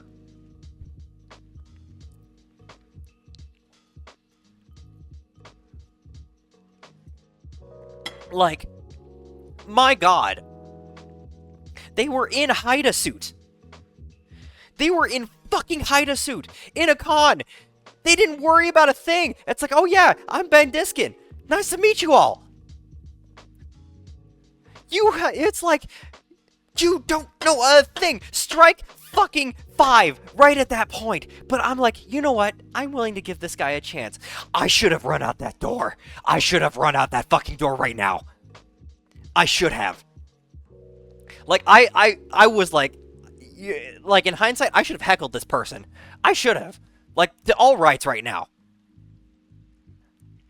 Like, even the guest panelists that they have on with them are bored out of their mind, and they have not been introduced whatsoever.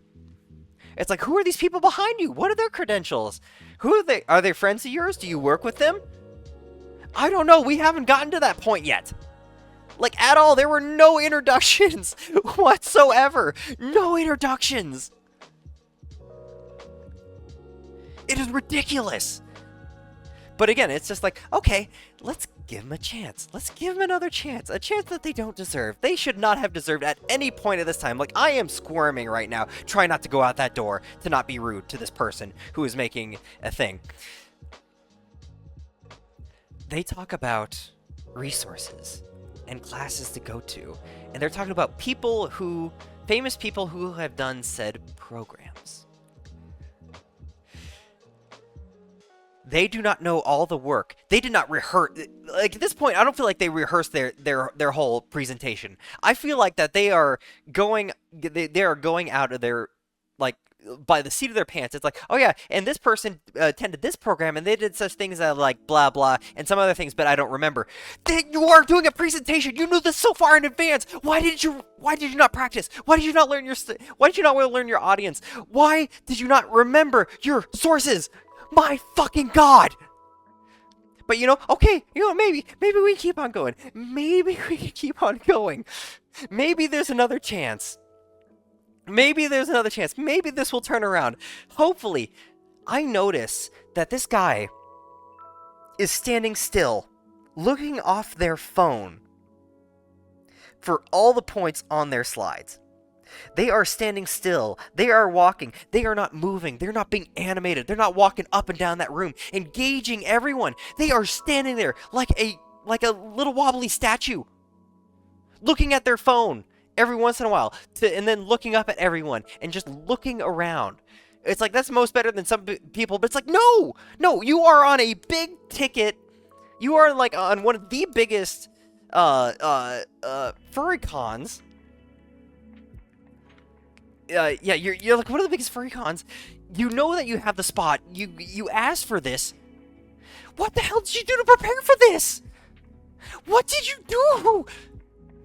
And like, once I noticed that, it's like, you know what? I'm out. Bye. Strike 11, strike 20. Gone. Get the fuck out of here. You don't want anybody to follow you home. You have accomplished that goal. You are chasing people out that door. But either way, hi, that's me in rant mode.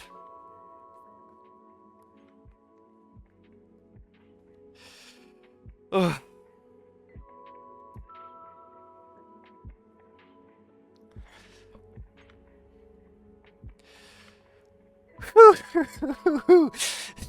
And those are the kind of rants that my friend likes to get me into.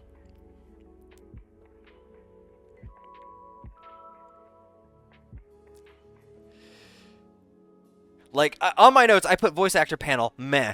Meh was very generous. Like, after I sat down and analyzed everything... Whew, boy.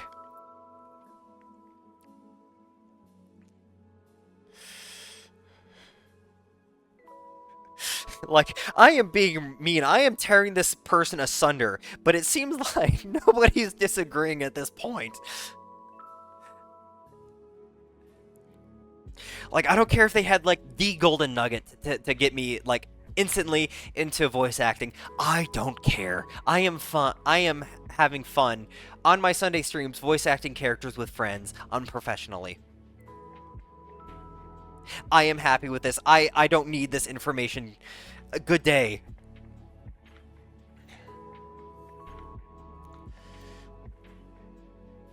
Evidently, the botany panel was more of, what if your son was a plant? Oh my god.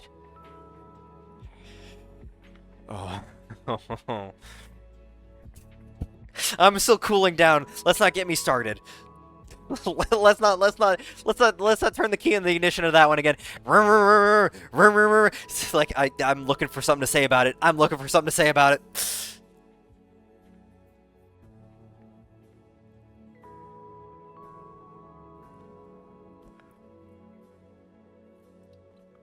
Oh, we are about to hit a ad break though. Oh. Like, outside looking in on myself, I can see the funny in it, but also at the same time, whoo, does that really get me going? Like, once you hit a pet peeve, you know when I hit a pet peeve. You know when you hit a pet peeve. And that guy hit all of them. Oh, I am nearly done with my second bottle of water. We have been going on for a while. I don't think we're going to reach God of War, but honestly, I have no problem with that.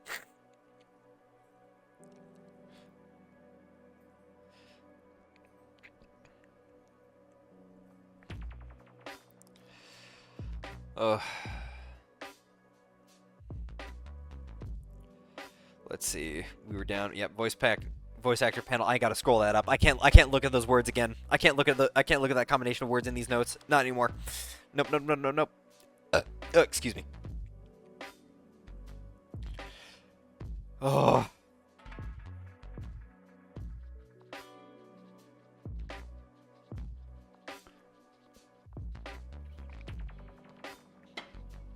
And it's like, I'm gonna stick to this.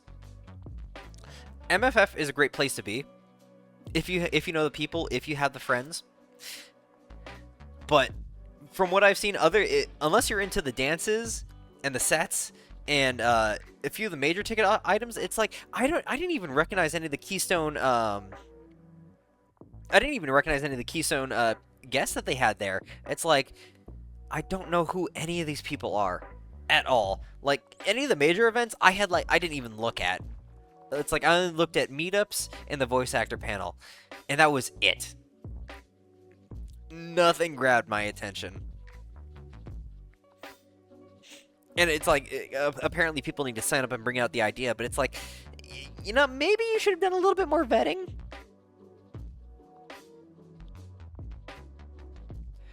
I should have gone to the the snail lecture.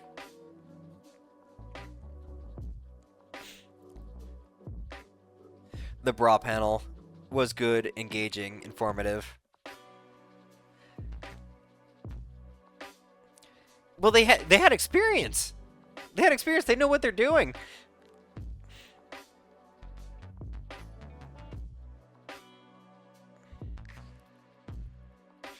There's no conch like horse conch.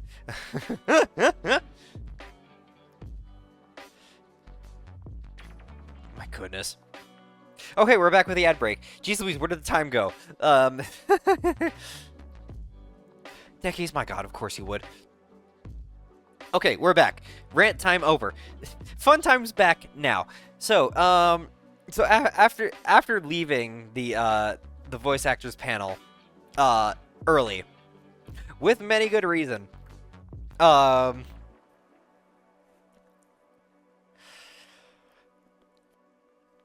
it was, I was just wandering and I found my way back to the hotel, but who do I run into again for the umpteenth time but a Carl wearing their head?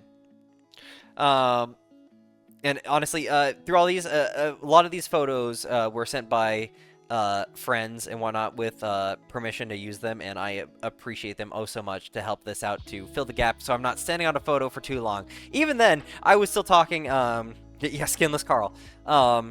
But I was walking towards the Sky Bridge when I run into Carl and Jal. They were both in fursuit heads. And then Carl spots me and pulls out a permanent marker and holds it out and walks towards me. And it's like, I've heard about this. I've heard about this from Safe Thunder. That Carl has this head and they have people sign it.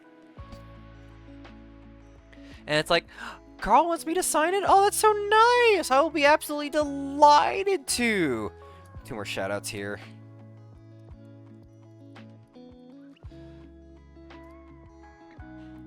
And then 1, 2, 3, 4. 1, 2, 3, 4. 2.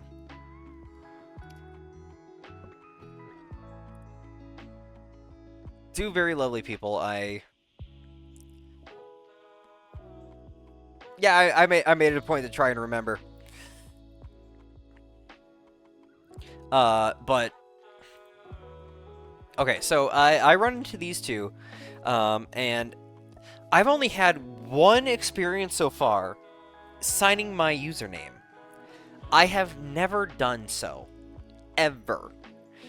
And there was a pride flag that a friend from Phil's community that brought over that wanted it signed, and it's like, I paused so hard, it's like, how do I do torrent in cursive? So, you know, it's like, I sloppily wrote it down. I got a little bit better, but,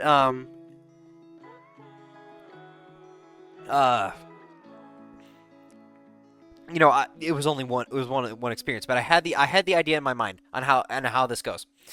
So then it's like I'm kind of eyeballing. You don't see where my name is, but I was kind of eyeballing where do I sign it. It's like, yeah, it's gonna be a little bit hard. It's like, don't worry, I'll find it. Right here, I signed it right here in small, so more people had room, and I did in cursive. Tor. Let's see. I'm gonna do this with mouse and keyboard. Something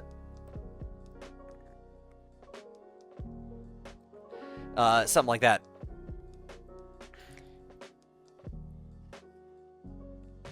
I trouble writing because it wouldn't write. Oh no, Mashu! So yeah, I just wrote Tor on their cheek as best as I could muster. And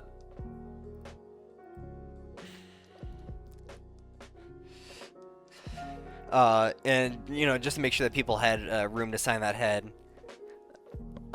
And whatnot, because I knew it's like, I'm not going to be the first, well, I definitely wasn't the first, but I'm definitely not going to be the last, so yeah, right about here, right where the nose meets the cheek, I have my name on Carl's head, and it was a really nice experience, and I feel so joyful that, I could be a part of something like that, that I'd be considered for such a thing like that. And you know, it's like, that was fine, and I'm walking around a little bit more. I still run into Carl like 3 or 4 more times. I'm not trying. It's like, I feel like I'm stalking them at this point. I know I'm not, but I'm getting so conscious about how many times I'm coming across Carl in the main hotel lobby, when there are so many suitors around. Um,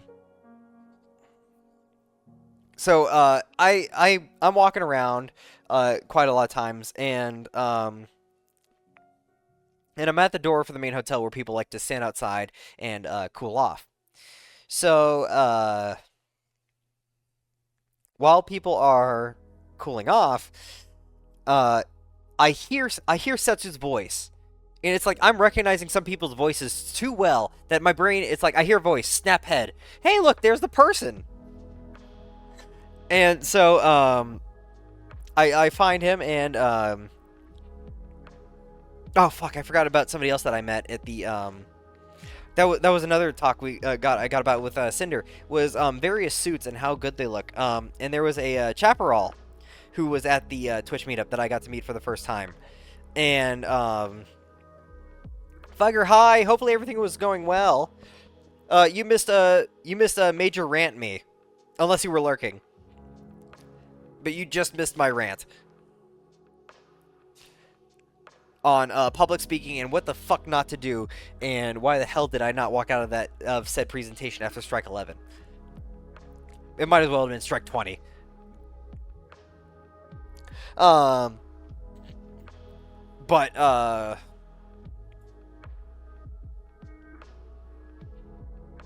you know what? Now that I remember one more thing, I am sorry. We're going back to rant mode one more time. They're talking about their credentials. They're not going to even tell who their mentor is.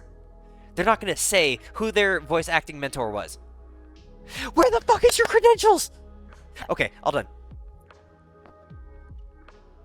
I have a mentor. I'm not going to tell who they are. Ooh. Okay, we're not revving that engine again. Okay,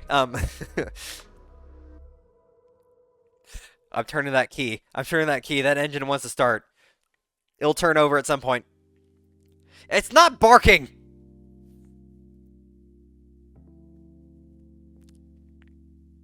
I'm not talking about Carl. I'm talking about the voice actor presenter. I have nothing. I have all the people that I've come across, except for the voice actor presenter. I have nothing bad to say about. I have nothing bad to say about. Everyone has been absolutely delightful, welcoming, and I have never felt more welcome in my life ever. Ever. Well, no, okay, that's not true. Okay, this was like the most welcome that I have felt ever. Like, I thought I was welcome in these communities and with all these wonderful people before, but like this was like a whole nother level. A whole nother level. Yes, Fire, even you. Although, my goodness, those all-dressing chips were strong. Almost knocked me on my ass.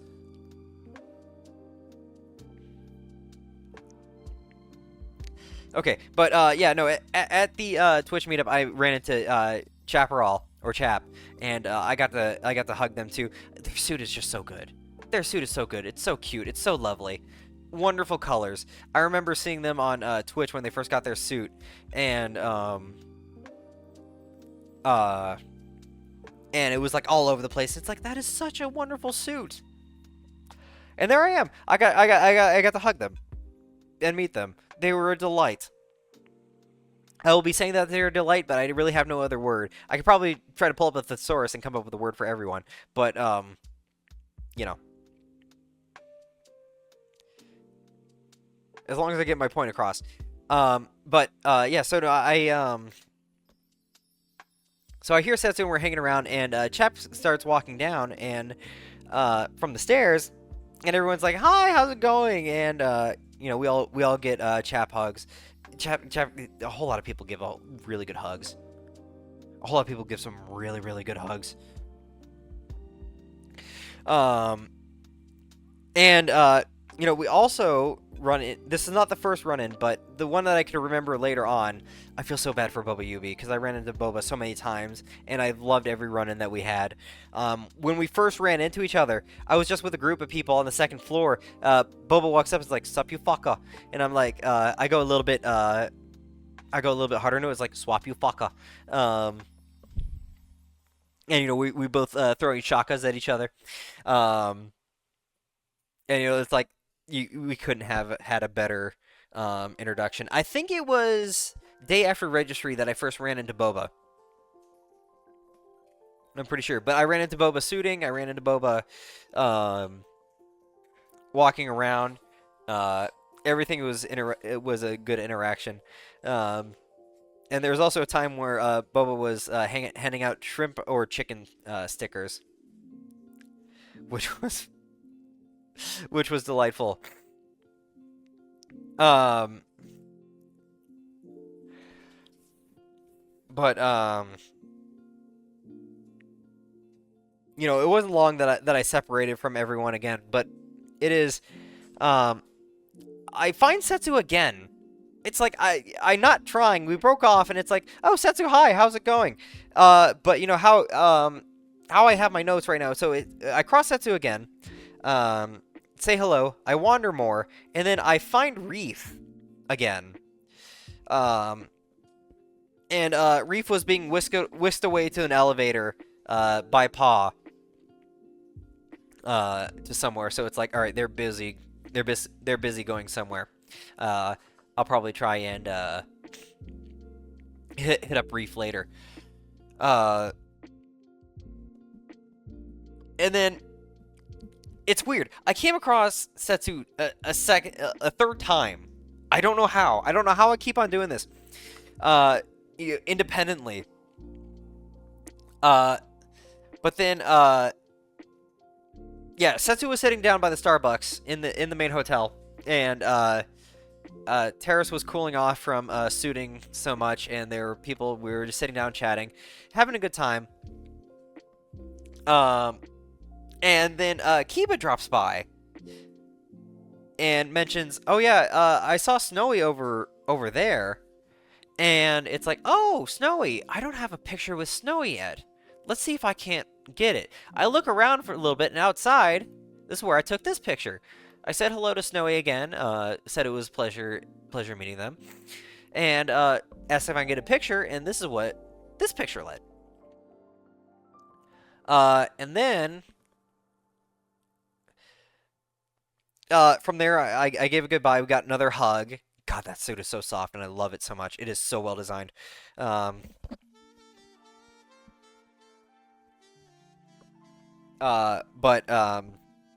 then I go back to where Terrace and everyone was sitting. Setsu had to step out to smoke something. I don't know. Setsu had to step out, so I just thought I'd go back to the place, hang with Terrace and the others that were over there, and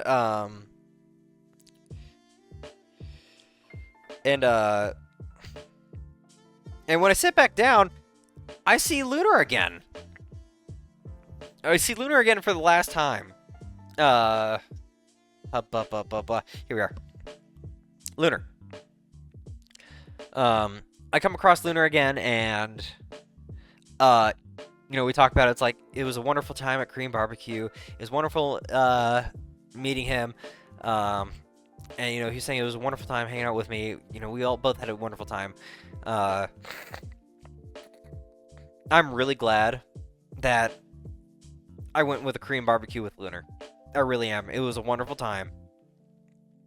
Wonderful time all the way through, with plenty of jokes that come out of it.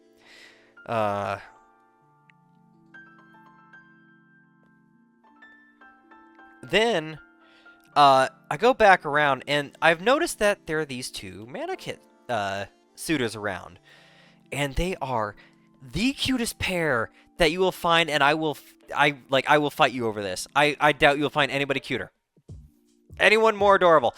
And their names are Ebb and Flow.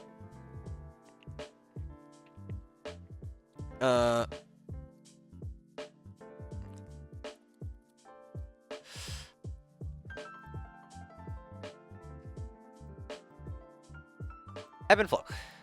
They are two. No, I'm not gonna take that. No, they're cuter. They're cuter by far. But it's like I've been trying to find a way to hop in to say hello, to get a picture. But it's like I've seen them getting filmed. They're being so cute, like siblings. pushing each other around, trying to fight each other for the center of the camera, and they also have like these like squeaky whistles, for the lack of a better term, and it's like that's how they make both of their noises, and it's just like the cutest thing ever. It's like, oh my god, I love these suitors so much, and I finally they're talking with their handler. It seemed like from context, Eb was probably maybe at the end of the rope, or I don't know. But it's like, I've seen like some really cute double hugs, especially where like Flo just puts their nose in on the hug, and it's just like, oh, I would hope for that, but it didn't happen. But I was still happy because I asked for this picture right here, and then Flo just gestures in for like, you want a hug? And it's like, I will absolutely take a hug. Oh my god! And then as they were hugging, there's like this little trill of a whistle as I'm hugging in, and I'm like, oh no, you're too cute. And it was just like, it was like the cutest little trill. I like this. If I need a pick me up, I need to look at this photo and think about Flo and that little trill, and I am like immediately happy. I am like, it's like I can't be angry when I'm thinking about such adorableness. Oh my god. I can't be. I can't be. But this is the last night. Things are getting a little bit busy, and we're gonna keep our photos on this one. They're just too cute to be ignored right now. So after that, I started running into people and starting to say goodbyes to who I could just to be safe. Okay, we'll go back to them. I feel a little sacrilegious pulling this away after I said what I said, but I managed to run into Reef again. Oh wait, do I have that in my notes real quick? I do not. Okay, so that's probably running to people saying goodbye. So I ran into Reef again, where I came to this photo, and saying it was a pleasure to meet you, and if I can get a picture, which we got this one right here. Both photos with Snowy and Reef. I remember to smile, thank God. But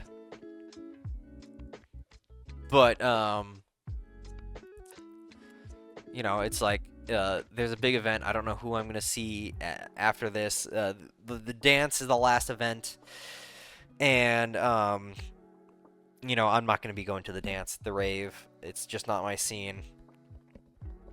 But I still had some time. There was a meetup that Setsu wanted to do before lining up to the rave. After doing all that, I ran back to the room and I took a little Twitch break where I lurked into some streams, and started packing.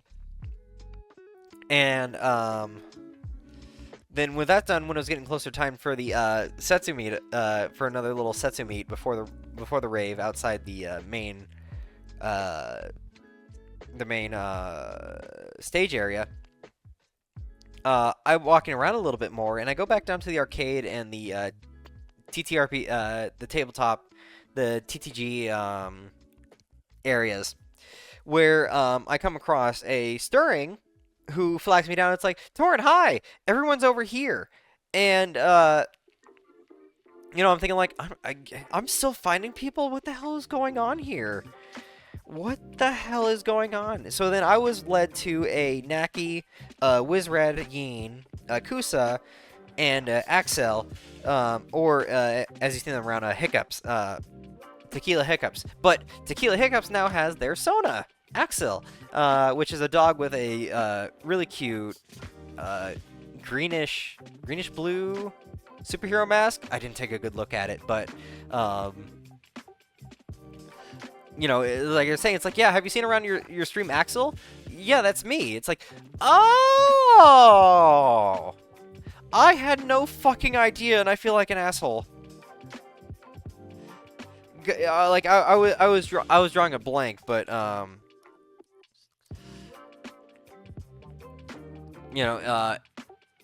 it is what it is. But also funny. Well, yeah, we can tell the story on the last day, but on the last day and traveling home, Um, I know. I've had that. I've had that a few times. I had that a few times, but the misunderstanding cleared up, and we had wonderful interactions. I have not had a bad interaction. I have not had one bad interaction at all.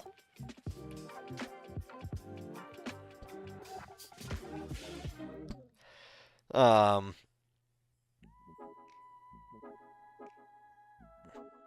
So, but in this room, you have Kusa, Sufi, uh, Kusa, Sufi. I don't know if Byron was in there yet. There's still one more person. I'm forgetting their name. Fuck, it's at the tip of my tongue. It's like I can see it. I can see it at the back of my eyes.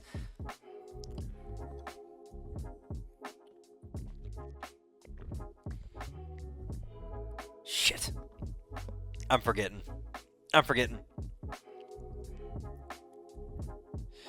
But you know, they're all hanging out. I hung out there. Got to meet in with some people, which was pretty nice. But then I walked out and was walking around. And then I wasn't about finding anybody else. And you know, I was just about to call it a night. Or you know, just about you know, I was about to call it and say like, I don't think anything's gonna be happening until the Setsu meetup in front of the main stage. And I want to end on a good one. And I saw like a really nice dragon suitor, and you know, I complimented on their suit. It's like it's really nice. It's really cute. I love the colors. The shapes are wonderful. And you know, I said it's like, do you do hugs? It's like, yeah, absolutely. We did a hug. It's like, thank you so much. It was a pleasure meeting you. And I was on my way. It's like I didn't care what the good note was. I wanted to end on a good note. So then, I start walking past the stairs that lead down to the arcade. What do I see but a hurry running down the stairs? You know, it's like I lost where everyone was. They kicked everybody else out of the TTG rooms because it's time to pack it up. Things are starting to get out of here. And so then I follow Hurry, and who do I find but the same Mahjong crew, Setsu, Divi, Cody, Matos, and Soren, and I believe Cell dropped by that one too. This was a note like later on, as I'm trying to remember. It's like I should probably really put this down here. But yes, I run into the Mahjong crew, plus many other friends. Which, you know, we're hanging out, we're chatting it up, various different things. Not too many very big stuff, but you know, giving Divi hugs, hanging out with people. But I also was like very gravitated towards the Mahjong game. I have no idea how Mahjong is played. I have like a general idea. Yeah, on the last day before the dance.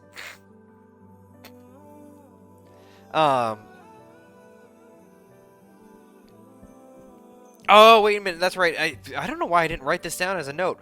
But, okay, so this is after the Setsu meetup. Everybody went to the dance.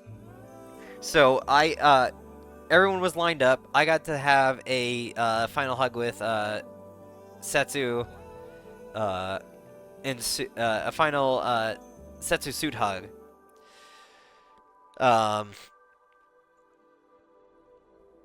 Shit, maybe. And you know, I was walking around and I was wondering how I was gonna end this night, because the dance is there. I think the night is probably over.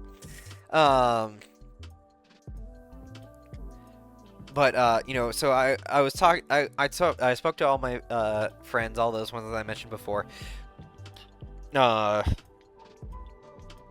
And Setsu shows up. And, you know, hanging out with Setsu a little bit more. But I got so glued to the Mahjong game. I hardly understood a damn thing about Mahjong. Like, a little bit. I know, I'm pretty sure Sufi went over the rules at one point during Denver. But that went out the window.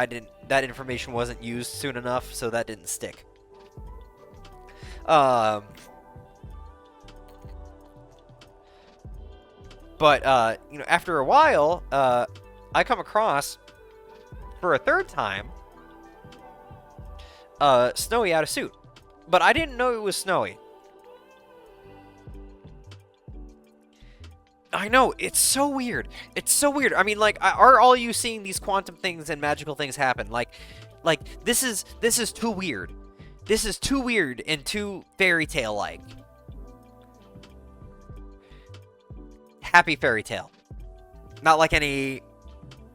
Yeah, just any kind of like happy fairy tale. Like this whole thing was a fairy tale to me. Like, this stuff should not be happening. I felt like I was a pro tag on my own show or something. But, Snowy was out of suit, and I didn't recognize it, but I looked down and I saw their thing, saw their, badge, and it's like, that looks so familiar. It's like, you're Snowy, right? It's like, yes, hi. It's like, Torrent, hi. I haven't seen you out of suit yet. So, you know, we traded some, introductions there. And, Oh, triplets and sequences and certain special rules. Oh, for freaking I thought you were talking about like meeting people in threes. Okay.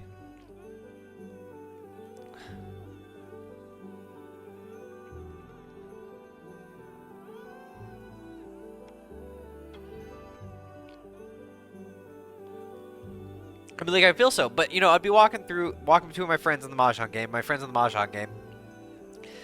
Sufi, who has remembered like all the choreography to every K-pop song ever, and does it wonderfully. Was like dancing during every interlude in the game. Kusa was very focused. I can't remember the other person's name. It's like I saw their badge so many times. It's like I can see it. It like. Detra. Yes. Thank you. That's it. Detra.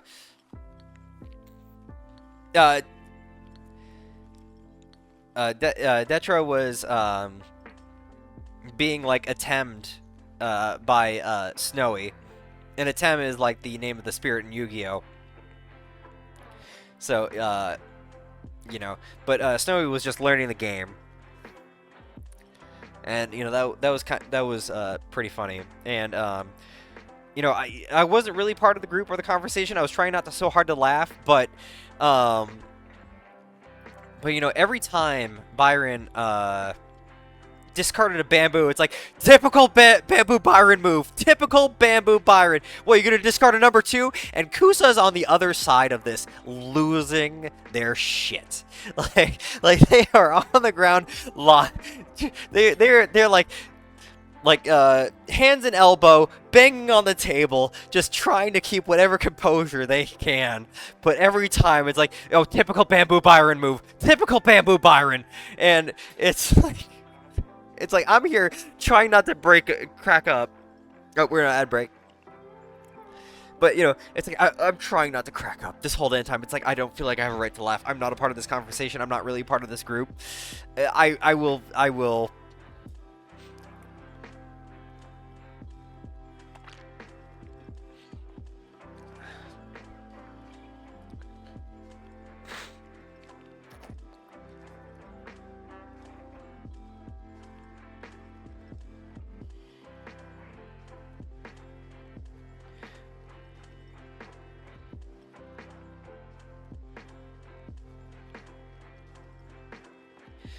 Oh my goodness, I can't believe we're almost at the end of this. We're gonna hit like about 6 hours exactly. And we're still not at the emotional part. Like, I feel like I may or may not break down at the end. And that's not me starting to break down, that is me with the sniffles. This travel crud is not fun.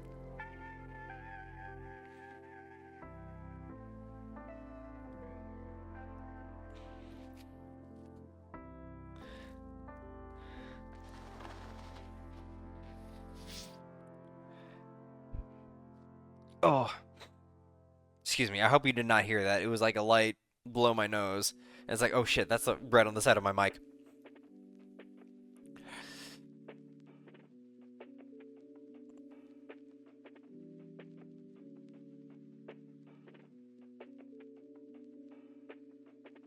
I'll deal with that later. Okay, we're back. So, where we left off, so we have Snowy, shooting across the way at Byron, and it's like, typical move. I bet he's gonna discard a bamboo piece. I bet he's gonna discard a bamboo piece. Yeah, that's what I thought. Or, it's like, oh yeah, you would discard a number, huh? You would discard a number. That's the typical bamboo Byron move, and it's just like, it's getting better and better. I'm surprised Kusa regained their composure after all that smack talk. I was for sure, oh shit. Not like a very bad oh shit, but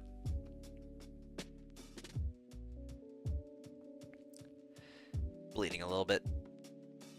I shouldn't have messed with that.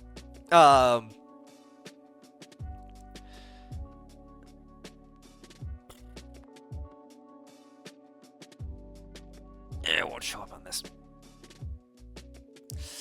But, okay, sorry. I'm distracting myself here. But, you know, it eventually came to the point where it's like, I want to talk to Snowy. I enjoy their energy. They're really, they're like a big sweetheart. And, I know we've interacted once before, on VRC, very slightly, along with Zordesu.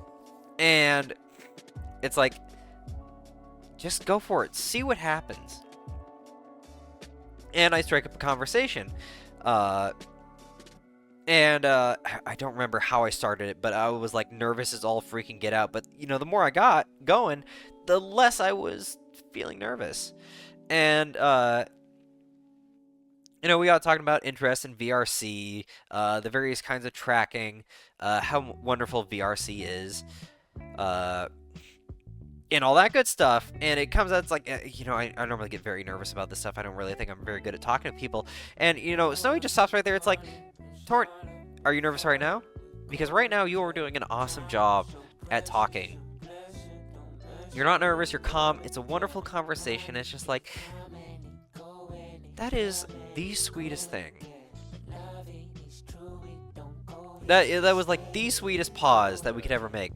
But then, a Mahjong-related, interruption, had to happen, and, you know, as was, I was waiting for my turn. I did interject a few times, at a bad spot. I thought there was a time to talk, but there wasn't. Oh well, c'est la vie. It didn't seem like I was too interruptive, hopefully, fingers crossed. But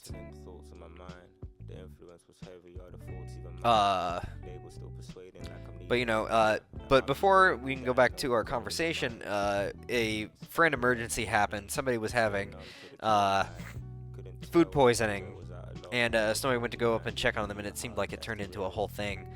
You know, the longer it was, I got a little bit, worried, which was a little bit of a shame because, Snowy's partner, yeah, it was Russ.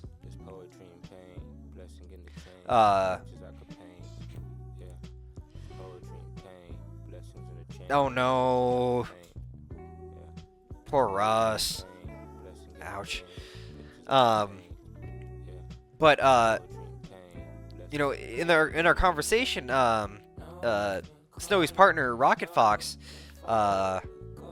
noticed me and looked at my badge. I was about to strike up conversation. It's like, oh, and you know, I was ready. I was ready to have a nice conversation, but both of them went up to the room to take care of their friend. And unfortunately, that's where the night ended. I got to say goodbye to so many people down there. I got to say goodbye to Setsu, but it's like, as much as I like to keep on waiting, I think this is probably going to be an all-night thing. And I don't want to be hovering so much over the Mahjong game. So it's like, I think I was thinking like, you know what? Maybe if the fates will hold it, Snowy and I will get to talk again sometime in VRC. Because I lurked in their streams earlier today when they were talking recap, it's like, you know, I said hello, I held in there, and it seems like we have quite a few things in common, especially with Snowy loving Ace Attorney. Ace Attorney is so freaking good, and I would love to pick their brain about it. And then they also play Yu-Gi-Oh! Duel Links, and I love Yu-Gi-Oh! Too. It's just like Snowy's having a community night soon. I mean, I'd be open to it if there's an open invitation, if there's not a standard time that somebody needs to be there.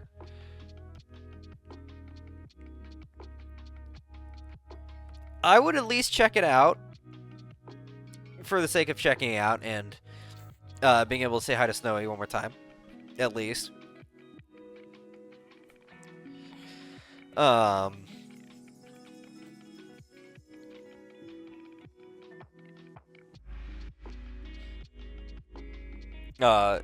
Yeah, no, I'll take a look into it and we'll see.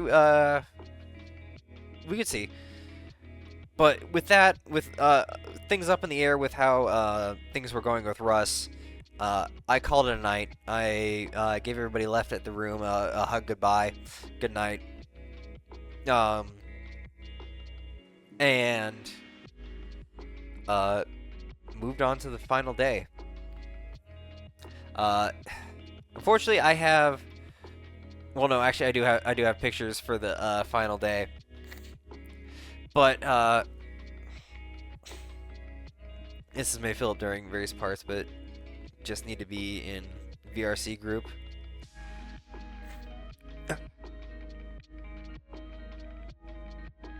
Okay, keep. I'll poke to you about people I should talk about and information on this when we have a chance, if you have the time and the info. But so now we're getting to the more emotional part of how things are. So I wake up, I make sure everything has been packed. Everything's good to go. It's getting and James is ready to head over to Lunar's place to hang out with some more friends for a little bit longer. And I wanted to go walk around the place one last time to reflect on everything that happened through these 5 crazy days. Excuse me. My goodness, my nose is getting really stuffed up. I need to get some cold medicine.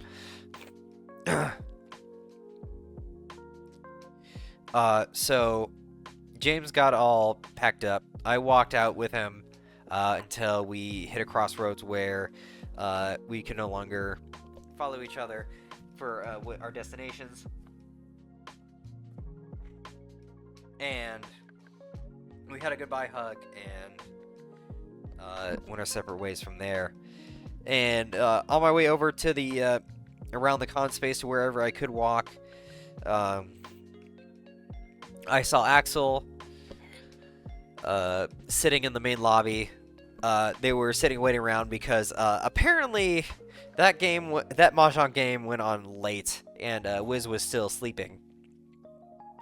And Axel wanted to give Wiz some quiet time to sleep.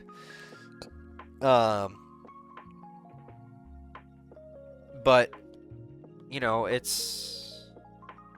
we get over here and I'm walking, I'm reflecting, taking some pictures for my own posterity. It's like, you know, everyone else has seen these, but this is my first time seeing this stuff. These pictures don't need to be for recap or for other people. This can be just for me. But you know, as I walk around looking at all these spaces that were filled with people, you know, I get like these pings in the back of my eyes of amorphous people, suits, what have you, walking around these spaces. You know, it was weird. The most lively place just last night, suddenly empty, barren, things taken down, And, you know, it's just like, God, so many things happened in so many days. There are not too many pictures here, but like I said, not many pictures, but so many damn stories. Even before the con, my journey started, but it blossomed into something absolutely amazing. And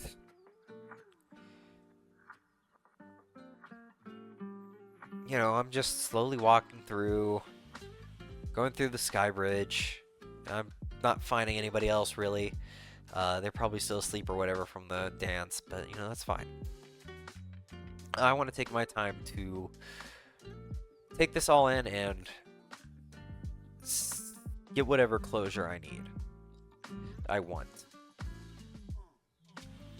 And you know, it's like the only remnant that I could find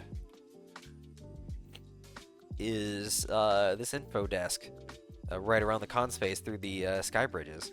Which, you know, it's a little bit weird, but I could still have found my way into the con space. They did not close those doors through the sky bridge, but I was not about to wander into a deep, dark area like that.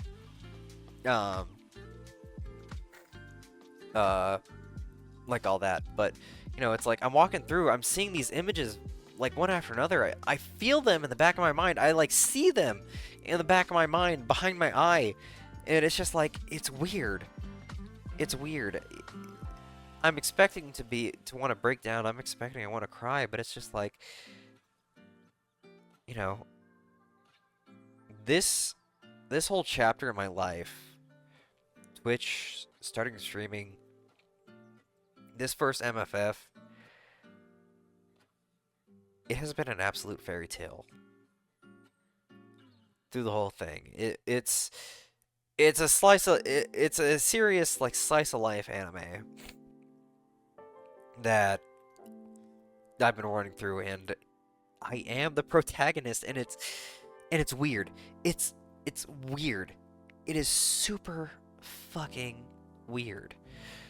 Not like before I met you know, before I met your Moonstone,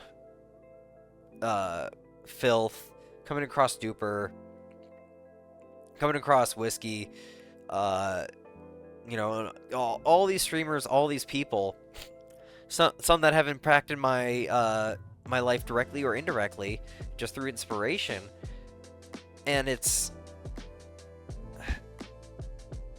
mind-blowing. You've heard me say it before, but I was just a quiet little kid. I've been told my whole life that... Well, I've been told a whole lot of my life that, you know, it's like, I'm weird. I'm not normal. I found it easy to be the quiet kid in the corner who just wants to play video games. And, you know, as growing up, I co-signed my life to say, hey, I'll probably only ever have like a handful of friends. I will not amount to much. I will not blossom to much, and I'm okay with that. But then Twitch alone, your Moonstone, Filth, Rot, that whole community, fucking Divi, Setsu, you know, those communities over there, you know, getting to know Merle, getting to know Pronzo a little bit more. You know, on some personal level whatsoever. Who am I? Some person who feels like that they're just nothing special. Just, you know, maybe a little bit lower than an average Joe with some redeemable qualities. But it's like, time and time again, these things that I saw unreachable, left and right, just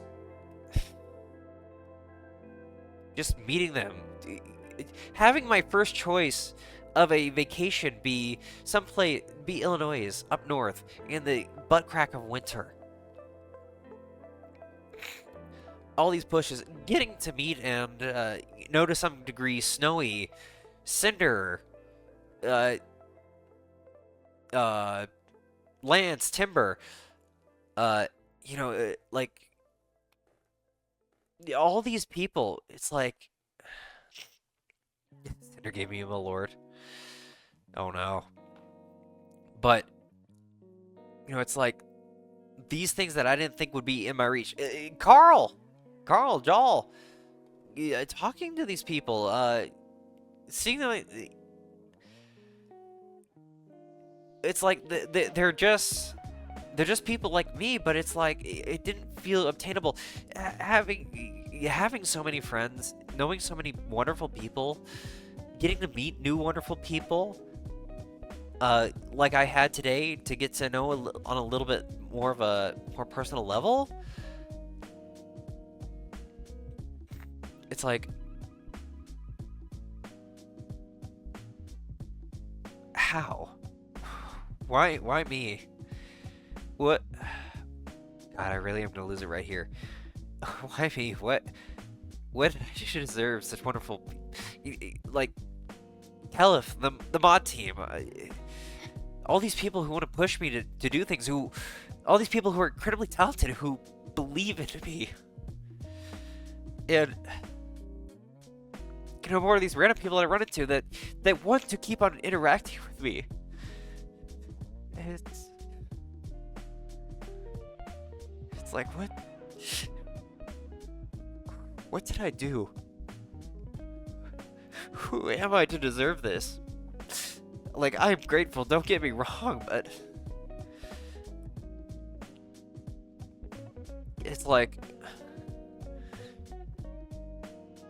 I never thought this attainable. And with feeling like there's more on the horizon,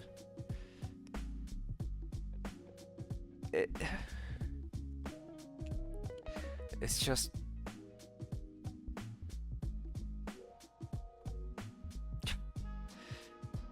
it's a beautiful thing.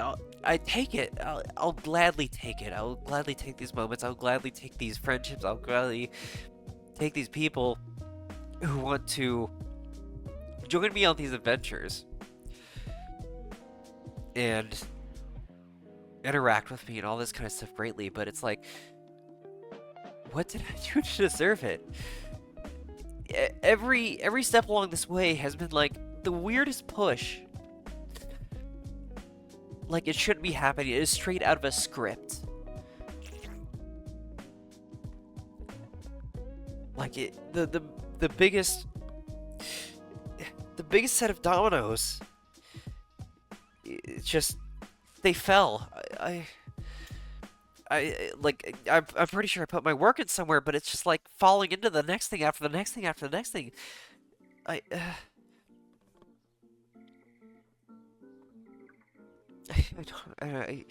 I don't know how to process this. Excuse me.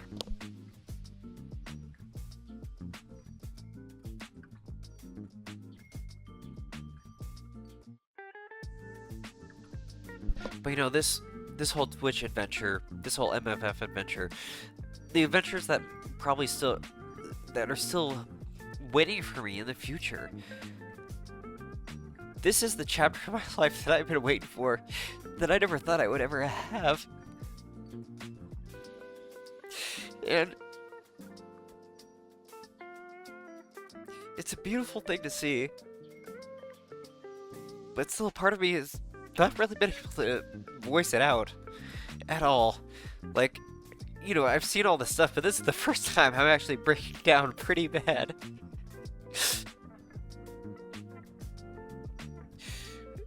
It's...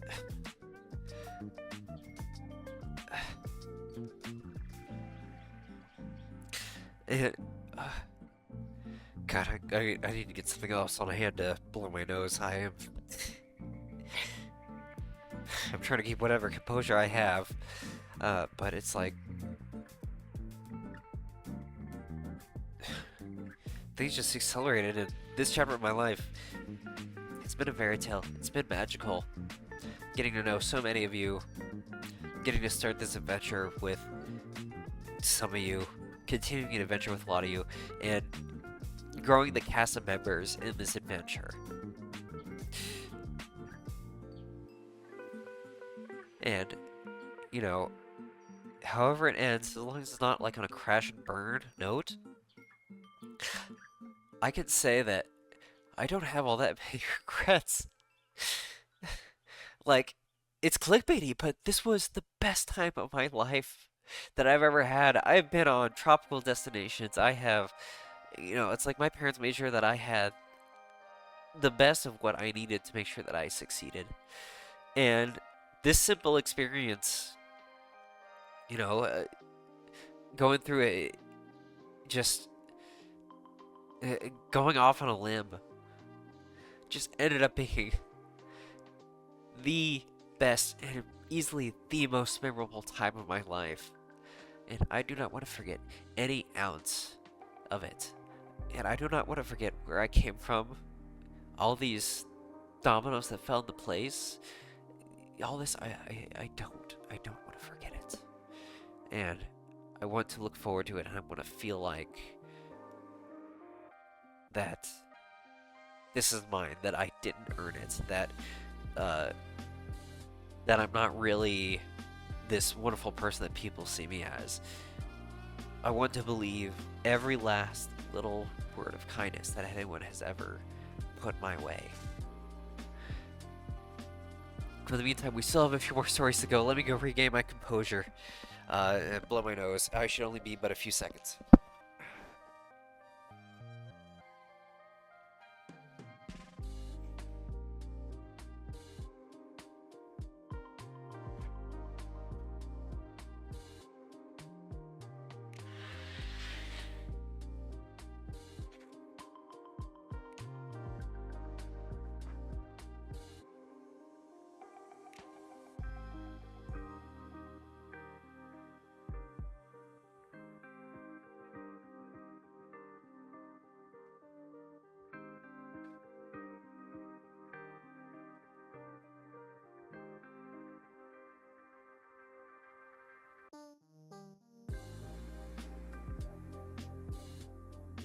Oh.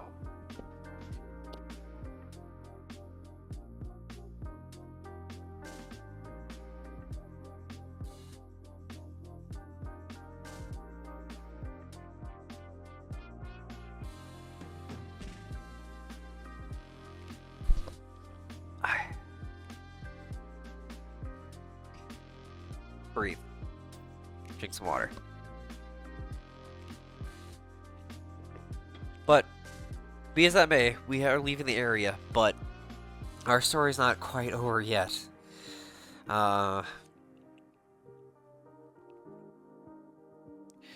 So, I'm going through all this, I'm reflecting, I'm feeling all this stuff. And it's getting close to time. I'm gonna chill in my room, and I'm going to talk with friends on Discord, where I've hung out with Thun Thun and Poppin, and lurked in a few streams. And just reflecting, talking about some wonderful stuff, telling Poppin about the I slept in the quote wrong bed story. And had some good times up until it was time to leave. And Axel was waiting in the main lobby, and we're waiting on the bus. And we head over. And we're thinking that 2 hours is plenty of time. It was. But my goodness, does O'Hare TSA suck in the morning. Like, I have not been to a worse airport yet. Like, every other airport I've been to, they've had enough security, enough personnel to get you through at any point in time of the day. And you're not sitting there waiting. TSA in Terminal 5 was fucking gross. Oh, no. It was not until up I got in line that they started opening enough lanes to start letting people through. And even then, Hiccups or Excel was already like TSA approved, so they're on the other side having coffee, waiting for me. Meanwhile, I'm waiting in the line, trying to get to the other side.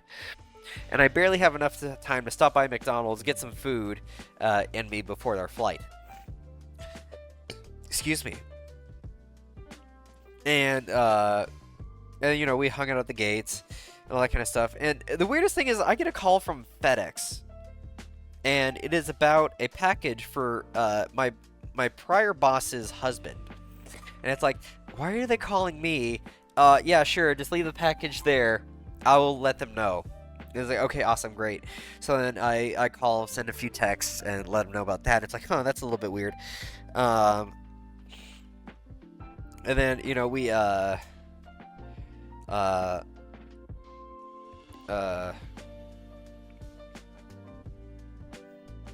boarded our plane, and then Axel and I meet up one more time, exiting the plane.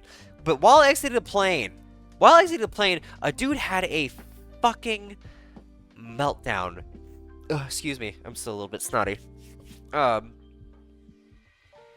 a meltdown in the baggage area. I just heard, like, the loudest. I hear, like, banging. It's like, fuck, fuck, fuck, fuck, fuck this shit. And it is coming from underneath the plane, and it is shaking as this guy is banging shit around. Somebody's bags. I hope nothing was broken in whoever's bags they were fucking with. And,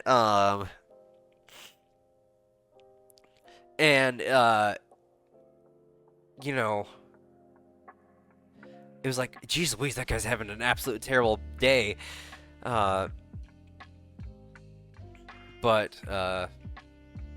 know, I thought there was going to be a delay with our baggage. There wasn't. Well, a delay with my baggage. There wasn't. So I got Hiccups went to go grab donuts for their ride because all they wanted to do in turn for a ride back home was buy some donuts from the airport. The Voodoo Donuts is the place what it's called. And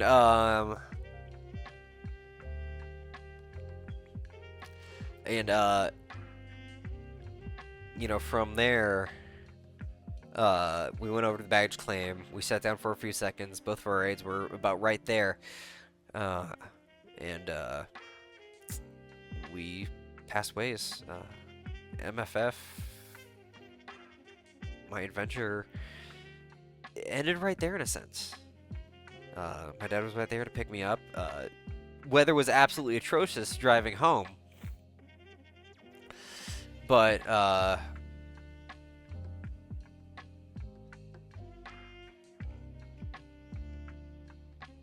you know, it's,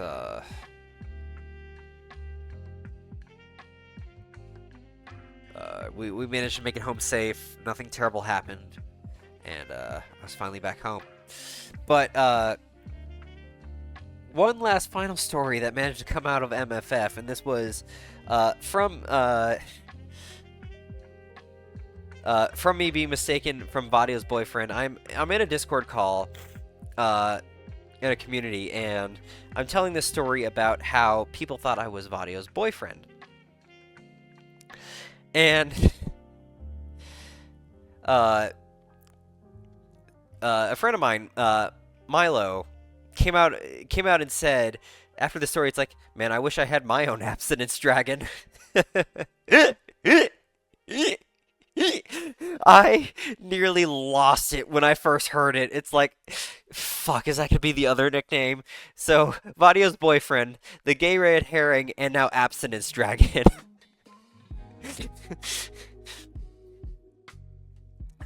Folks, if you want annoying suitors from or if you want annoying I mean, suitors doesn't seem to be right for the term. If you want annoying advances done from you, just hire your own abstinence dragon. I'm here for you. But, you know, it came from the fact is like that I was kind of like cock-blocking Vadio because they were thinking, because people were thinking I was their boyfriend.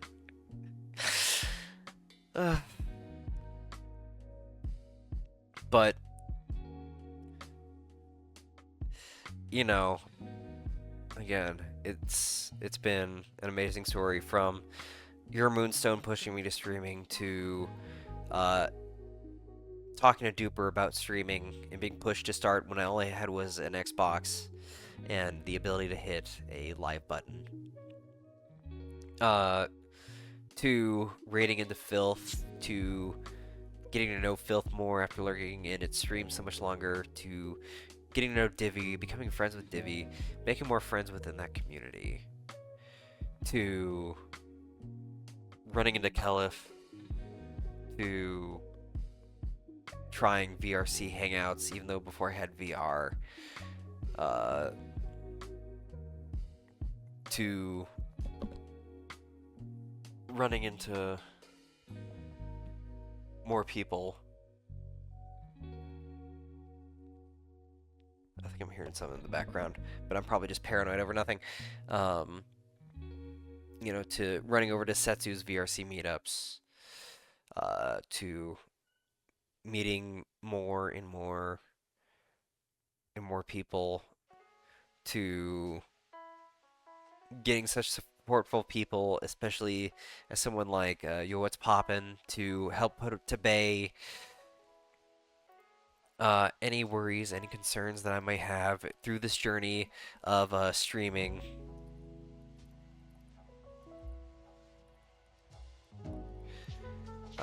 You know, to all the people that believe in me to one extent or another, on how well I can do in streaming, where I can go as a person, to having enough people to push me to do MFF, to leading me to the best time of my life, to this point, having my first recap, sharing these moments with you all, sharing this magical time of bursts for me. And it's like, am I gonna have this happen again? I don't know. This seemed a little bit too weird.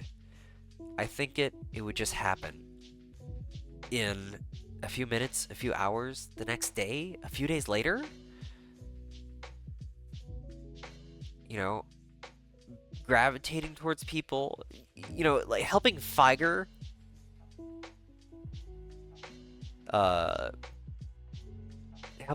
like run into friends when they were having a little bit of trouble doing so. You know, it's like there are many Cornerstone people that I can meet. You know, I can't forget about it. You know, Reef extending that kindness to let me hang out with the whatever little talking group that he had. You know, it's like I know what these cornerstones are in my life and pushing me further and further, whether socially, in streaming, you know, in whatever. I can't think of much else right now. I have my composure and I don't want to lose it right now and not think about it too much. But like I said, this is the best chapter of my life. It was not a chapter that I thought was in my book. And shit, I guess I'm gonna go for happy tears now. And meeting to this point, reaching this point, knowing so many people that I call my friends,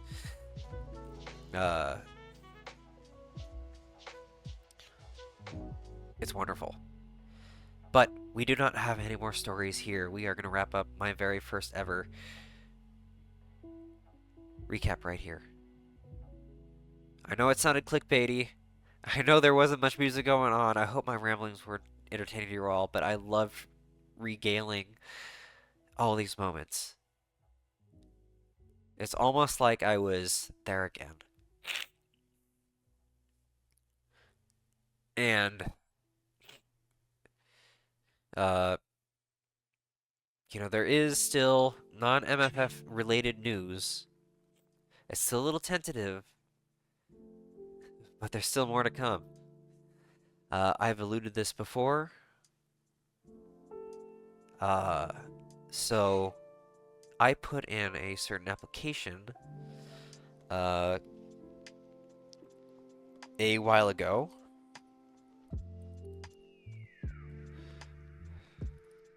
I'm pretty sure I got this right. Okay, looks like I got it.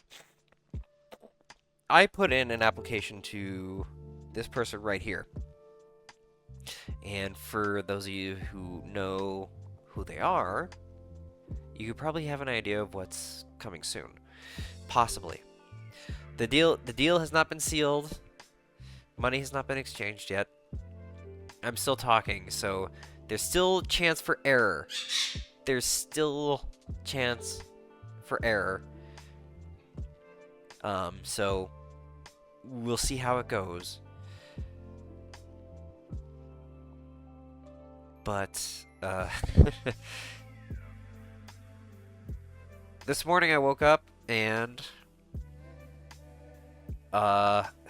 just on a whim, really early in the morning, I woke up and I see a message from Cade saying that they would like to take on my application.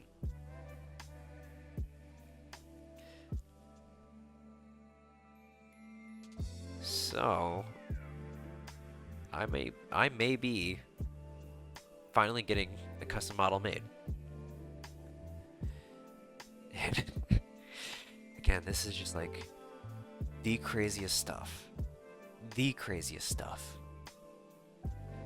And it's still going on.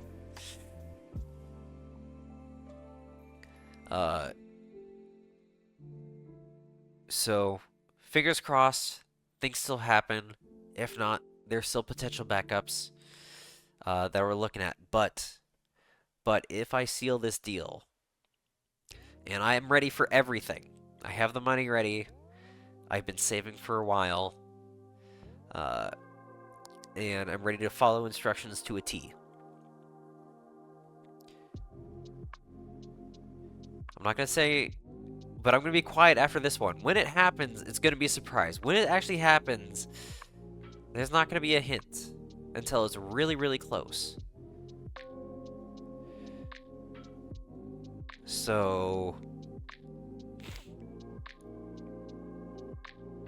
keep an ear open, and probably sometime in the future, we're gonna have another improvement to this place, and once that happens, I'm gonna be ready to hit the ground running as fast as I can, given the circumstances.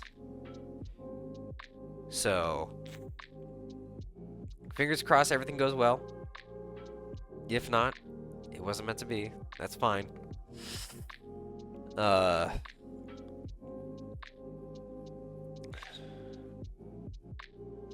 And I'm pretty sure I haven't fudged anything.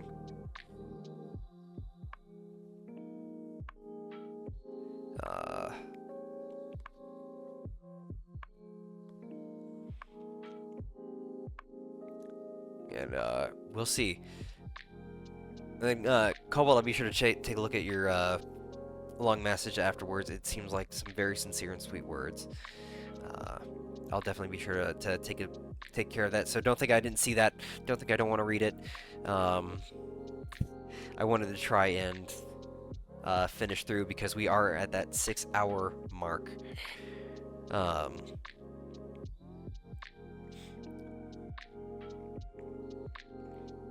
But here, we're gonna wrap it up. It was a very clickbaity title, but there's really no other way that I could have put this.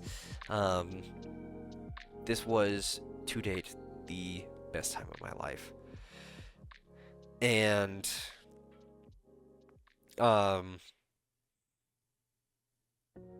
love sharing this moment for all of you who decided to stick around. Thank you all so much for the raids. Thank you all so much for the follows. Thank you all so much for interacting, even though if I probably have missed your message here and there. It was a delight to have you all here. So as we have it right now,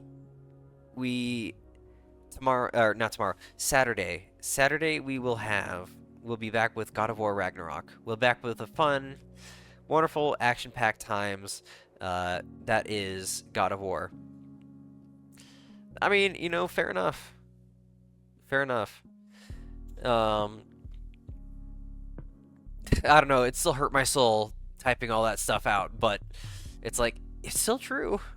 It's still true. But, yeah, where did my music go?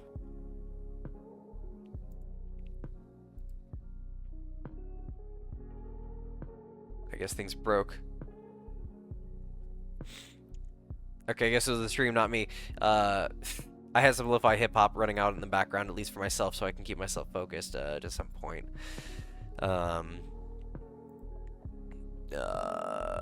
Pure F open. There we go. And then Sunday we'll have Ace Attorney streams, but with that, there is a bit of a sour note that we do have to end on. For those of you who may know Leroy Gibbs, they are no longer a part of the Ace Attorney team. I want to try to keep this as hush-hush as possible, but there will be the elephant in the room that they will be gone indefinitely. They have exhibited behaviors that are unacceptable for a long time now, and things are being dealt with. But I have given Leroy a chance earlier before. I have extended a bridge that probably should not have been extended to give them a chance to fix themselves. They have told me that they will, like, told me to my face, well, over DMs, that they are willing to work with anyone to solve any problems and they do not want to do that. Well, that has been flying in the face of the experiences of others. As it turns out, I was lied to. I was being told things to be appeased to stay on that team, and my face was spat on. I extended something, and my face was apparently spat on. There is an ad break going, so I don't know if y'all hear that, but with that reason, they are indefinitely gone from the team. And under extremely strict circumstances, may they, if they can come back. And this experience has made me extremely livid. And that is all that I have left on this matter. For those parties that are involved, are on a need-to-know basis, and things are being handled. But we do have an ad break going. I'm going to go try to see of a raid target, if there is any, and maybe a raid message. Figer, if you have any ideas, feel free to pitch any, or anybody else, please, honestly. And when we get back, I will tell you who our raid target is, and we will hopefully have our raid message, because I honestly don't have any ideas right now. Excuse me.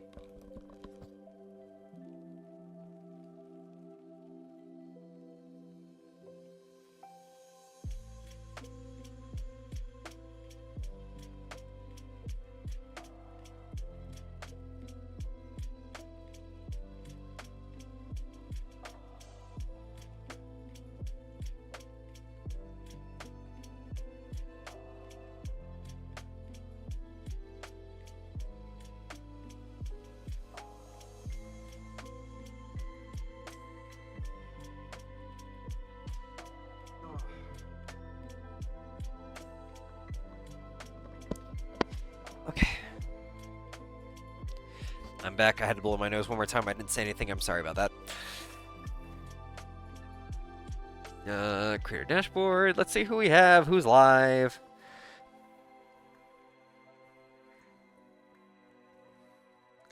The heck you missing, MFF?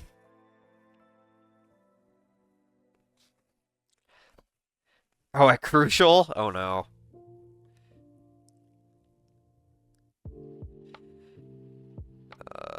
Let's see. Going to sleep, I mean, I'm not going to sleep. I still have a lot more of my night left, but, you have a good night, Matt. Let's see here, raid targets.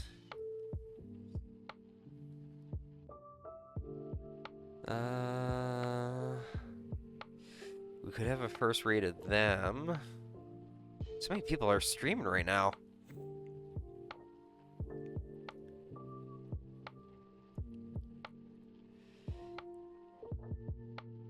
Ugh. So many good choices. We have Wizrad, we have Chen, we have Carl, we have Zai, there's Crucial.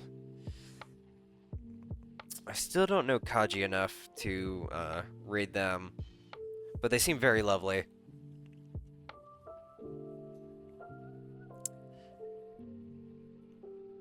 Oh, so, okay, yeah.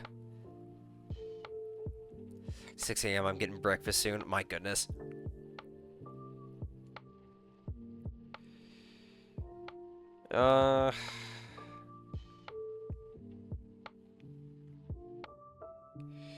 Carl's doing their own recap right now. We can go from recap to recap. It seems like Chen is probably done with their recap. Kaji does seem very sweet.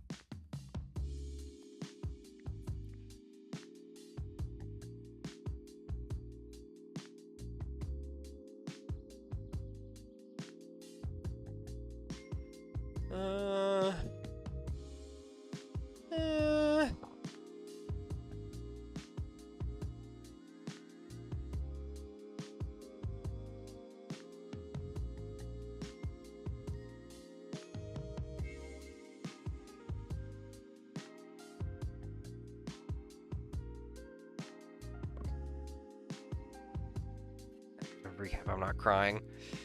That's a pretty good generic one, just depending on who we raid on into.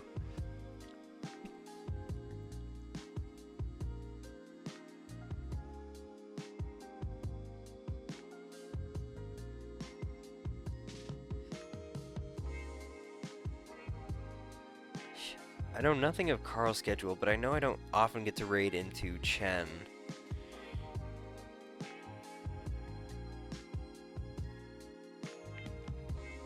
What do I have a chance? Fucking hell. Alright, I'm gonna flip a coin on Carl or Chen here, because those are two I don't often have a chance to raid into or haven't raided into yet. Alright. Use the channel point coin I got from Merle. Heads Carl, tails Chen. And it's heads. God, I am so emotionally destroyed. I can't even make decisions right now. Thank goodness for random choice. Okay, so we'll go over and say hello to Carl the first time. Carl's an absolute sweetheart. It was a pleasure to get to know them over MFF and run into them so many times.